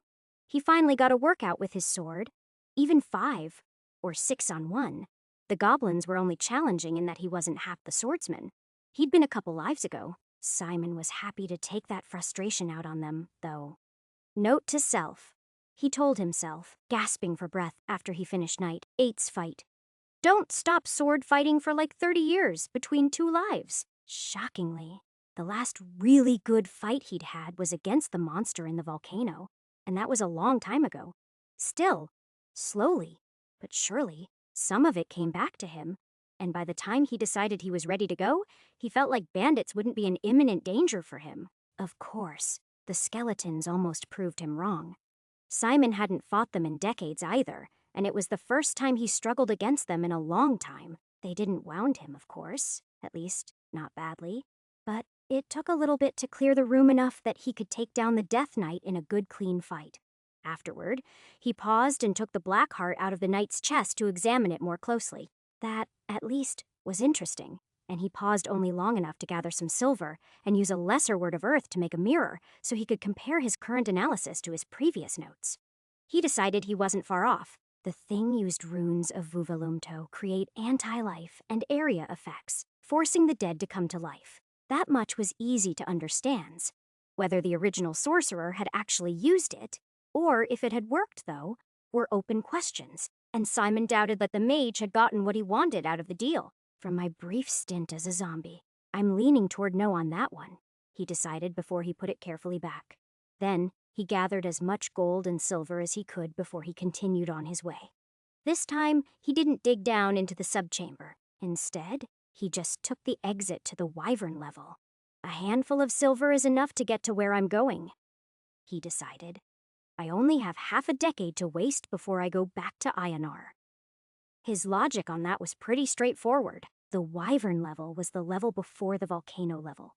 That meant that somewhere between tomorrow and a couple of years from now, he was going to fight that thing. And then about 4 years later, his lover was going to refuse to marry him and send him away. Which meant that in the meantime, he'd fight and maybe do a little exploring. Simon's map had largely been filled in through the kingdom of Bryn and up to the Northlands. Likewise, he'd traveled past Ionia all the way to Abresi and the seas beyond that. So his blank spots were mostly Ionia in the west, and the mountainous kingdom of Kiara in the mountains to the east of all of this. Kiara was almost a complete mystery, but in Ionia, at least, he knew where the cities along the coast and on the islands were. The kingdom was a large peninsula surrounded by a scattering of islands off the coast to the west and south. Knowing the names on the map and what those places were actually like, though, well, there was a world of difference between those two. And this time, once the volcano exploded, he was going to start purging other parts of this supposed curse. At least, he would once he learned more about it. He was resolved. In this life, he was going to solve Ionia. Well, probably not solve, he corrected himself. I doubt I can go fix everything, then come back and kill the wyvern a decade from now. And Heliades will let that count. Understand was a more doable goal. By the time this was done, he was going to figure out everything he needed to know to fix it. That should be easy enough, he said to himself as he made his way down the mountain. He spotted the wyvern half a dozen times over the next few days, and each time he crouched behind a boulder or a tree and waited for it to turn toward him. Fortunately, it never did. However, on the second day, someone else's fortune obviously wore out, and Simon spotted it carrying the corpse of someone back to its nest. That's probably the thing I'm supposed to prevent, he decided. Simon didn't take the failure to heart, but he did decide to go and investigate where it was the wyvern had taken off from, even if it meant a little extra walking. He spent the trip wondering just how many levels had minor, almost petty events. Kill this owlbear and those children live. Stop this plague in that village, but let everyone die first, he said to himself, looking for the logic. Oh, and don't forget to bring this village food so everyone doesn't starve to death. He'd hoped that his intensive study of history for a few years would have given him a better perspective on this issue. But he still found it more than a little confusing. All he could do was hope that if he found this guy's wagon or whatever, this level would make a little more sense. Simon was huffing and puffing that evening when he found the site of the battle. There was no wagon, but even so, it was pretty unmistakable. There were other corpses, along with the remains of 2 horses. The first lay atop the dead man, and the second split into 2 gory halves. One half of it lay in the middle of the road where a vulture had claimed ownership, and the other half of it was up a tree where the ravens were having a party. Simon left them alone and decided that he wasn't camping anywhere near there. Before he left, though, he took the coin purse off the corpses, and then he dug through both sets of saddlebags. Mostly, he found camping supplies for people traveling light. He helped himself to some of those since it would reduce his need for hunting. More interestingly, though, was a sealed letter that he found on the half-a-horse. There was no name on it. All there was the impression of a signet ring on the wax seal. Simon thought it looked like Bryn Hurldy, but he wasn't 100% sure. Inside, there were some names, but not enough that he'd ever find who this had been meant for. Dearest Antonia, we have been betrayed. If this letter reaches you before the worst should befall you, I urge you to kill your brother and flee south. I will meet you in Abresse. Look for my ship, Elle. So this woman never gets this letter, and the worst befalls her, and what?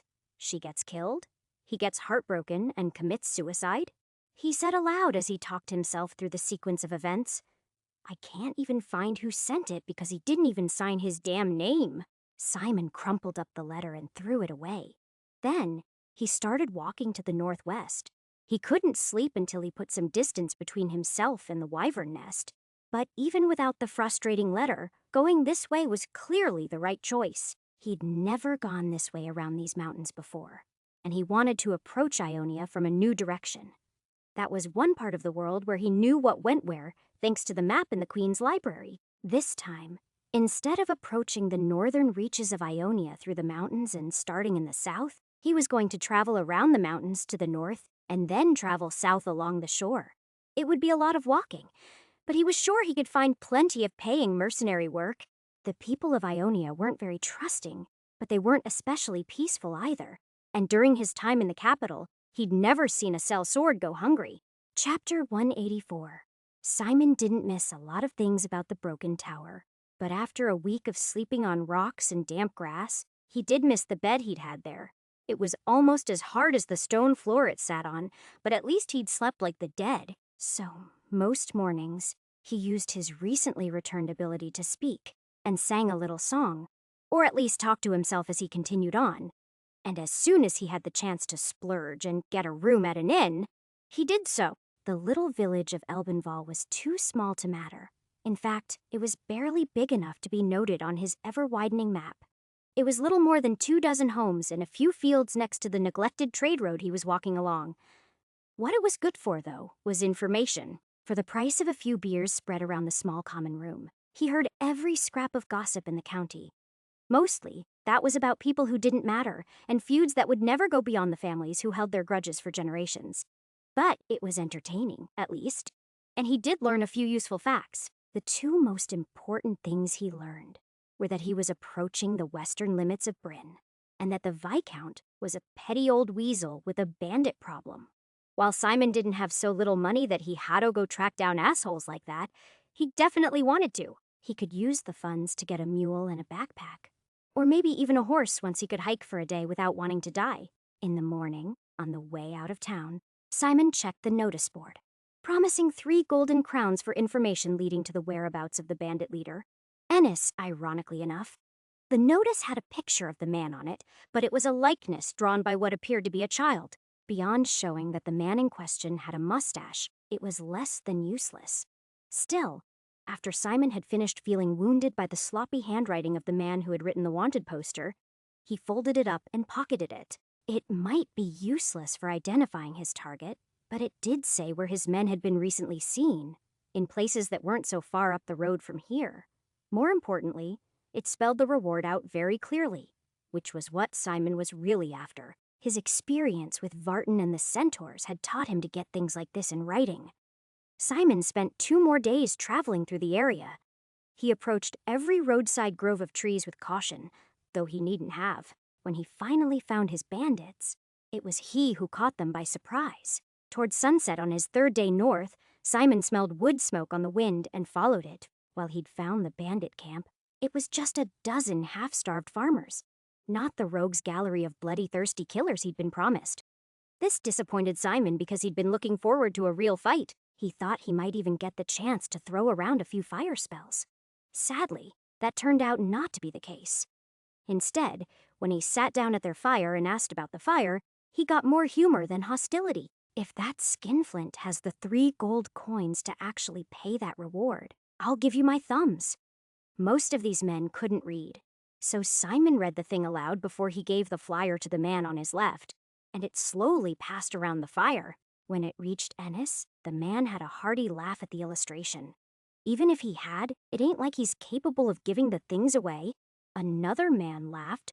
Slowly, in dribs and drabs, a not-so-unfamiliar story came out. The domain of Viscount Bracken wasn't as large as the ones that belonged to Barons Corwin or Wraithwaite, but it was every bit as mismanaged as the latter, and the men in question were more like tax cheats than bandits. Even tax cheats wasn't very appropriate since, in their version of events, he charged them enough to run them off their land, and then he still pursued them for debts they had no way to pay after their plots had been seized. Not a lot of good nobles in this land, is there? Simon asked after he took a sip from the wineskin being passed around. If there's a single one, they must live pretty damn far away, the man to Simon's right said. Because I ain't never seen 'em. That brought another chorus of laughs, but it wasn't something Simon could refute. He agreed with the man. The rulers of every city he'd seen mostly seemed to care about the area around the capital, but everywhere else, well, as long as they paid their taxes, it was an out-of-sight, out-of-mind situation. So is this the part when you take my head to see if he pays up? Ennis said finally. Seems like an awful hassle, Simon answered with a shrug. Didn't think so, Ennis said, spitting into the dark. You don't look much like a bounty hunter yourself. Don't let the flab fool you. I'm just a little out of practice, that's all, Simon answered. Once upon a time, I used to fight centaurs down south, but lately, it has just been goblins and whatnot. There were a few more jokes at Simon's expense, but they didn't mean anything by it. Honestly, he didn't blame them. He went to bed that night trying to decide if he should make this his problem, and he woke up deciding that he should just continue on his way and leave these men to their fate. He would have done just too if the riders hadn't arrived while he was packing up the canvas tap he used as a tent. One of the men was making fry bread when the sound of galloping filled the glen they'd made their hideout. Everyone looked around in confusion, and Simon ready to spell as he thought he'd see a wall of heavy horse coming over the rise. But it turned out to be only 5 men with lances. That changed things a bit. We outnumber them already. Simon laughed as he unlimbered his bow and drew an arrow. The 5 soldiers had paused on the rise not far from them, and one of them lifted his faceplate to make an announcement about coming peacefully. Simon wasn't really interested in peacefully this morning, though. Instead, he put an arrow in the eye of the man doing the walking at 50 feet. "In the name of your lord, the Viscount of..." He started. His screaming spoiled the rest of whatever it was he'd been about to say, spooking the horses and sending them in all directions. "What are you doing?" The supposed bandit nearest to Simon gasped as Simon drew his sword. 5 riders, 3 crowns. "This Viscount fella really doesn't take you guys seriously," Simon answered with a smile. "I'm just teaching him a lesson on that. After this, the price should go way up." Simon took the head off the first man to charge him with a word of force as he parried Simon's strike. It had been a clumsy thing, and Simon never had a chance of taking the man from this angle, but then he'd never intended to. The blow had been for show, because he couldn't exactly strike people dead with lightning and expect to make friends. Just pretending to take the man's head off with a lucky blow would keep people from asking questions later, and for now, all Simon needed was plausible deniability. Well, plausible deniability and a damn mount. He thought as Hep pushed the rider off of his horse and then mounted it. It had been a long time since he'd ridden a horse, and even longer since he'd fought from one. But he found it came back to him, more or less. With a yank on the reins, he wheeled and spurred the animal toward the nearest soldier with his heels. The move was clumsy enough that it would have embarrassed him once upon a time. He wasn't great on horseback these days, but that didn't matter. These soldiers weren't going to kill him, and even if they did, this fight was completely pointless. What mattered wasn't the details of the peasant's cause or who had wronged who. What mattered was that he was having fun. He was on the side of the angels. He was having a good time, and he was remembering how to be a badass, which was what he needed as much as he needed to reach Ionar one day, while the other bandits clustered together, brandishing their pitchforks and short swords like a pathetic porcupine. He fought with lucky soldier number 3. The last soldier was green, but not entirely untrained, and as they crossed swords, he managed to give Simon a glancing wound that skittered painfully across 3 of his ribs. Unfortunately, he paid for it by taking a sword thrust to the chest. Simon rode by, leaving it impaled in the other man as they both slowly came to a halt.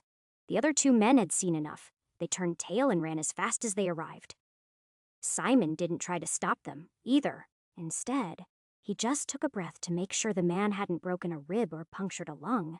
Then, he used a whispered word of lesser healing to staunch the bleeding. He didn't try to heal it completely. A wound would make him look more human. No one would be inclined to call him a warlock if he just looked like a foolhardy asshole that didn't always win. He pretended to check his wound, then satisfied that he wasn't going to die, he rode over to the man who was bleeding out on his sword and took it back. Once that was cleaned and resheathed, only then did he approach the men he'd technically just fought beside. By day, they looked even more hungry and ragged than they had by the fire the night before. To call any of them bandits was an insult to bandits. But for better or worse, he'd taken up their cause. It had nothing to do with this level or with his plans, but he had half a decade to kill. He could play hero every now and then when he found the right cause. Didn't look like a bounty hunter, huh? Simon laughed. Probably never seen a centaur? There was some nervous laughter then because no one knew where he was going with any of this.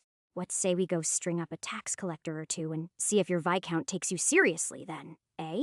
Simon asked, giving them a manic grin. A ragged cheer went up at that, but really his mind had already moved on. He was trying to think of the last time he'd felt this way. The answer didn't completely surprise him.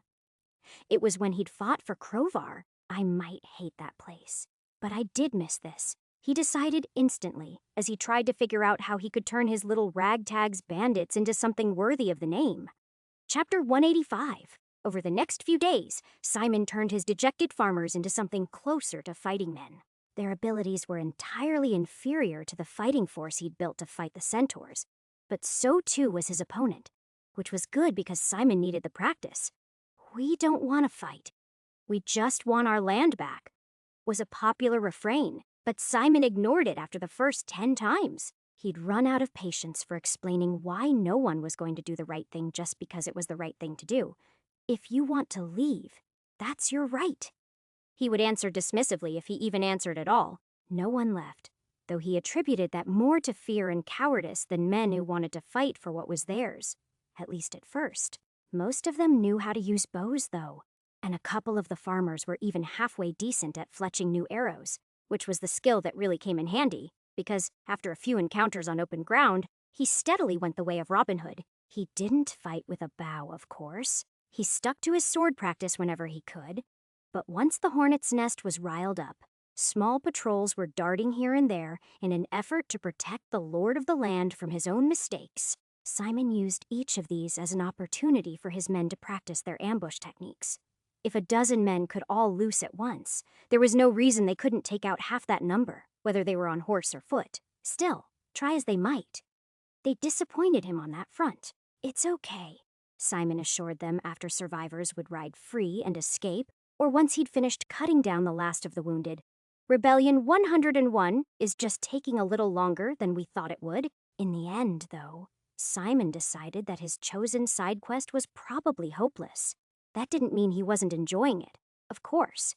Once they'd started fighting back, they were widely regarded as heroes by the other local villagers. Simon's little band of merry men even started to get a few new recruits in time. They didn't know just how poorly their local heroes were doing in most engagements, of course, but they didn't have to. Simon certainly didn't tell anyone. He just drank his beer and did his part to spread the legend of Ennis the Bold, which is what they'd taken to calling the imagined leader of the little rebellion. Simon absolutely refused to let the man give credit to anyone else. "You're the symbol," he'd insisted. "These people will need a leader, especially once the Viscount is gone." "You've seen us in the thick of it," the old farmer said with a laugh. "The wicked little man is going nowhere." "Oh, he's going, and soon," Simon promised. "I have places to be, but I'll stay here until you're out from under the thumb of tyranny. Whatever happens then is on you." With every disappointing engagement, they whittled down the Lord's men. And with every battle, Simon shook a little more of the rust off. After a month of fighting skirmishes and tending to the wounded, he actually felt like he was getting to where he needed to be. Or at least he was back on the road there. Just because all of his men lived didn't mean that all of his enemies died. Even after they stopped escaping, there were survivors that they didn't just murder outright. Instead, Simon interrogated them and let those who cooperated best go with the terrible messages for their liege. Those interrogations told him that this couldn't last too much longer anyway. The Viscount had started with less than 50 good men, and they'd already cut down half of them. The man's patrols had even started to thin out as he cowered in his hall and waited for the farmers' rebellion to come for him. "It's not even a proper fortress," Simon said with a sigh as he looked at it for the first time. "It's just a big house." "The Viscount said that Bracken Hall is impenetrable," one man volunteered. "I've seen few buildings more penetrable in my time," Simon said with a laugh.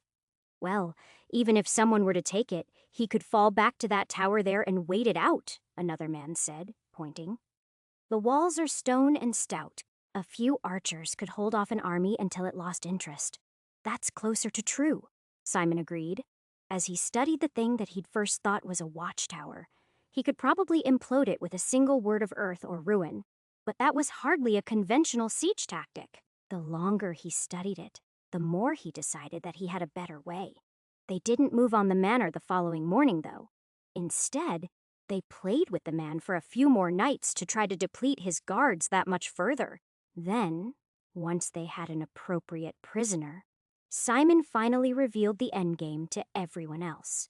On the night that Simon rode to Brackenhall, he rode with one hooded man in tow, who he swore up and down was the leader of the fearsome resistance, Ennis himself. It wasn't Ennis, of course. It was just a captured guard with a passing resemblance, but the men at the door didn't need to know that.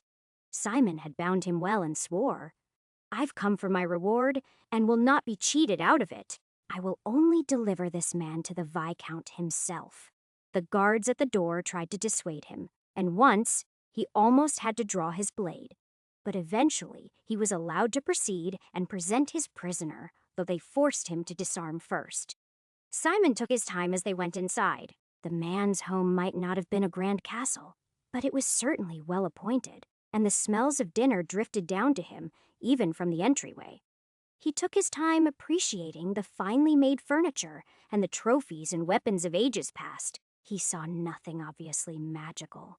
But now that he had a better eye for such things, he vowed to make a second pass through on his way out the door and see if there were any upgrades.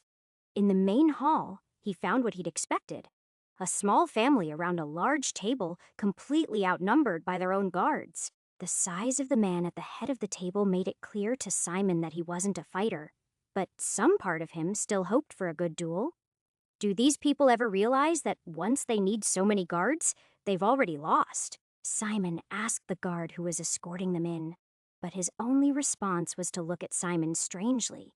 "State your name and your business, and present yourself to the Lord Bracken," the guard demanded loudly, stopping just inside the door and far from the table. Simon responded by yanking on the leash and pulling his prisoner forward into the room where everyone could see him clearly. "Who I am is unimportant," Simon said, "just as this man is. Not in the sense that all of us are unimportant, of course, but just in the sense that he's not the person leading your little tax rebellion. For better or worse, that man is the Viscount himself. You could kill my prisoner right now and it would solve nothing." "Nothing? What nonsense is it that you're saying?" the Viscount demanded as he stood, visibly annoyed. "Did you bring me the leader of this rabble or not? Either he dies or you do. But both of you aren't leaving this room alive." "Kill him you like," Simon answered, as he stepped forward and stole a bite of bread off the nearest guest's plate. "But hospitality laws being what they are, I don't think you should casually threaten those that you've invited into your home and allowed to dine at your table. The gods take a dim view of those sorts of people." The man looked even more incensed as he strode over to Simon and drew his sword. The other guards drew their weapons as well, but backed off a bit to leave their weaselly-looking master room to work. The man thrust his sword right through the prisoner without even looking at his face. "This is what happens to those who oppose me," he said with a sneer as he looked at Simon. But Simon didn't even flinch. Instead, he removed the man's hood and shrugged. "Killing your own guards probably isn't the smartest move either. You keep it up, and soon no one will be loyal to you at all." The noble looked completely unconcerned, but Simon could see the recognition and the revulsion on the faces of all the other armed men as his false Ennis fell to the ground in a pool of his own blood. It was one thing to understand that you were poorly paid and disposable. It was another to see it. "Why would you bring one of my—" the noble asked in confusion before a spark of recognition crossed his face. "You're one of them." "I am," Simon agreed, elbowing the man in the face as the noble tried to pull his blade free from the dying man before taking it for himself. The blow was light, but it still sent the blustering bully sprawling. "And right now, your home is surrounded by dozens of rebels. There's no escape for anyone here."